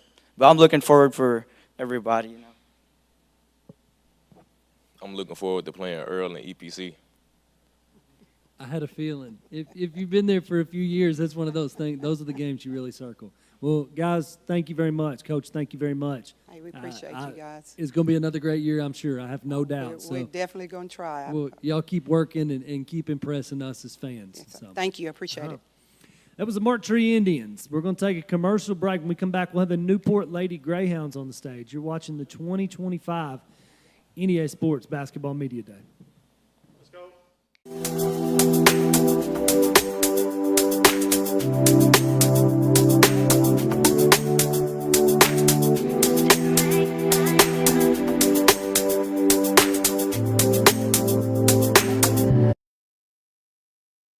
25, the forgotten legends of small school hoops return to the spotlight. Now the game enters a new quarter. This December, the Final Jump Shot podcast makes its highly anticipated return for a second season.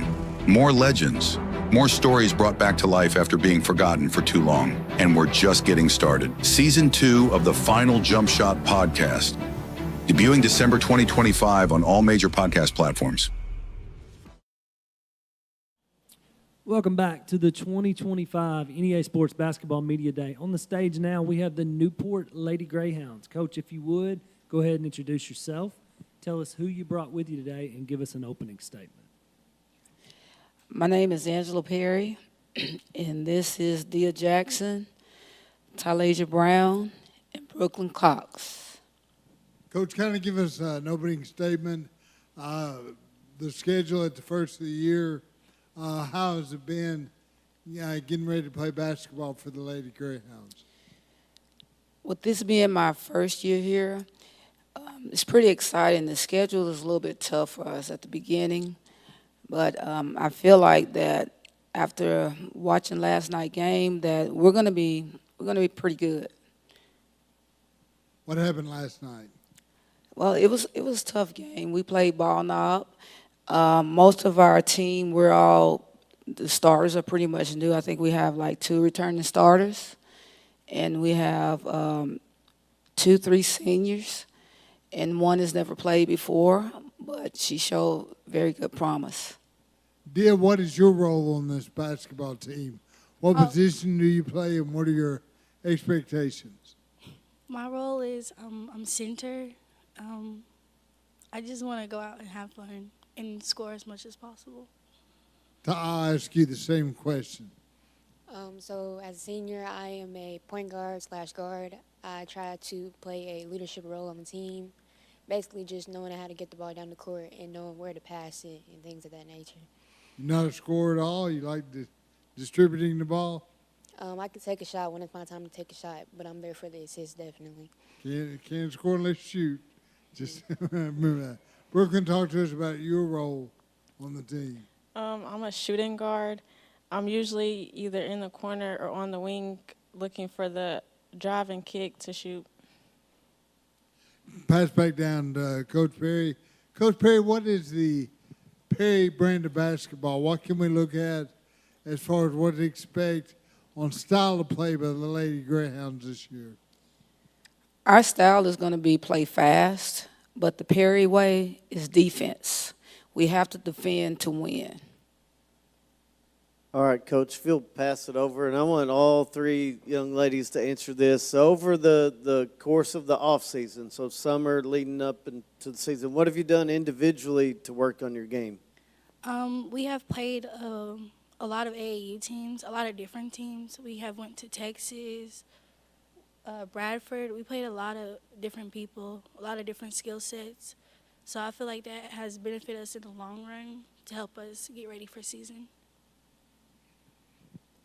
So during the off season, there was a point in time where I was injured, so I had to take care of myself just so I know that I can come back and play the way I want to play and be there for my team. Also, during the off season, I'd say that we worked a lot together, just trying to get to know each other, trying to build chemistry also. During off season, we have practiced a lot. Even after practice, some of us would stay and shoot. And we had a lot of AAU tournaments this summer, and we're all learning to play together. Coach Perry, what does the pre-conference schedule look like for you? Not really sure, being that this is my first year, but I feel like that we should come away with a lot of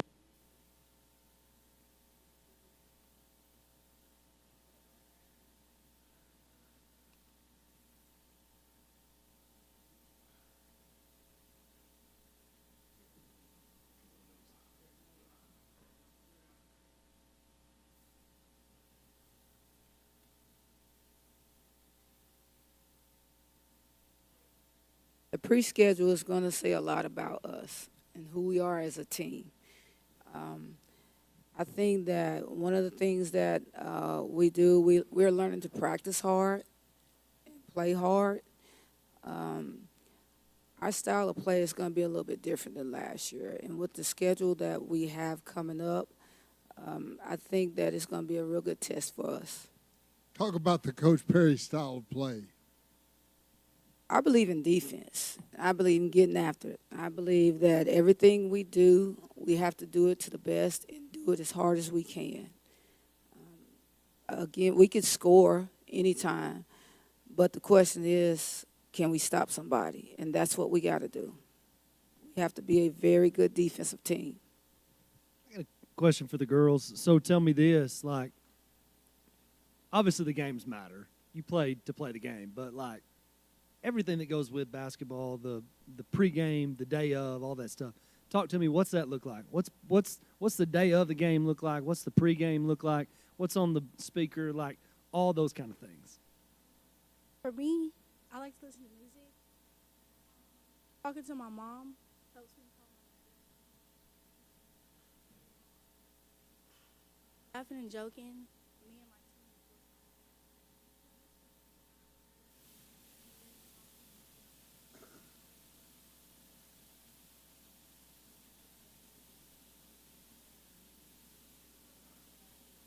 Asking us, like, what you gonna do tonight, how you gonna play, how many points you gonna score. I'm basically just saying, hey, I'm gonna go out there and do my best.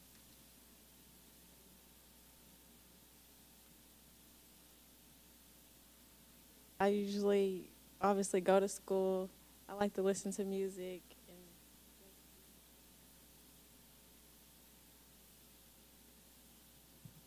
What's it mean to play for Newport? Like, what's it mean to be a Newport Lady Greyhound?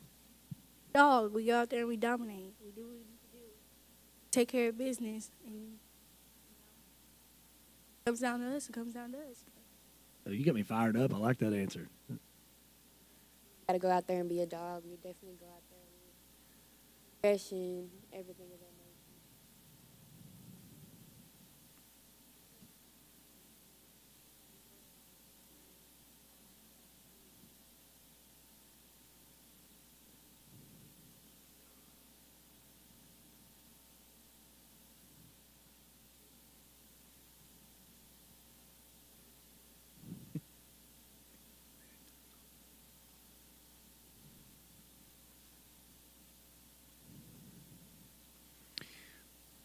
One game on the schedule. Hang on just a second. We'll fix that mic for you. But thinking about this, one game on the schedule, one game that you're really looking forward to playing this year. What is it?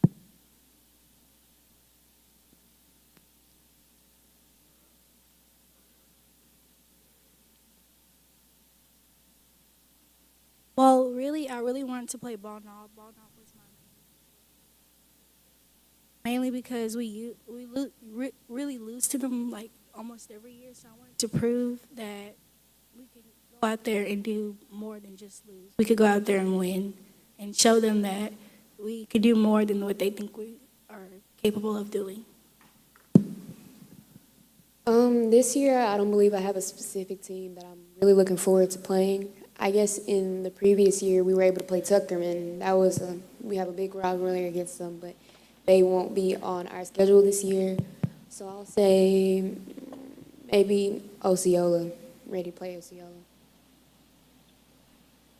We're all going to just take all the games one by one, but we know that Manila is really good, so I want to see how we can compete against them and keep the game with them. Well, ladies, thank you very much. Coach, thank you very much. We appreciate y'all. Appreciate having y'all. Good luck this year. Keep working. Keep battling every night. That was the Newport Lady Greyhounds. Next up, we'll have the boys from Newport. We're going to take a commercial break. You're watching the 2025 NEA Sports Basketball Media Day.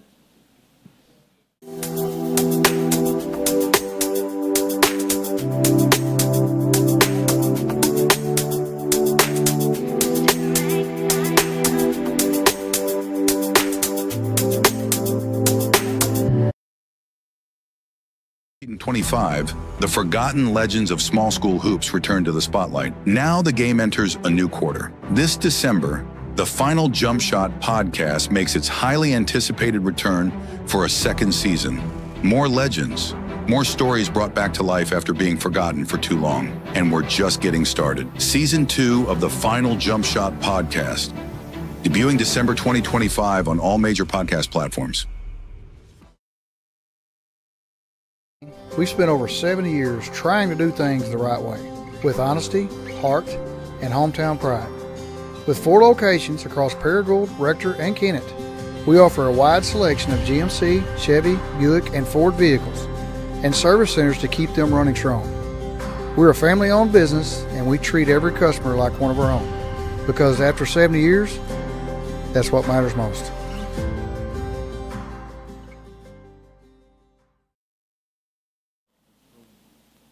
Welcome back to the 2025 NEA Sports Basketball Media Day. On the stage now, we have the Newport Greyhounds. Coach, if you would, go ahead and introduce yourself. Tell us who you brought with you today and give us an opening statement. Yeah, I'm Marcus Lewis. I'm the head boys basketball coach at Newport. I got junior Jessen Russell, junior Eddie White, and then I have sophomore Eric Cross. Coach Lewis, I've had the privilege of watching the Greyhound football team, and I expect a long run in the playoffs, but how many do you expect to come from the football team to help y'all out? Yeah, so Jessen, he'll be joining us here from football. Then we have about, I think, 8 in total, 7 or 8 in total. That'll be coming from football. We have 7 right now in the off season. So has it presented a problem not having your football players? A little bit. I mean, you worry early what's going to happen, but we're still playing here. A few games here. We started last night, and we're playing a few games with the guys that we have. Our first, we added a couple games early because we didn't know if we were going to have enough without football, and so we added just a couple here at the very end to just get some reps in. That's a good problem, and it is a problem, but it's a good problem to have. Go ahead and throw it to Jessen. You're playing football right now, correct? Yes, sir. Talk to us about your mindset of basketball. Have you given the round ball even any thought at all? I give thought to dual sport. I'm a dual sport athlete, so I think about both sports every day. I still practice basketball every day pretty much outside of school, and I still practice football. So for me, it's all the same for me. I'm all about multi-sport athletes. Eddie, talk to us about your role on the basketball team. What position do you play, and what do you bring to the court? I play forward. Right now, I'm playing the big. We only got 7 players. My role on this team, I bring a lot of energy to the team. I love energy, and I love playing defense. I love making sure my team good, keeping their head up. And I'm working on being a leader for my team. We need more leaders. So yeah, I feel like this. Yeah. Off tangent, are you a singer? Because you're definitely a bass. Nah. You don't sing? Come on now. I'm sorry. Eric, I ask you, what's your role in this basketball team? What does Coach Lewis expect out of you? My role is to sit down and play defense and facilitate and bring the energy to this team. I love playing with these guys. It's a good experience playing with older people. They help me. Yeah, they help me every day at practice. they bring energy too.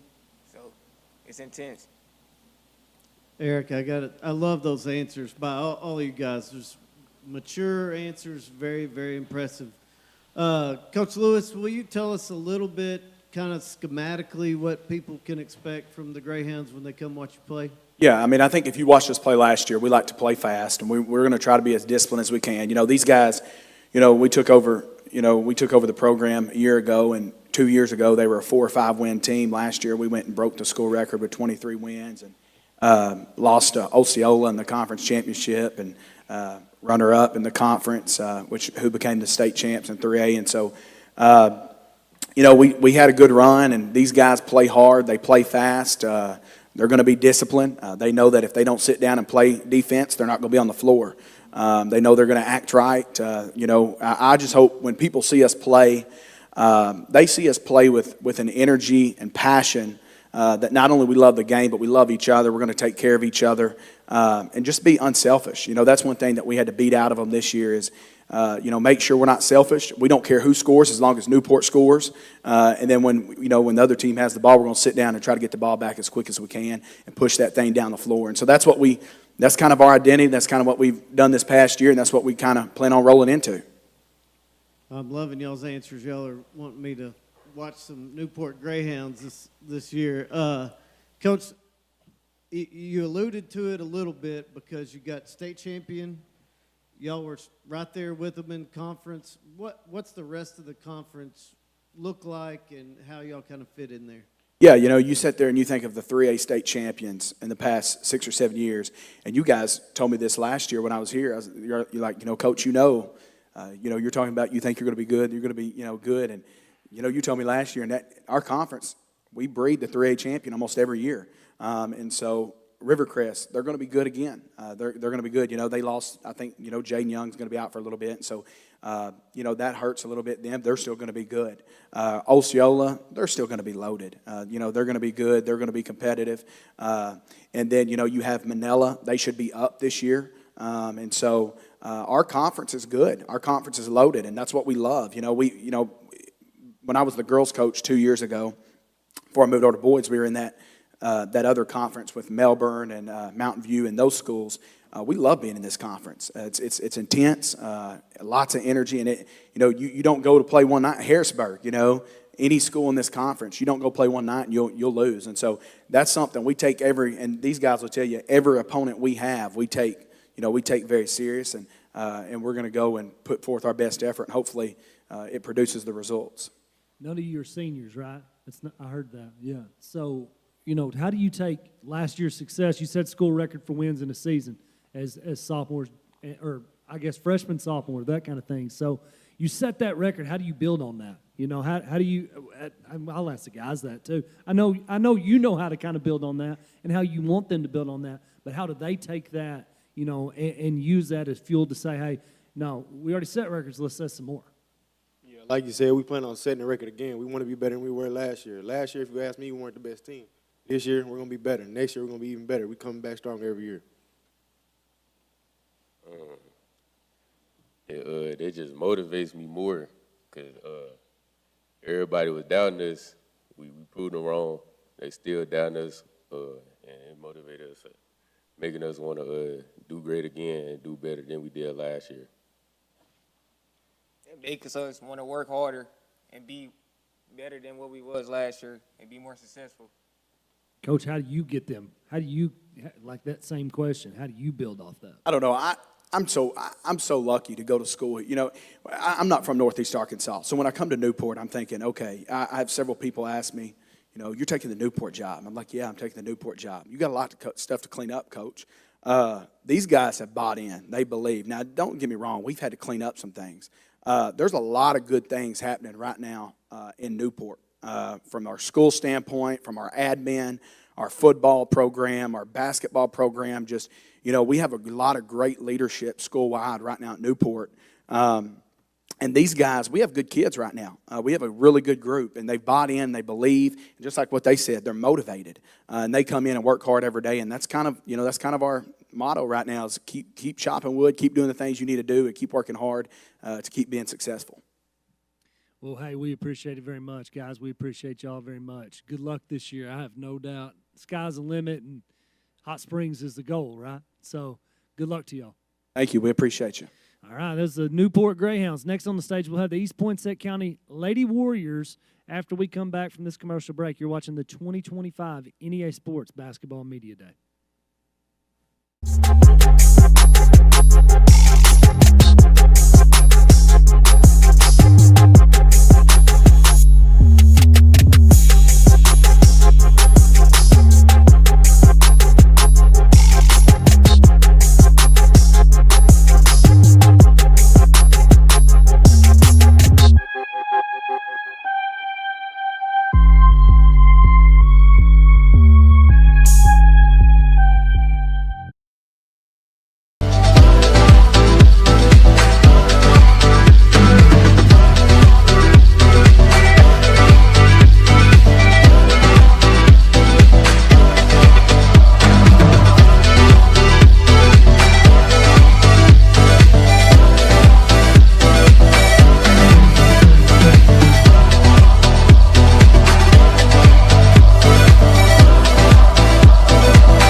Hello again, everyone, and welcome back to the NEA Sports 25 Basketball Media Day. We're now joined by the EPC Lady Warriors.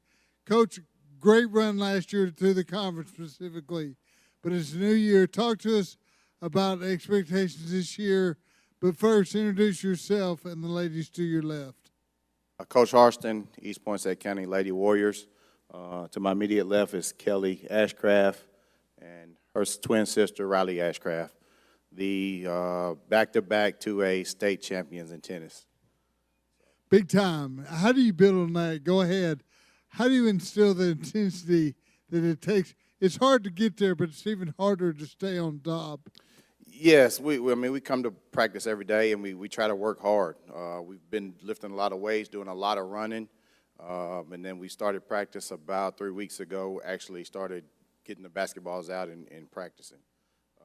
Watch us play, we like to try to get up and speed the game up, full court man-to-man or some kind of pressure, and then get out in transition and run, cause turnovers, get easy scores in transition. I'll go ahead and pass the mic over to Kelly. Kelly, what's it like being a state champion every day in practice? Does it change your mindset, or is it any different this year than last year? How do you treat having a target on your back? I definitely think that it makes you want it more in tennis and in softball. It changes your whole mentality about how good you play, how much work you put in, and it's a good thing. A target's good, but definitely strive to get it in everything, be the best you can be. Riley, I'll go ahead and ask you an obvious question. Who do you feel like is better looking, you or Kelly? I'm kidding. I won't put you on the spot there. No, talk to us about your role on the basketball team this year specifically. You're more of a leader, obviously, but talk to us about what position you play and what you bring to the Lady Warriors. Really just try to be a consistent player and be someone my teammates can rely on every game. Just be consistent as possible. Try to be a leader.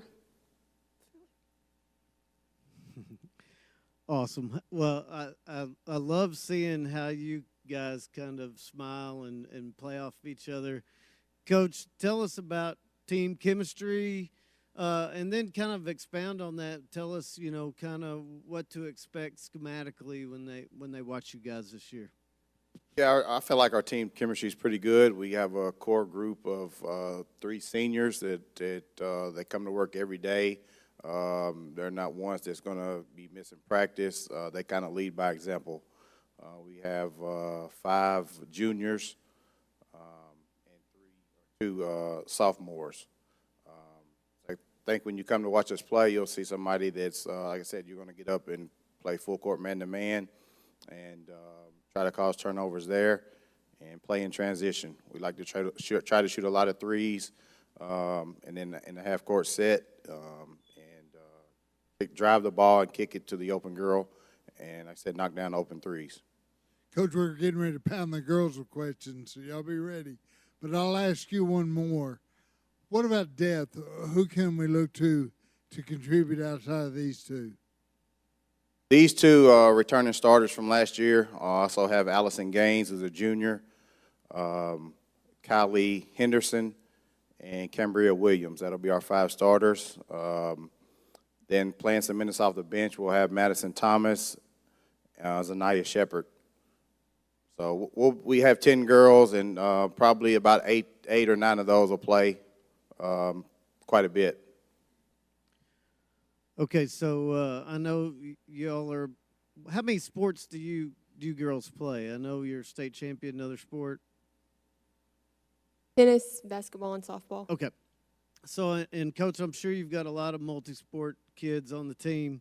How have you, ladies, I'm talking to you, how have you worked on your game throughout the off-season, and did you focus on anything in particular to get better for basketball season this year? Tennis season runs right with basketball preseason and summer camp and stuff, so going from tennis practice to summer camp it helps. It definitely helps. You know, you're staying in shape and you're really working. I think that it's better. The more sports you play, it helps everything. So it's definitely a big help. She just said no. Coach, tell us kind of what the conference is looking like this year. I mean, what do you expect people to have back? Where do y'all fit in all that? I think the conference will be similar to what it was last year. I think Riverside will probably be the favorites, and I mean, until somebody beats them and knocks them off, I think they've got to be the favorite. Us and BIC finished 2 and 3 last year. Rector was right in the mix. Piggott was right in the mix. I mean, you have to bring it every night, regardless of who you play. I mean, we went on the road last year and lost to Piggott at their place, and Piggott's finished 5th or 6th in the conference. So you can't take anyone lightly. You got to come bring it every night. So we try to prepare for each game and go out and take care of business. Coach, you've created a monster, though. Do you look at anybody potentially as competition across the state, maybe, in the playoffs? Honestly, I haven't even looked across the state. I know our region is going to be really, really tough with Tuckerman and Sloan, Israel County. So I just hope we can, make it to regionals and then win a game there to get into the state tournament. Once you get into the state tournament, it's a game at a time to try to win to get to Hot Springs. We have a pretty tough non-conference schedule. We're going to Cutter Morning Star, who beat us last year in the state tournament. We went to Israel County last year, and they're coming to our place this year. So that's some 2A competition that we'll see hopefully in the postseason. We're also in the Williams Baptist tournament this year, who has 2 or 3, 4 teams from our conference, and then some of our regional opponents as well. So that across the state, I'm not really sure. I think Barton will be really good again this year. But then I'm not really sure outside of those couple teams there. Go ahead and pass back all the way down to Raleigh. Raleigh, can I ask you, pregame hop, what is on the playlist? What do you listen to get ready to play? I listen to everything. Nothing I really don't like. What does pregame look like? Headphones? Or do y'all blast it over the loudspeaker? No, we're real quiet on the bus. I got my AirPods in. He don't really like for us to be crazy. He's very chill. I like Big X the Plug. All right, Kelly, she finally opened up a little bit, but quickly, are you the same genre, Kelly? Yeah. I do listen to everything, kind of like Riley said, but definitely hype music, and it gets you ready. Well, whatever it takes, keep up the good work. Coach, congrats, but I hope you'll have another good year. Sitting back up here in the same shape. Been wonderful to visit with all 3 of y'all. That's the East Poinsett County Lady Warriors on the 25 NEA Sports Media Day. We'll be right back with the gentleman from EPC.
Welcome back to the 2025 NEA Sports Basketball Media Day. On the stage now, we have the defending two-time state champion, East Poinsett County Warriors. Coach, if you would, go ahead and introduce yourself and tell us who you brought with you today and give us an opening statement. Coach Thaxton, head boys basketball coach at EPC. To the left, I have Ashton Real, Jr., Quincy Perry, Jr., and Hayden Stone, Sr. Coach, I got to ask you a question. Balancing football and those coming from football, how does that work out in your system? Because I know they'll probably make another long run in the playoffs. Take it one day at a time. It's just one day at a time. Once football is over, we take a day to just kind of relax. We'll have a team meeting sometime in that afternoon on that Saturday. Then Sunday we practice. And it's just a game-by-game basis. We know we're not going to be in the greatest shape. We know we're not going to make shots, so we rely on defense. Defense and rebounding is two things we focus on. It's something that we can control. Energy and effort is everything for us, so that's what we try to control. What's your schedule look like initially? Because you'll do it without your football players. I don't play a single senior high game until football is over. Well, I appreciate your respect for multi-sport athletes. Ashton, throw the same question to you. What's the biggest challenge you have coming off the field onto the court? I think getting back in shape would be my biggest challenge, coming off the football field and getting back on the court. All right, go ahead and pass it down, and I'll ask you the same question, Quincy. Basically getting back in shape and just getting my jump shot right, because being off for a minute, you have to get your shot back in rhythm. I don't have to come back off the field, back into the court. I'm practicing all football season. That leads me to the next question here. How do you balance that, guys? How do you balance that in the off season? Because once basketball is over, you're probably getting ready to start a little bit of football stuff in the spring. Do you still balance some basketball stuff in the summertime while you're getting ready for football? How does that work? I mean, just preparing all year round. Like I said, we got a lot of football players to just like to play basketball, so it's never really a problem getting back into the basketball mind. I use my summer playing travel basketball and just perfecting my craft while maintaining my football skills and getting in the lab with Coach Powell. Basketball practices pretty much the back half of the spring and summer camps. So we're doing it all year. So, Quincy, Ashton, I'll ask, I've heard this all day, and I'm a basketball school, so I don't know. Never had football, never got to play it. So what's that like? What's the difference? You hear people say basketball shape, football shape. What's the difference? What's the biggest thing that is the toughest thing, I guess, when you get back on the court? I say most definitely getting back in shape, because it's two different types of shape. One game takes more running than the other, most definitely, and just getting your jump shot and, getting back in the basketball mindset.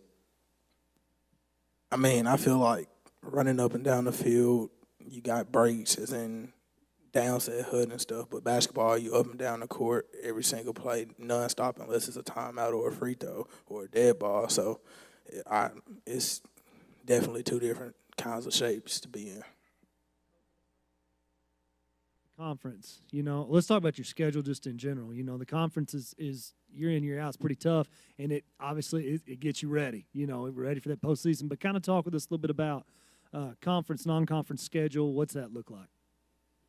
I don't do a whole lot of non-conference just because the time. I mean, we don't play basketball until the second week of December, so it's not a lot of time. I'll play Marktree. That'll be the last game of the year. We'll travel up to Highland and play in that Christmas tournament that they have up there. Gosnell's on our schedule. Earl's on our schedule. We try to play people that give us competition, also games that will give us a push. I don't like to play games that are quote-unquote winnable. I like every game and every opponent to give us a push, to make us better. We don't have a lot of time like most schools. We don't have. Having football guys, man, by the time we get in conference play, teams have already played 10 and 15 games. So our conference is extremely tough. It's extremely hard. I mean, Bay's very good this year. Riverside's good. BIC will be young, but they'll have some experience. Horning, it's not a night off, as I like to say. It's not a night where you can literally just say, hey, I'm going to play the bottom half of my bench. We have to show up every day. We have to compete. And I think our conference is part of the reason we've been so successful in the postseason. Playing tough games every Tuesday and Friday prepares you in the long run. You've been in those tough games. You've played those tough games. So when you get to a tough game like a Cedar Ridge at a Cedar Ridge, your kids are not, it's not new to them. It's something they're familiar with. They know how to handle it. So I think our conference, once again, it's going to be another tough year. It's been tough since I've joined the conference a couple of years ago. I just think we just got to take it one game at a time. Ashton, I'll ask you the next question. The real family, it's been a family affair. Tyrus graduated. Doug is your brother, correct? Yes, sir. What is his technical name? It's not Doug. What is his name? Jazarius. I knew it was something long, but anyway, what's it been like playing with him, and what kind of memories have y'all built? I'm assuming they'll last a lifetime. I mean, just chemistry, like playing on the football field and playing on the court with my brother. Me knowing where he's at all times plays a big factor in that. Like, if I get to the goal, I know Doug's somewhere down there waiting on the ball. If it come off the rebound, I know he's somewhere in there. So that plays a big part in it. Do y'all challenge each other at home as well on the court or the field? Definitely. Now, what's Tyrus doing now? He's playing basketball at Arkansas Baptist. Okay, it's all good, and I've enjoyed following Coach Powell and obviously Coach Thaxton, and good stuff going on at EPC. One game on the schedule. I know right now your mind's on football. I know that. You may not even looked at the basketball schedule, but go ahead and tell me, what's one game that you're really looking forward to playing? Whoever is in front of us on March the 12th. I say the same. Whoever wants it that night can get it.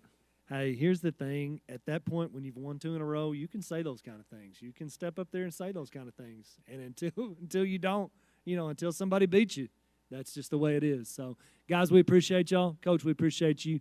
Thanks for having y'all. Thanks for coming out. Good luck this year. Good luck in football, too. East Poinsett County Warriors. Next up, we'll have the Riverside Rebels on the stage. We'll take a commercial break. You're watching the 2025 NEA Sports Media Day.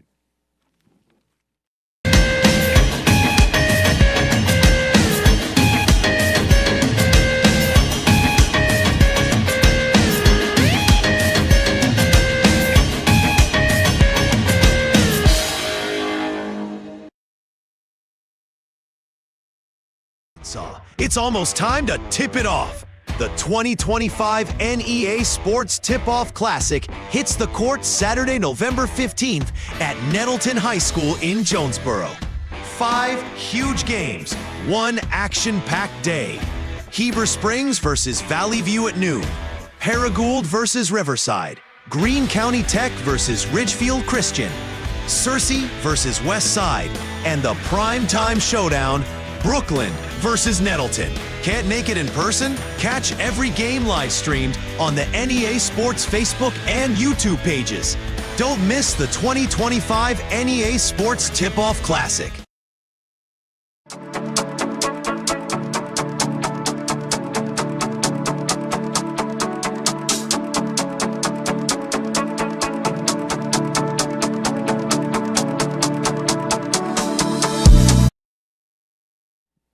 Welcome back to the 2025 NEA Sports Basketball Media Day. On the stage now, legendary high school basketball coach. Hey, listen, you can accept all that now. It's been a whirlwind of a few weeks, Coach, and we'll talk about that in a minute. But high school basketball coach, Coach Buster Campbell. Coach, if you would, go ahead and introduce yourself and tell us who you brought with you today.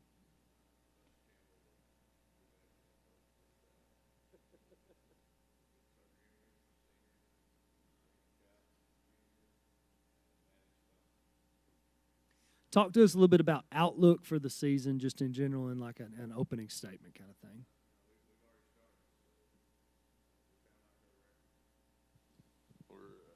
We're 4-4, so we've been really inconsistent.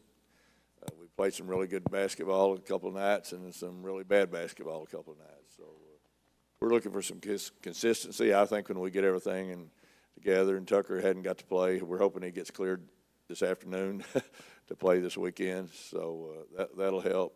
and we're just trying to put some pieces together. We've got some things we can make it work if we get everything going.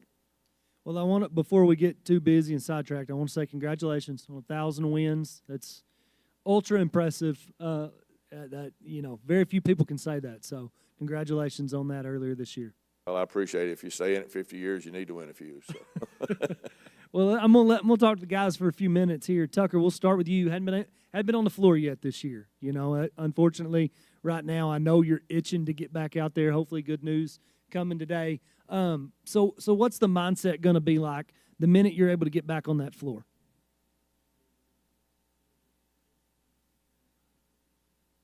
Things from a different perspective over there on the bench. We're able to see it differently, and so I'm trying to offer any wisdom and knowledge that I can, any advice that I can. Definitely going to be a switch being out there, being on the other side. I can make it work, do what I know I'm supposed to do. Well, for the first 8 games of the year, you're leading, but you're leading from the sideline. You're not able to really do it. You're in the locker room still, but you're not able to do it on the floor. And just knowing you and watching you over the years, the energy is going to be there, the effort's going to be there, all those things, and that's contagious. So looking forward to having you back soon. So Daniel Maddox, let's talk for a minute. Juniors this year, moving into, you played big minutes last year anyway, but you're moving into different roles a little bit more so this year. Going to take on a lot of the scoring opportunities, and ball's going to be in your hands a lot. Kind of talk to us a little bit about that, working over the summer, moving into those roles. We worked a lot this summer in team camps and stuff, just learning how to play together and being a leader on the team and learning how to play those roles.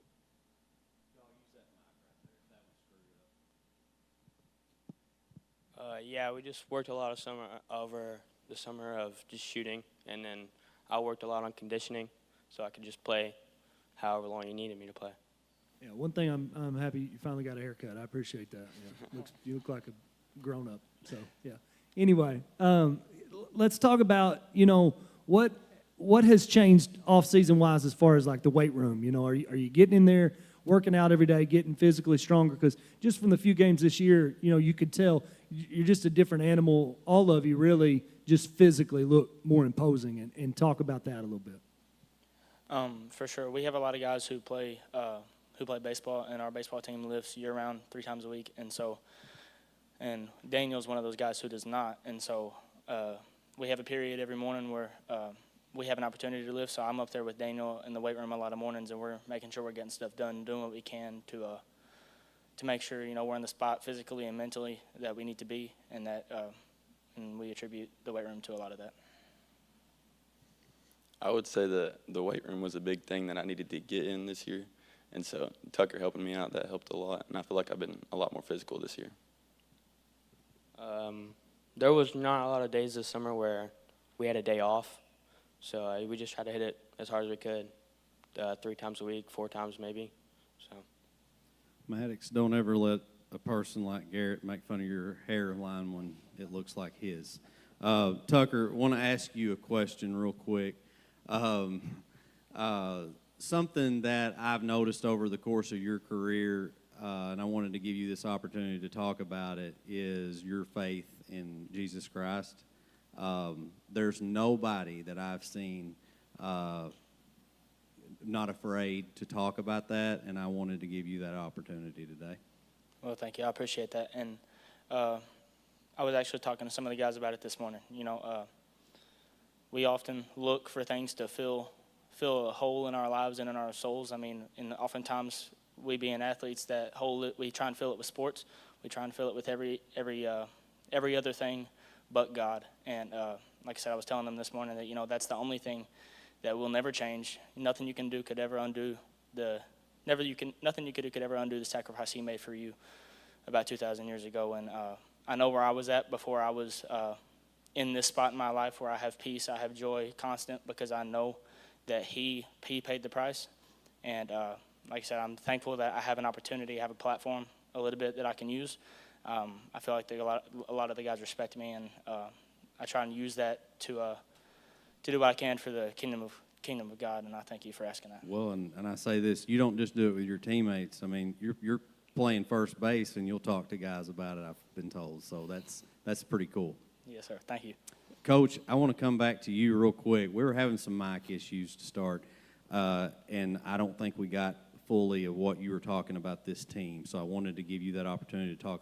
I'm asking you to repeat yourself, but just a little bit about the start of this season, the rest of the season, and your player personnel. I'm sorry, but we want to make. You know, I'm getting old. I've already forgot what I said last time. Well, see, that's not going to be a big deal. It's going to be a whole new deal, right?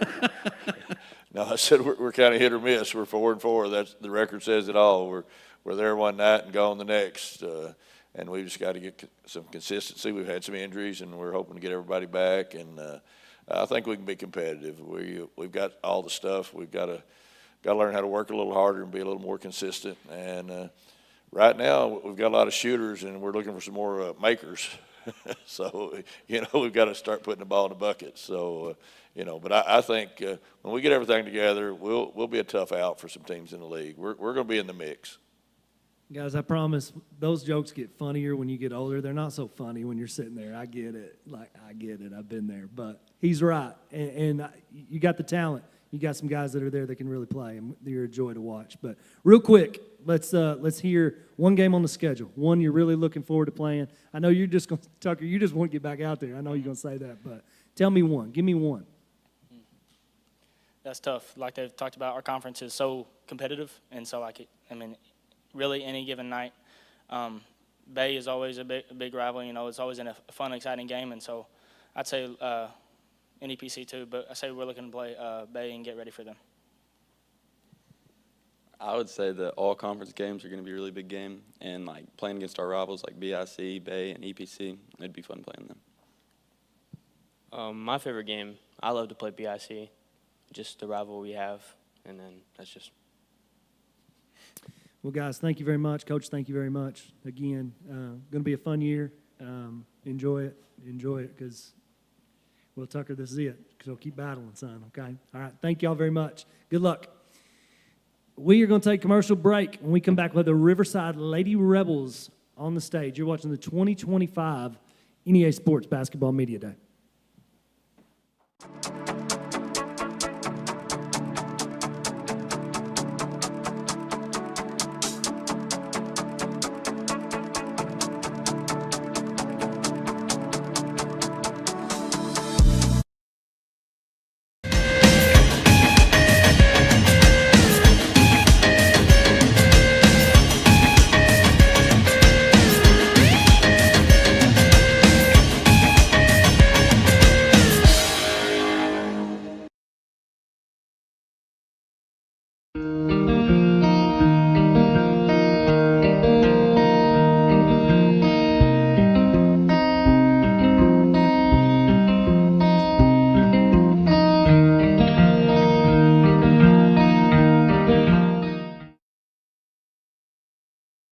Milligan Heating and AC works to serve the Northeast Arkansas community in meeting all of your HVAC needs. Give Justin Milligan a call at 870-243-2820. Welcome back to the 2025 NEA Sports Basketball Media Day. Get the Riverside Lady Rebels on the stage. Coach, I've done this anytime. I'm not doing it with you. Go ahead and introduce yourself and tell us who you brought with you today. Sure. Tyler Timms, Riverside. This is my 6th season here. I'm going to let these girls introduce themselves. I'm Carly Jo Womack, and then I'm a senior this year. I'm Briley Travis, and I'm a senior. I'm Riley Akins, and I'm a senior. Well, ladies, we're going to get to several questions here in a minute, but Coach, I want you to go ahead and give us a little bit of an outlook on the season just in general. Yeah, we've already got 5 games in. It's where we expected to be. So far, we're 5-0. Just got to keep working, but we've got a good group back. Had a good season last year and finished 34-5, and we expect to compete again this year. I really like how our group's coming together, and they're playing really hard, and we expect to be in every ball game and give ourselves a chance to win. Well, I'm going to keep this 100% professional, and I know you're worried that I'm going to ask you some crazy questions. I'm not going to do that, don't worry. But, girls, we're going to go ahead and kind of go down the line. Big game the other night, big win the other night. Well, several big wins to start the year. 5-0, that's a good start to the season. But just kind of talk, Carly Jo, you played really, really well the other night. Kind of talk to us about that mentality. You know, that's a big win, Manila team that's going to compete for a state championship. So kind of talk with us a little bit about that game the other night. Yeah, we just Going into the practices before the game, we were just focusing on our defense and running our plays and getting set up and everything. And we were just focusing on, like, mainly our defense and just fine-tuning that. Bradley, kind of talk with us a little bit about, you know, really good shooter, and got a chance when you get in rhythm, you got a chance to really bury a team. I mean, and kind of talk with us a little bit about that. What do you feel like during the off season that you've kind of worked on to really improve all around to make sure that, you know, you're your best you for the team this year? Overall in practice, I mean, we just work on everything from ball handling to defense to shooting, and in practice it's just about giving it my all and just giving it 100% every time. And Riley, I'm going to ask you, I was told to ask you this question, but I'm going to ask you anyway. And so, you know, you super athletic, just a tremendous athlete, multiple sports, just a really, really athletic girl. Are you the best athlete in your family? Or do you come from a family of athletes, or are you the only one? I think I'm one of the best ones, probably. I mean, I've had a lot of good family members, but I think I'm the most competitive, probably. I think you're the best athlete in the family, if that answers the question. But also, I didn't come up with that now. That was your Nana. That was 100%. She's the one that said something to me about that, so that's on her. But kind of talk with us a little bit about, you know, the schedule's tough, Coach. It's tough. Non-conference conference is really, it's a challenge. Kind of talk with us about some of those games. And then, girls, y'all kind of talk to us a little bit about that too. You know, what's the mental preparation? You've played in some big games over the last couple of years, but talk to us about it. Yeah, we play 8 teams that were in the state tournament last year. I think a lot of those won multiple games. We play Greene County Tech in a couple weeks. They're obviously really rolling right now. We got Earl, Manila twice, Sloan. We just want to be challenged. I think we've got a really good club, got a group that plays really hard. We want to be challenged. We know that we're going to be judged by how we do in February and March, and that's what we're preparing for, and we're okay with that. And so we just need to keep working, getting better, but we like our schedule. We just want to take it game by game and then show up to every practice and give it our all in the game and get us prepared for our postseason. Kind of like Carly Jo said, I mean, we just give it our all in practice and just prepare for each game. Yeah, we have a really tough schedule, so we just have to do the best we can every game and play with maximum effort. You know, you've played in, like I said, a lot of big games the last couple of years. So does that ever get easier, you know, preparing mentally and physically for those games? Does that ever get easier as you go, knowing you've been in that spot before?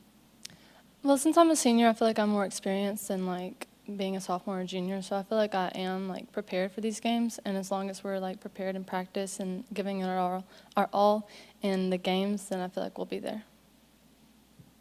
I definitely do think it gets easier. I mean, there's always going to be a nervous factor, but just each game you play, you just realize, like, it's about how much you work for it and how much you want it. Like they said, it gets a lot easier when you're more experienced, and I feel like from having all this experience, we know what it takes to get there and kind of finish out how we want. Obviously, everybody wants to win all the time, but what's the one thing, though, that you hope to take out of this year that stays with you forever? Since I'm a senior, I feel like being a leader on this team is really important, and I feel like that's going to help me, like, outside of basketball and in the real world. Like Carly just said, a leader, but also just having a good relationship with each and one of my teammates, because that'll stick with me. I agree. Being a leader is really important, and maintaining good relationships with all of my teammates in and out of basketball would be really important. Well, I'll tell you, across everything you've played the last few years, all of you, you got a lot of kids that look up to you. You got a lot of people that are watching everything you do and how you conduct yourself and do stuff every day. Speaks a little bit more to me now with, I got a little one, you know, and she watches you guys, and so it means a lot. So keep working every day and being that example to them. So, Coach, real quick, I'll come to you. I'm not going to ask you the question. I promised you I wouldn't ask y'all this question. I won't do it. But I'm going to ask you, just kind of give us a closing statement about the year. You know, I know expectation, but without talking about expectation, just kind of talk, what are you hoping to get out of the year? Yeah, well, I mean, I think expectations are a good thing. I mean, I think that you're working towards them. You're creating your own expectations. I think this group just keeps coming at you. They just won't die. And we've got some kids that play really hard. That's what we want. We've got a bunch of girls that we haven't talked about that are back home watching, and they're a huge part of our team. And, you know, clearly our conference is tough, our region's tough, and we're just trying to get, I know it's coaching speak, but we're trying to get better every day. I love practices. I love our practices. Just being around the girls every day has been great. But we're excited about where we're at, and we just need to keep working. If you're a Riverside fan, you know, but if you're not, if you've never been to a game, somebody walks into a gym, what can they expect from these girls? Yeah, I think they're going to play really hard, and I think they understand like what that really means, to play really hard all the time. And they're just going to keep coming at you. We like to think that our half-court defense and our transition offense is kind of what starts for us. We went to Manila the other night, and like I said, it was just a dogfight. They've got a really good club, and those two teams that are just going to guard and hopefully try to be physical and just take it from there every possession. Ladies, we appreciate you very much. You did great today. Coach, same. Good luck to you all this year. Thank you. That was the Riverside Lady Rebels. Next up, we'll have the Valley View Lady Blazers. We're going to take a commercial break. You're watching the 2025 NEA Sports Basketball Media Day. Whether you're looking to own the home of your dreams or wanting to maximize your home value when selling, Colby Brooks is committed, consistent, and honest with his work. Don't let your buying or selling experience become another stress in your life. Leave it to Colby. And remember, buy from Brooks. Flavor that flies above the rest? Wings to Go serves up fresh hot wings in over 20 bold sauces, from sweet and tangy mild to melt your face homicide. We offer fish, chicken, or shrimp, along with many other menu items. So come on by for a meal you won't regret. Order online, call ahead, or swing by either one of our locations. Wings to Go, hot, fresh, fast, and always ready to serve you.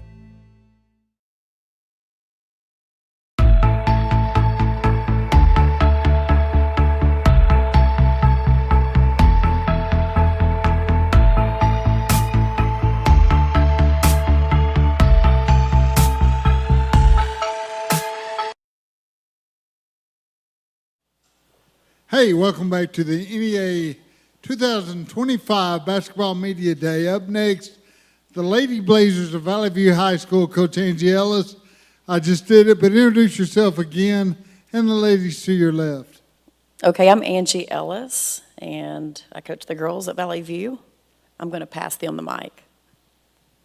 I'm Bonnie Fagan, and I'm a senior. I'm Ruby Reynolds, and I'm a senior. I'm Bella Seaman, and I'm a senior. Go ahead. Coach Ellis, I'm going to ask you a question. You got 3 good ones back, but you lost a lot also. How do you reload the Lady Blazers this year?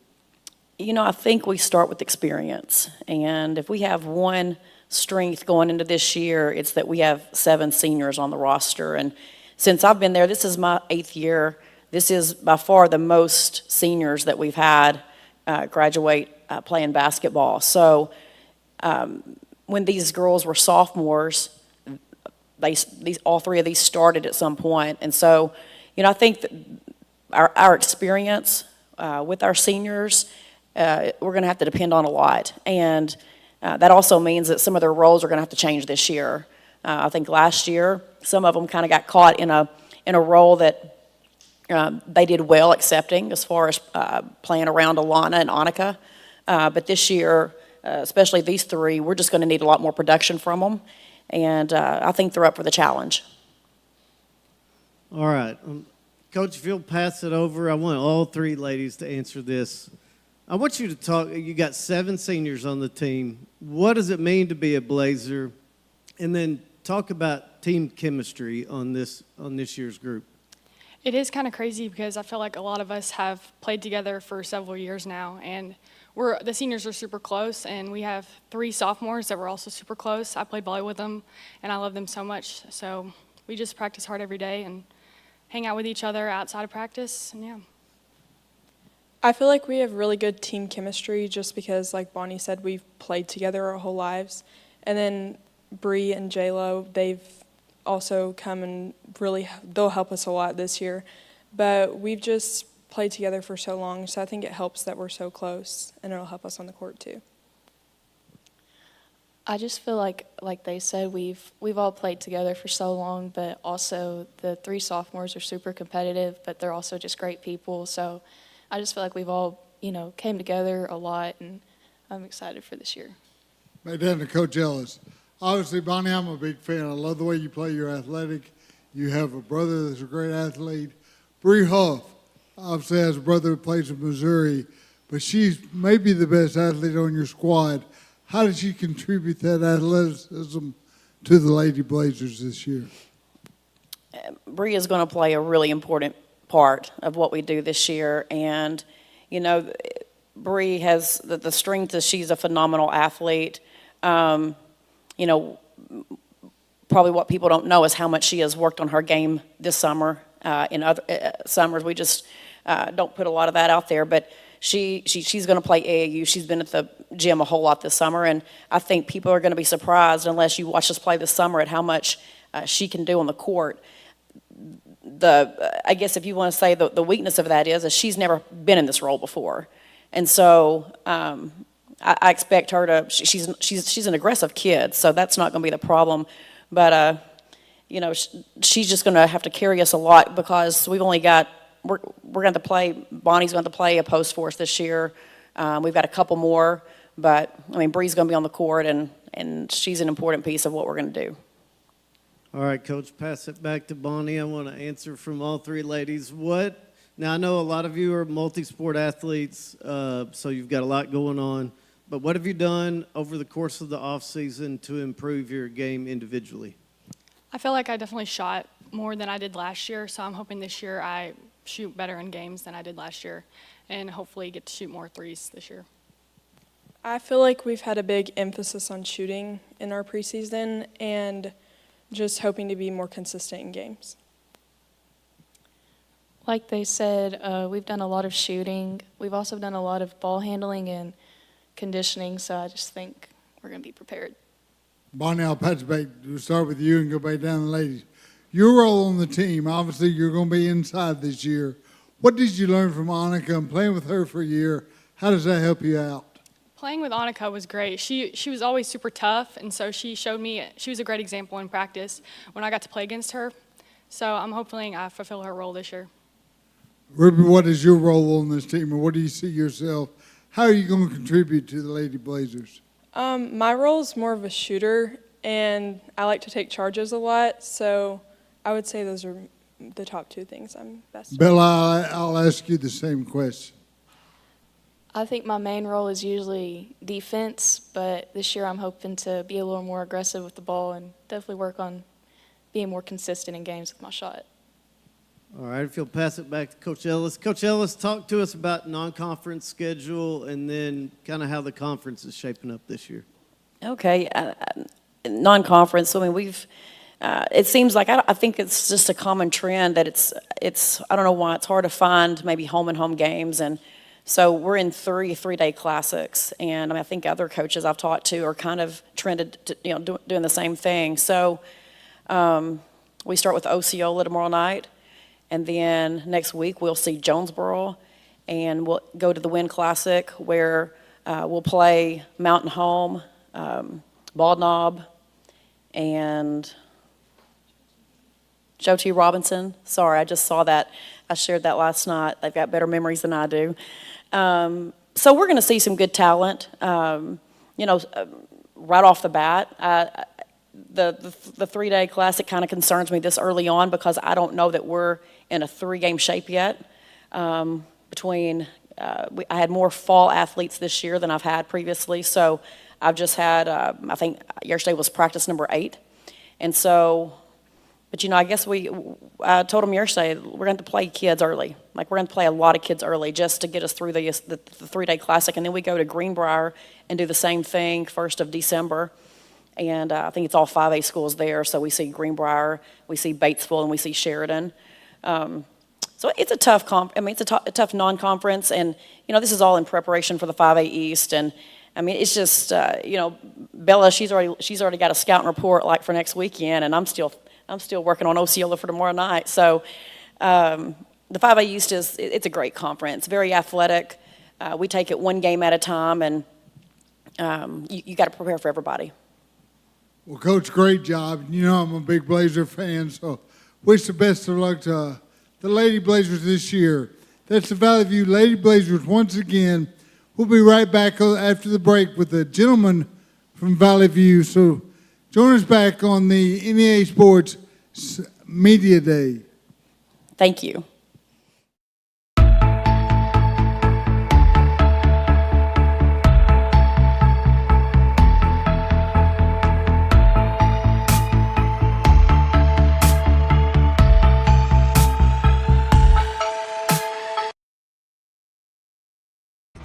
It's almost time to tip it off. The 2025 NEA Sports Tip-Off Classic hits the court Saturday, November 15th at Nettleton High School in Jonesboro. 5 huge games, 1 action-packed day. Heber Springs versus Valley View at noon. Paragould versus Riverside. Greene County Tech versus Ridgefield Christian. Searcy versus Westside. And the primetime showdown, Brookland versus Nettleton. Can't make it in person? Catch every game live streamed on the NEA Sports Facebook and YouTube pages. Don't miss the 2025 NEA Sports Tip-Off Classic. Welcome back to the 2025 NEA Sports Basketball Media Day. We're joined now by the gentleman from Valley View. Coach, good run last year. Introduce yourself and the players to your left, please, sir. Yes, my name is Coach Campbell. This is my 4th year as the senior boys head coach and my 6th year total at Valley View. I'm Max Moody, and I'm a senior this year. I'm Eli Craig, and I'm a junior this year. I'm Max Manchester. I'm a senior this year. Give it back down to Coach. Coach had a great run last year and a pretty good run in the state playoffs, but talk to us about this year specifically, the pre-conference schedule, and then get into the 5A East.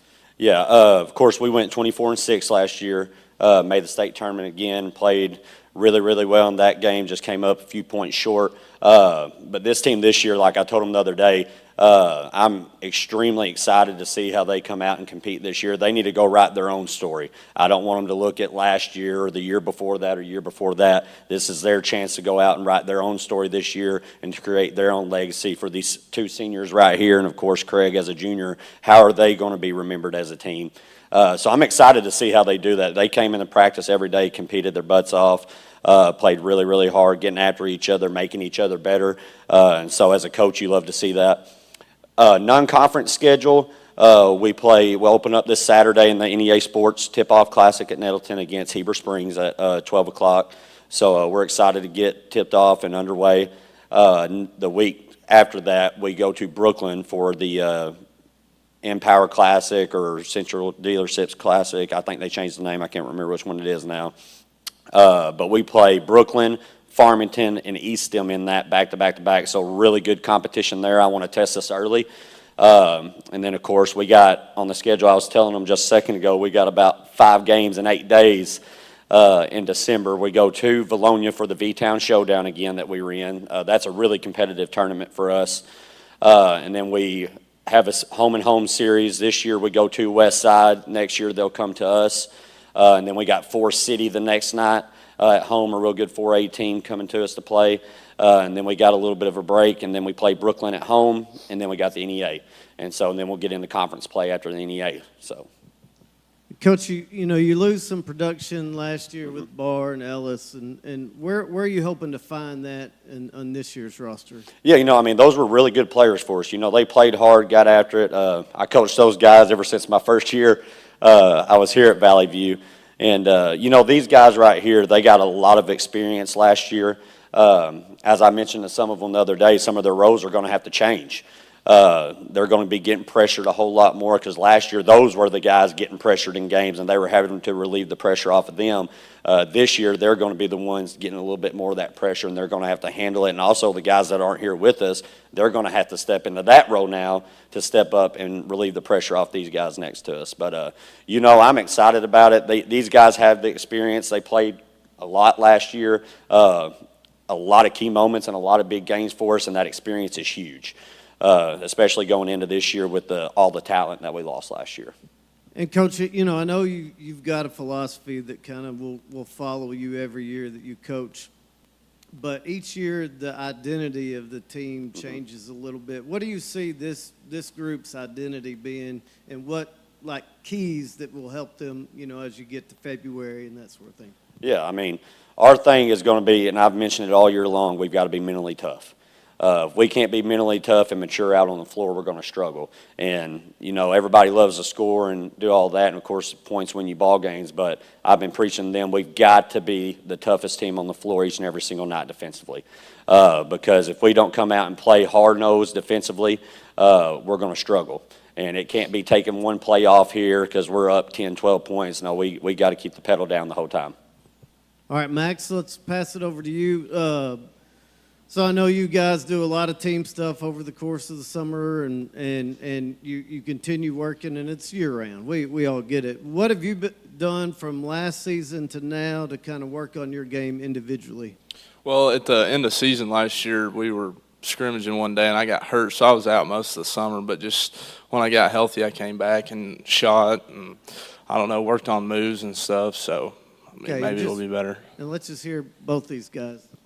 I mean, this summer I feel like we had a really hungry group that was just ready to work. And, I mean, we came in on Tuesdays and Thursdays throughout the summer and we scrimmaged. And then, I mean, it felt like every day that we had a group that would go up and find a gym at night that we would go shoot at, or we go play, just stay in the gym and just work on each other.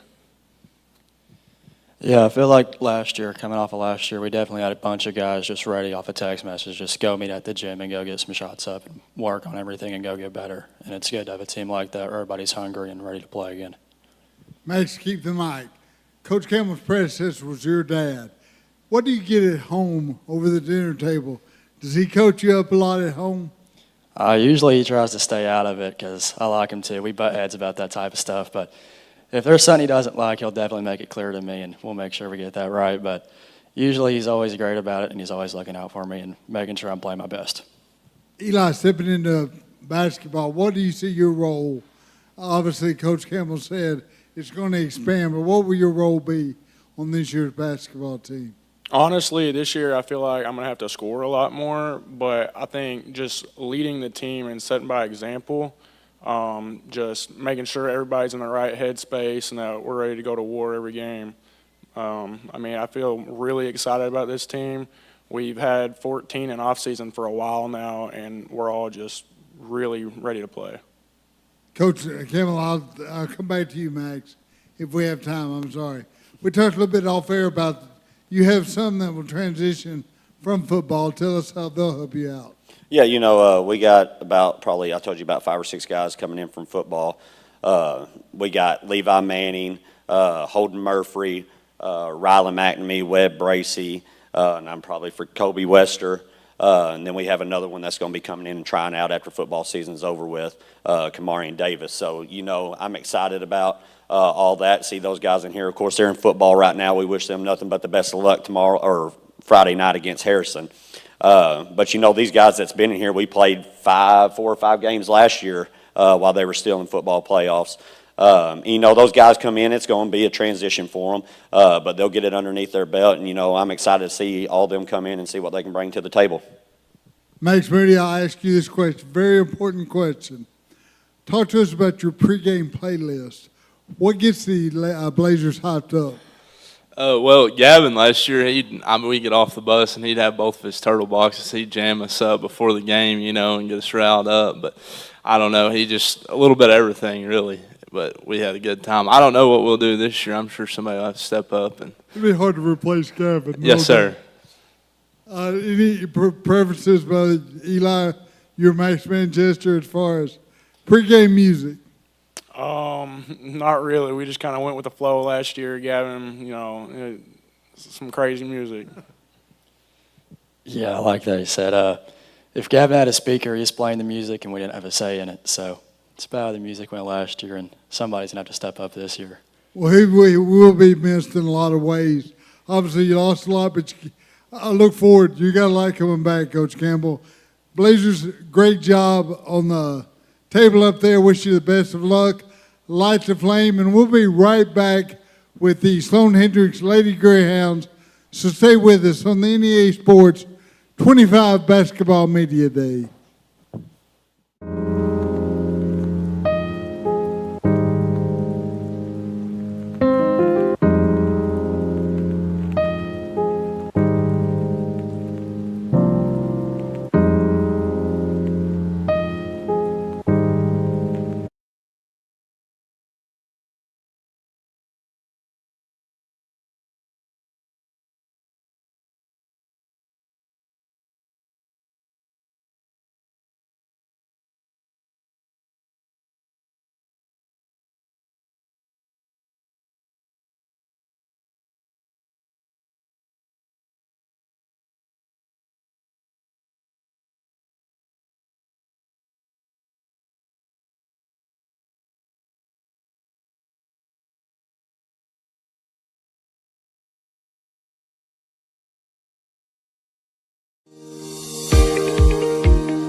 Welcome back to the 2025 NEA Sports Basketball Media Day. On the stage now, the Sloan Hendricks Lady Greyhounds. Coach, if you would, go ahead and introduce yourself and tell us who you brought with you today, then give us an opening statement. Okay, my name's Mitchell Wilson. This is my 4th year at Sloan, and I brought 2 seniors and a junior. I'll let them introduce themselves. Hi, I'm Riley Bennett, and I'm a senior. I'm Hayden Matheny. I'm a senior. I'm Kaylee Gines, and I'm the junior. Take it back down to Coach Wilson. Number one, congrats on a great year last year. But how do you build on that, and what the offseason look like, getting ready for this year? Well, certainly, very proud of our season last year. Focus is forward. The girls know what they're capable of. These girls have put in a lot of sweat. They're well-rounded players, so we do a mix of everything, and they're in pretty good shape, they think. You have 5 returning starters. What did you lose off last year's team of Finney? Well, we've got, we graduated a great leader. She was our lone senior, Abby Jeffreyon. But she was, let's see, we've got, this is our 6th man, Riley. And then, like you said, our 5 is still with us, so we're just building. Riley, ask you a question. Talk to us about your role. Obviously, it's going to expand a little bit this year, but what's your role on the Lady Greyhounds? I definitely think my biggest role is rebounding. That's definitely my strongest suit, and just making sure the girls keep their heads up and we stick together throughout the season. Hayden, you're a big part of this team, obviously. What do you bring to the table? I think I contribute offensively quite a bit, and I think my biggest strength personally is leadership. My biggest goal is just to make sure the girls are never down on themselves and that we are constantly in the right headspace. So, Hayden, keep the mic. What position do you play on the floor? Sometimes point guard, sometimes shooting guard. Just kind of depends on the 5 that are out there or the 4 that are out there with me. Kaylee, what is your role on the basketball team, number 1? And then I'll have a follow-up question. Okay, I would say my biggest role is probably defense. I always make sure that I can contain my man. I block a lot of shots, and I'll even take some charges every now and then. On the offensive side, I like to create for my teammates, whether that's setting screens, swinging the ball, etc. Keep the mic, Kaylee. A day in the life of a Lady Greyhound basketball player, what's it like playing for Coach Wilson? I can tell you that we run a lot, but we also have a lot of energy in our practices. He brings a lot, but he also pushes us to bring energy. So I would say our practices are pretty loud, and we really like to involve everyone. Coach Wilson, I know you've got a few games under your belt already this season. Tell us about kind of tournaments over holidays, maybe rest of the non-conference, and then conference outlook? We're in the WBU coming up. That's our next one, and we'll come to the NEA tournament. And this year, a new one for us is the KEL, that first week of January, and then Lawrence County, mid-January-ish. And so some non-conference. We've got Valley Springs this Friday. Batesville's coming soon. We've got, Riverside's coming to Sloan this year. We just played BIC last week. And then we've got a pretty strong indoor schedule too with Manila and Highland and Mark Tree and Rivercrest. So to help prepare for hopefully that next playoff action. And then I know you're coming off 11-1 in conference last year. What's the conference look like this year? Where, I know you've got a target on your back. But how you feeling about that? I mean, I feel good, and iron sharpens iron. I think I expect our league to be very strong again. So you've got Tuckerman, ICC, you've got Cedar, Cotter, Marshall. I don't, and Cedar Ridge. Did I miss Cedar Ridge? Cedar Ridge. I mean, it's going to be a competitive group again. So what is that? You've had tremendous success. This is in no way taken away from that. So with that, how do you take that next step? How do you get, to hang that banner, I guess, in the gym, because you're ultra talented and well coached, but how do you take that next step? Well, last year we started a freshman and 3 sophomores and a junior. And, they have been good ball players since they've been in junior high, and we've added on, and I think now they know they can do it. We hadn't been there before, and we didn't look very young last year, I didn't feel like, but the game that mattered, we did. But it was still a good game, and I think just the confidence to know that they can do it, but not to be satisfied and expect a free punch ticket at the end of the year. So, girls, what have y'all worked on maybe this off season to really make sure you're the best you this year for the team? We've definitely been conditioning a lot, and we've just been doing like fundamentals and working on our defense and offense just to make sure that we're ready for it. Coach Wilson put a big emphasis on rebounding. He calls it scrumming. So that was a big focus preseason for us, and I think so far it's really made us just look stronger and more well-rounded players thus far into the season. I agree with both of them, and I also know that a bunch of our teammates, we've played AAU over the past summer, and that we got to see a big stage, so whenever we hopefully get to see it again, we're prepared for that moment. One game on the schedule, one of them. You got a bunch of good ones, but I'm making you pick one. One game on the schedule. Which one are you wanting to play? Riverside. Okay. Yes, sir, Riverside. Okay. Yeah, definitely Riverside. It's unanimous. I won't make you answer, Coach. You don't have to answer. I want the first game in regionals. I don't care who it's against. Yeah. I'm ready for that game. You just got to get in there. Yes, sir. You got to get in the state tournament, give yourself a chance. So, well, ladies, thank you very much. Coach, thank you very much. Going to be a special year, no doubt about that. So keep working, keep grinding, keep getting better. All right? Thank you. Appreciate y'all having us. That was the Sloan Hendricks Lady Greyhounds. Next up, we will have the Sloan Hendricks boys. You're watching the 2025 NEA Sports Basketball Media Day.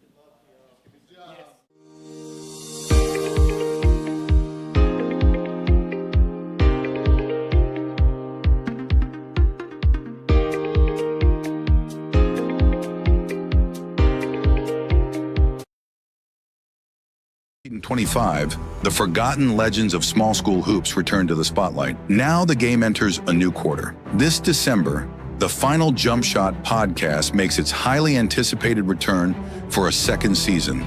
More legends, more stories brought back to life after being forgotten for too long. And we're just getting started. Season 2 of the Final Jump Shot podcast Debuting December 2025 on all major podcast platforms. Is not one to brag, but actually we are. Central was awarded yet again General Motors Mark of Excellence. We have the perfect ride waiting for you and exceptional service. So find your next vehicle at a Central dealership today.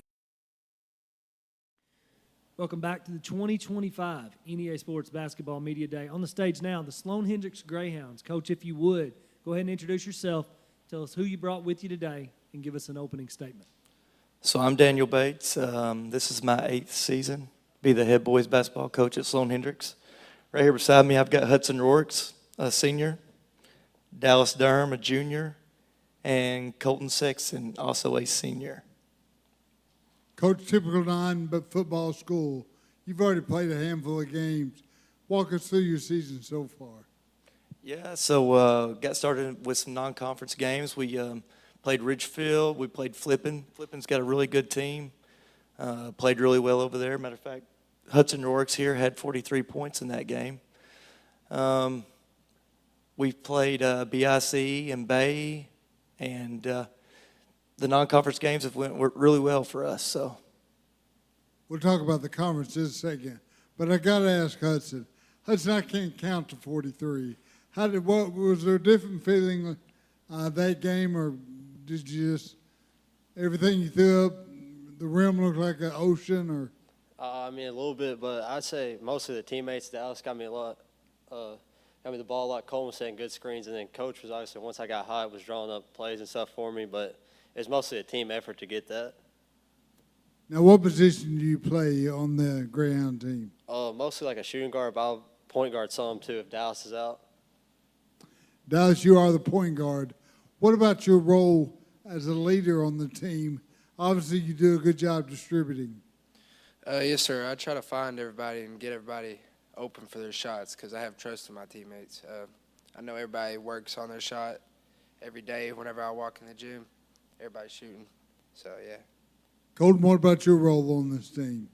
Well, first of all, I don't let them get anything easy at the basket. I feel like I do a pretty good job protecting the rim. And if Hudson ever does miss, or Dallas, I will get the offensive rebound and put it back up. I like the confidence. Obviously, you're in the post. Coach, now let's get in the conference and talk to us about hopefully another successful 2A2 run.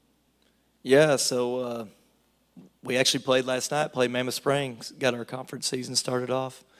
We got Tuckerman this next week. They're always good. It's going to be a really good game.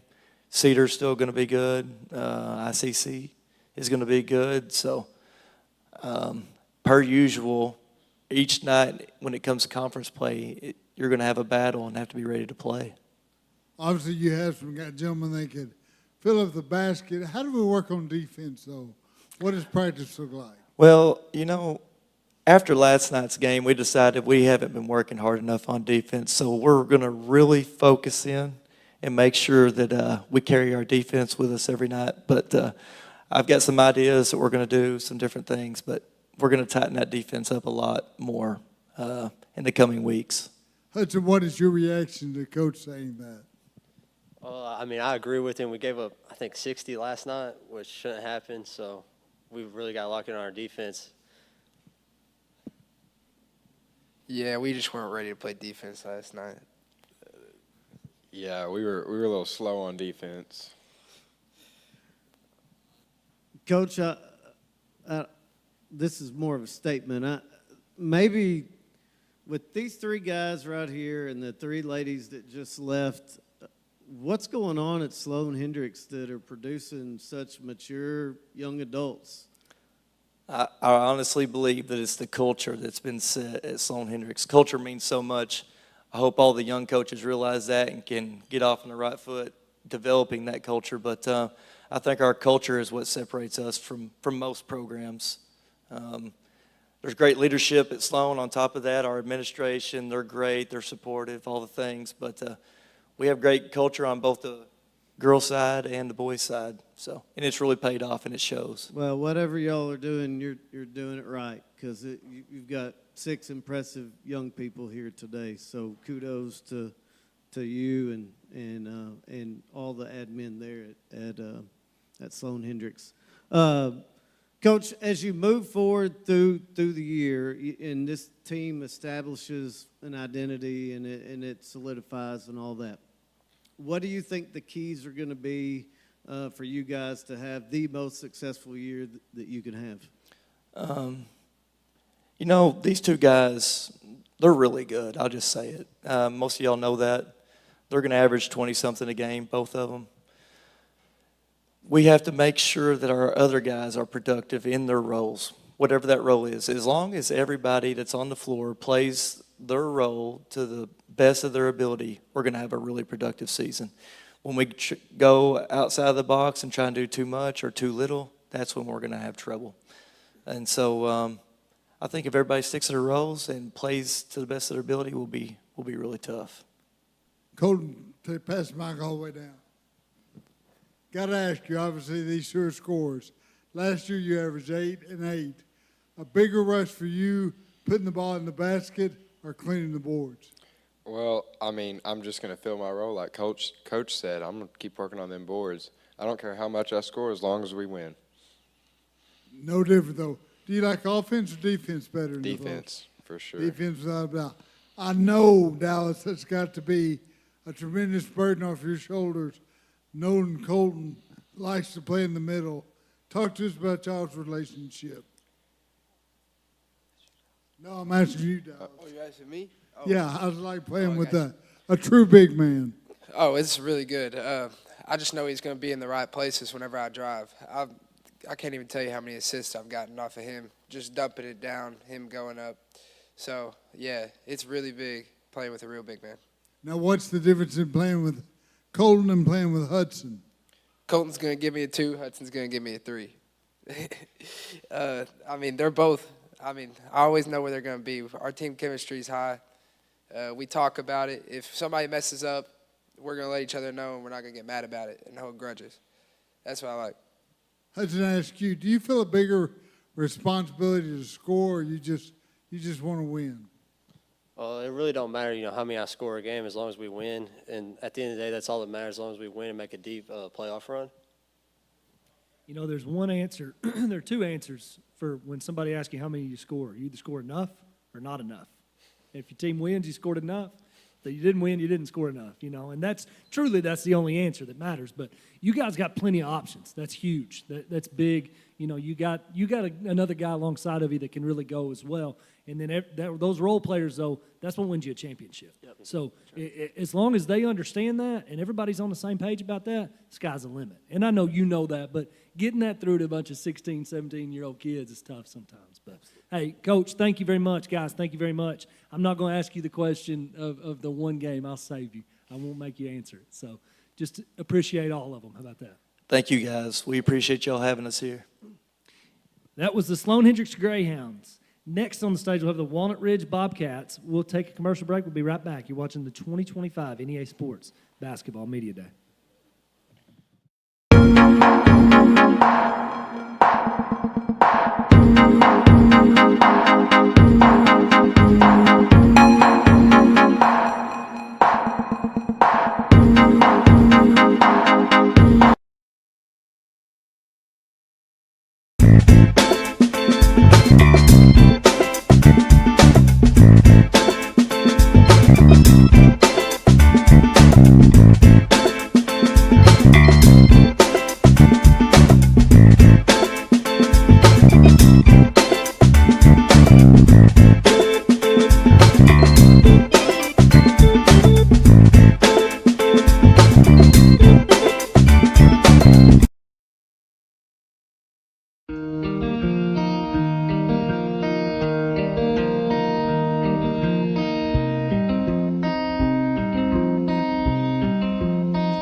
Welcome back to the 2025 NEA Sports Basketball Media Day. On the stage now, the Walnut Ridge Bobcats. Coach, if you would, go ahead and introduce yourself for us. Tell us who you brought with you today and give us an opening statement. All right, I'm Blake Kaufman, Walnut Ridge. Today, to my left, we have T.J. Owens. In the middle, Jersey Cunningham. And on the end, Jackson Brady. football season's still going on right now. We're in the playoffs. They host a home game Friday night. Right now, a lot of our main guys are out there competing every Friday night. So when we get them back, our season will kind of open up from there. Do you play with your football players? We kind of have some B games that we go play with the off-season guys and waiting for them to get done, just so those guys that are getting their work in, we still get reps at games. Now, you're getting reps right now on the basketball court. Talk to us about who you have in practice every day. Right now we have TJ Owens right here, Ellis Thomas, who just got hurt the other night when we went to Rector. We have Peyton Crum, who is 6'8", and Easton Ritchie, who's over there, Jack Thomas. We have about 9 guys. All right, TJ, what's practice like right now? Knowing not everybody's there, but do you what is your part as far as keeping the intensity level up? Yeah, I'd have to say the intensity is a big key. If we act like football's not there through the whole season, then we'll be fine. We try to play our hearts out, even in practice. We take it one practice at a time, and we get a lot of shots up, and we just got to keep the intensity up. Jersey, talk about your role. Where do you fit in? What position do you play on the basketball team? I'm really all over the court. Usually on defense, I'll play up top just because I got a big wingspan and everything get in the way. Offense, usually down low, picking up rebounds and putting the ball back up.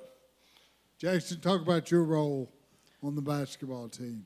Yes, sir. I'm more of a shooting guard, but known for the hustle and the grit and the energy that I can bring to the court to encourage the other teammates and just bring the team together as a whole.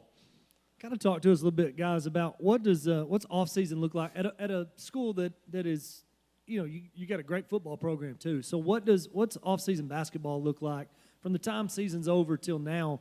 How does that look, Coach? You can kind of tell us about that.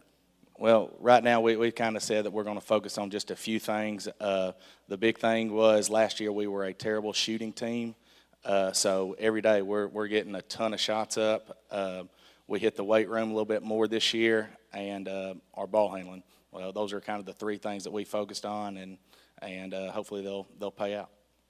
So kind of talk to us a little bit about the schedule. I know you're not playing anything right now or, nothing serious yet, but when that time comes, obviously you don't know when it'll be, but when that comes, like what does that look like non-conference? Kind of run us through that, and then kind of talk with us a little bit about the conference. Well, next week we'll play Cave City. Kind of same deal, football wins. We'll push back, waiting on them, but we'll have our B team there. We'll play Cave City with them. Then we turn around on Thanksgiving break, play Westside.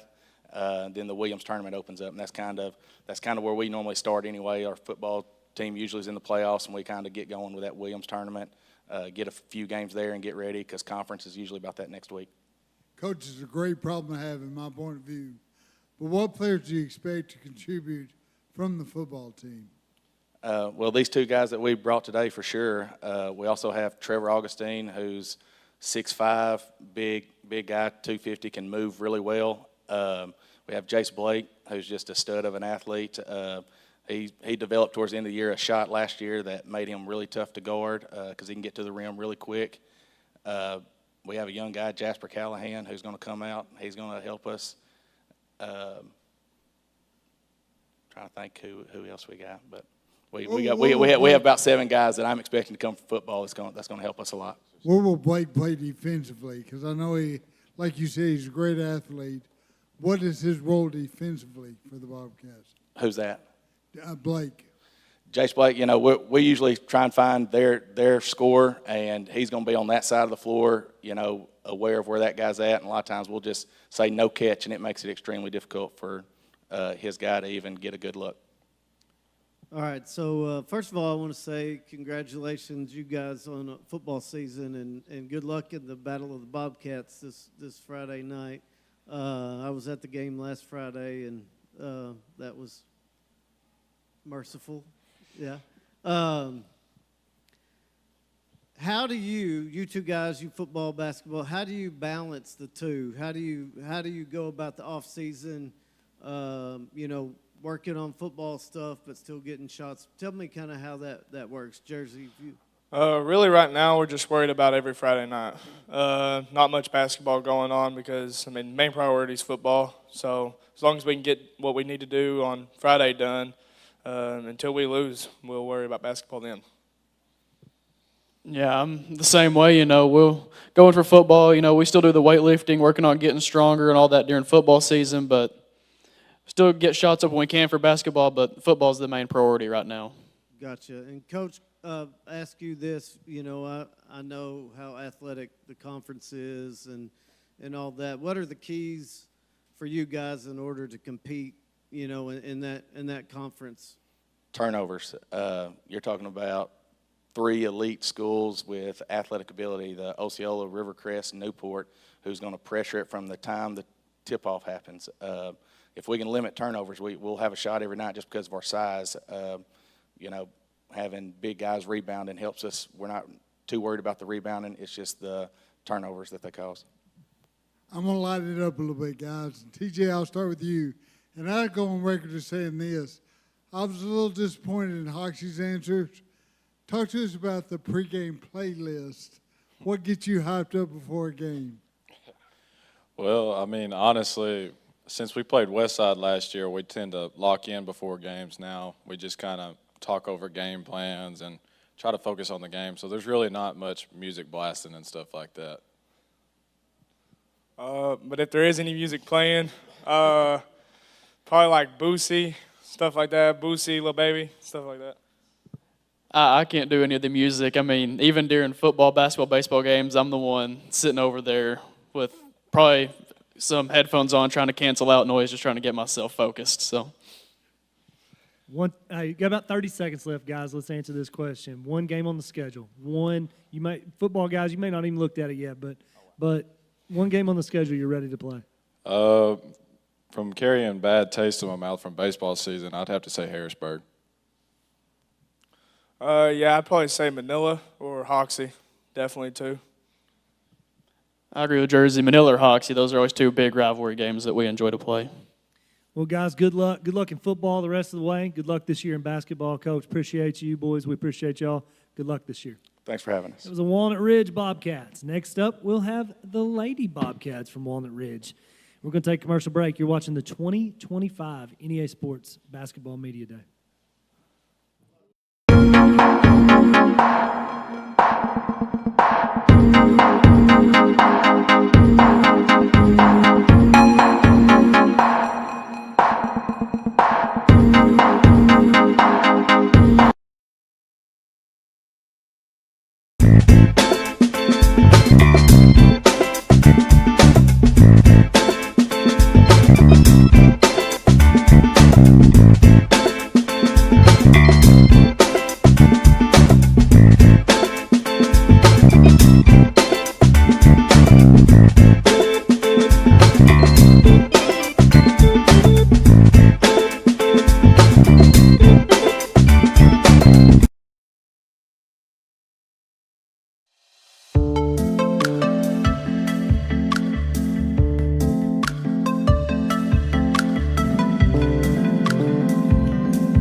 Sports Basketball Media Day. On the stage now, we have the Walnut Ridge Lady Bobcats. Coach, if you would, go ahead and introduce yourself for us. Tell us who you brought with you today, and then give us an opening statement.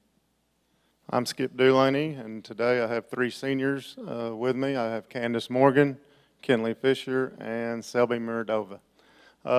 Next week we open up with Westside on Monday, Cave City on Tuesday, and Tuckerman on Thursday. So we're getting started quick, and then Saturday we go to Wynn and play Wynn. So we're ready for the season to start and excited, very excited. Coach, you say you're excited about the season. Right at 500 last year, I believe. How do you improve on that with this roster? Well, we're hoping that our experience will really shine through this year, that all 3 of these were returning starters from last year, and we have another returning starter, Lila Woods, that has torn her ACL in June. Hopefully we'll have her back. So that's 4 starters back from last year's team. She's hoping to come back in January. But I think the experience will make us win more close games that we lost last year and just push us through in the ends. Candace, what do you think your experience will do for you personally? It'll be like I'll be able to more like pass the ball and like get everybody open and be more confident shooting. That would definitely help me since last year. Kinley, what is your role on the 25 Lady Bobcat team? Well, I'm a power forward, so I kind of do a little bit of everything. Gotten a lot better at shooting this year. And just from seeing last year, I definitely need to be more aggressive with the ball, go for rebounds, and just look for the open shots and passes for the whole team. Selby, I ask you the same question. I say my role is just shooting and don't make mistakes, basically. No turnovers or nothing like that. Coach, you talked about your returners and these three specifically. Who can we look for as far as depth and then coming off the bench to help out the Bobcats, Lady Bobcats? Well, we have Kendi Jackson, who will maybe be the fifth starter. She's a senior with a lot of experience. Cody Thielemeyer, also, she's a junior, and she has a lot of experience last year. So we've got several key contributors from last year back. I think that'd be 6. And we also have 3 sophomores that's moving up, and definitely 2 of them will get a lot of playing time. So we're looking to be pretty deep on the bench, which will also be a big factor in us being successful this season. Especially early, what kind of schedule are we looking at early? Early we have Westside. That's next Monday. We have Westside. Then Tuesday we have Cave City. Thursday we have Tuckerman. So it's going to be tough opening week. Then that Saturday we go to Wynn. So it's time to get started, and we're ready to do it. A gauntlet of a 3A3 conference, athletic as any conference in the state.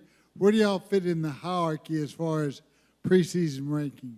Well, obviously Manila's at the top. They won our district last year. They won the regional last year. Had 1 senior, so they have everybody back for the most part other than Coach LaRose's daughter who graduated. They're going to be double tough.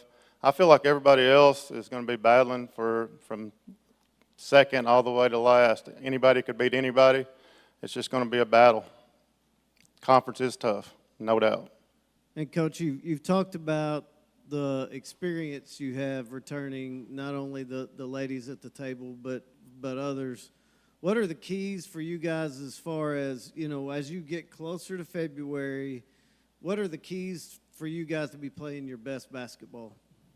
Well, actually, last year we played our best basketball at the end of the season. Last year, I'm pretty sure we were 3-9 at one point. We really gelled toward the end. And one of our team strengths is definitely team chemistry. These girls share the ball with each other. Very nice. Very few bad shots. And I feel like it's one of our strengths is the team chemistry, and that should push us through in the end. And Coach, Phil handed to Candace, and we'll just go down the line there. What have you done in the off season, just individually, to focus on your game and then how you can better help the team? I've been working on my shooting and being more confident shooting on the three-point line and getting other people open, getting them to score, and just my handling a lot too, because I'll be bringing the ball down a lot this year. So. Pretty much the same thing. We don't run too much at the end of practices, but everything we do is running, so getting our endurance up and everything. I've tried getting stronger and using my body more at the post, and just three-point shooting, really, better shooting range and everything for me. I say my passing and my handles. Last year I had a lot of turnovers, so I'm trying to improve on that. We'll ask you the same question, the playlist question.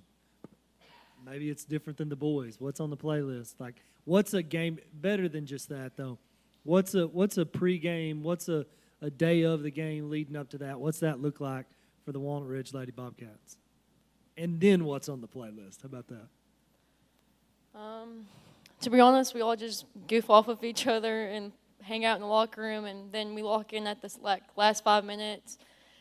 That's just, and then for music, for me, I have a playlist. It's a whole bunch of random music, country, rap, anything, to be honest.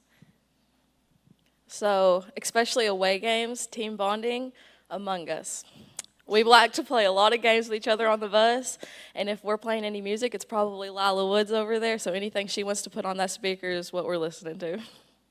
I agree with that. We goof off a lot in the locker room especially, and it's Lila's music that we listen to. I'll tell you this, though, the goofing off is what you'll remember way more than the wins and losses, though. So enjoy those. Coach, you enjoy it, too. That's the memories for sure. One game on the schedule that you're really looking forward to playing. What is it? Who is it? Hoxie. Same thing, Hoxie, it's our rivals, but second close one, definitely Rivercrest for me. I'd say it's Rivercrest and Manila for sure. That Lawrence County, it's got to be Hoxie, though, right? There's got to you look forward to that game. Well, Coach, thank you very much. Ladies, thank you very much. We appreciate having y'all. Good luck this year. Keep working. Keep battling. Thank y'all for having us. We appreciate it. You're welcome. That was the Walnut Ridge Lady Bobcats. Next on the stage, we'll have the Greene County Tech Lady Eagles. You're watching the 2025 NEA Sports Basketball Media Day. Ask someone about their favorite show, there's a good chance it's on CBS or Fox, two of the most popular networks in the country. When you ask someone where they go for local news and information, they usually say Northeast Arkansas News. When you ask someone how they grew their business, they'll probably tell you they advertise with KJNB. When you add it all up, top-rated networks, local focus, and dynamic advertising, you get more than just a TV station. You'll get a hometown friend. KJNB. This is who we are. This is home. Flavor that flies above the rest? Wings to Go serves up fresh hot wings in over 20 bold sauces, from sweet and tangy mild to melt your face homicide. We offer fish, chicken, or shrimp, along with many other menu items. So come on by for a meal you won't regret. Order online, call ahead, or swing by either one of our locations. Wings to Go, hot, fresh, fast, and always ready to serve you. Hey, welcome back to the 2025 NEA Sports Basketball Media Day. We're very honored right now to have the Lady Eagles of Greene County Tech on stage. Coach Jason Smith. Coach Smith, I've already introduced you. Can I say hello and introduce the ladies to your left, and then give us an opening statement? I was going to go by an alias today, Steve. You messed me up. But no, right here to my left is Presley Carpenter. She's a senior. Sophia Gonzalez in the middle as a senior, and Kinsley Patterson as a junior. They're the three that are here today. Our third senior, she chose to attend a funeral today, and so Maria Johnson would have been here, but she's not. And our thoughts and prayers are going out to that family there in Paragould. Coach, a tribute to you. You have a big target on your back this year. Congrats on last year, but how do you build on a great run from last season? I don't know that you build off of it. I just think that, every season is its own, it's its own deal. And, we pride ourselves in being a program. Some years obviously are better than others. Some years talent's better. Some years coaching's better. But yeah, we had a great run last year. But this year it's a new team.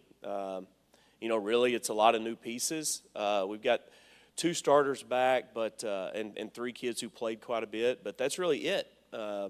So this year they're gonna leave their own mark, and we like where we're at and are pretty excited to get started. Personally, I'll ask you the next question. What's it like playing for a legend in Coach Smith? It's definitely really tough because he cares a lot and he yells quite a bit. But I know it's from a place of care, and it obviously works because he's had a really good record throughout all of his teams. So I think it's pretty good. Well, his tenure has definitely been successful. Mm-hmm. So, Fifth, give the mic to you. Talk to us about your role on this team and how has it expanded from last year? I feel like it's kind of the same as last year. Last year I definitely was always looking for one more pass to get E open in the post or Addie in the 3. I feel like this year it's the same, but I've been working on my shot a lot, so I feel like I'll be able to help the team out a lot more. Kinsley, what does your off season look like so you're more of a contributor to this year's team? I'd say my off season, I've definitely been in the gym a lot, outside of practice, always in the gym, looking to be better. All right, pass this back to Coach Smith down there. Coach, what's the what's non-conference scheduled, kind of tournament, holiday stuff leading into conference play? Yeah, it's a mix. You know, we really like it. We're playing at home a little bit more than what it seems like we've been able to do in the past. We had a benefit last night at home. We got Brookland coming up. We actually play home and home with them every year, which is cool. You know, like seriously, like 6 miles down the road. It's become a really nice rivalry. Play Mountain Home next week at Wynn. Riverside comes to our place, which is going to be a cool matchup. Coach Timms has you know, one of the top, you know, I don't know, a definite contender. They're in the 2A every single year. We're in the grade 8 in Rogers, which is a classic format. We'll see North Little Rock Central, Nixa, Missouri up there. Then we're actually going to play over in Coach Brandon's tournament at Westside this year. And the field it's a different field. It's teams that we don't normally play. Excited about that. Jonesboro at Jonesboro. It's always a lot of fun. And then right after the NEA, we have PA coming to town and Buffalo Island both. And both of those teams here in the early season look really, really good. President Coach Smith, and this is so admirable, said you have waited your turn very patiently, but now it's your turn. Talk to us about your role, like I asked the other two ladies. I'd definitely say that I'm not much of a scorer, as much as I tried to be, but defensively, I think I can do good on defense and rebound a lot. Well, where are you on the floor? What position? I'm a 3. A 3. Who plays point for you, Coach Smith? The one in the middle. Talk to us about being the point guard, being the general on the field, if you will, on the court, rather. Well, it's like I said earlier, I'm not a scorer. Usually I'm always looking for who's open, trying to get other people open. But I feel like I have the ball like 80% of the time, so I try and handle it a lot better than I did last year, which last night I feel like I did pretty good. Coach, do you have any multi-sport athletes? Do you have any coming out of volleyball, and how has that transition worked for you? Yeah, we have a couple volleyball kids. We have a golfer. We got several softball kids, and so you know most of our guys do more than one thing. You know, and going back talking about Sophia a little bit, she's an impact player on both ends of the floor. She's actually going to sign Friday with Wallace State Division I JUCO for basketball, and she could have signed with several places for softball as well. Just a dynamic kid. Kinsley's also going to be a college kid next year. And then also on Friday, Amaria Johnson, she'll sign with Louisiana Tech. And so, you know, it's just kids who you know, they stay busy, but they really work. A bunch of blue-collar kids. Kinsley passed back all the way down. Coach Smith mentioned you have a lot of home games. What does it mean to you playing at a beautiful arena at Green County Tech? Mainly it's the environment. Everybody always shows up and they're loud, they're into the game. It's just a good environment to be in. President, I'll come back to you and I'll ask you Coach Weaver's question. Pre-game hop. Number one, what's the playlist? What does Coach Smith allow? I'll say that. I definitely have to leave that question up to Addie Ryan because she isn't here, but she takes pride in the music. She's DJ on She the doesn't mic. let anyone else touch the speaker. I Or understand. she gets a little mad. I'll ask you first. What's the one game you look at? Obviously, Paragould, a big in-town rivalry, but one game on the schedule. I'm definitely excited to play Batesville because I feel like they're really athletic and really tough. So I think it's going to be a little bit of a challenge, but I'm excited to play them. All right, well, ladies, we appreciate you being here today. Coach, good luck to you this season. We got some games we're going to be calling this year for you, so look forward to that as well. At this point, we are at the end of our Part 1 segment of our Media Day event. We are going to have to shut down because of Facebook requirements on Facebook Live. That will be just temporary. Look for the next link that pops up. Give us about 3 to 4 minutes, and then up next we'll have the Bay Lady Yellow Jackets. Again, look for the new link on our Facebook or YouTube page that will be up here in just a minute. You're watching 2025 Basketball Media Day on the NEA Sports Network.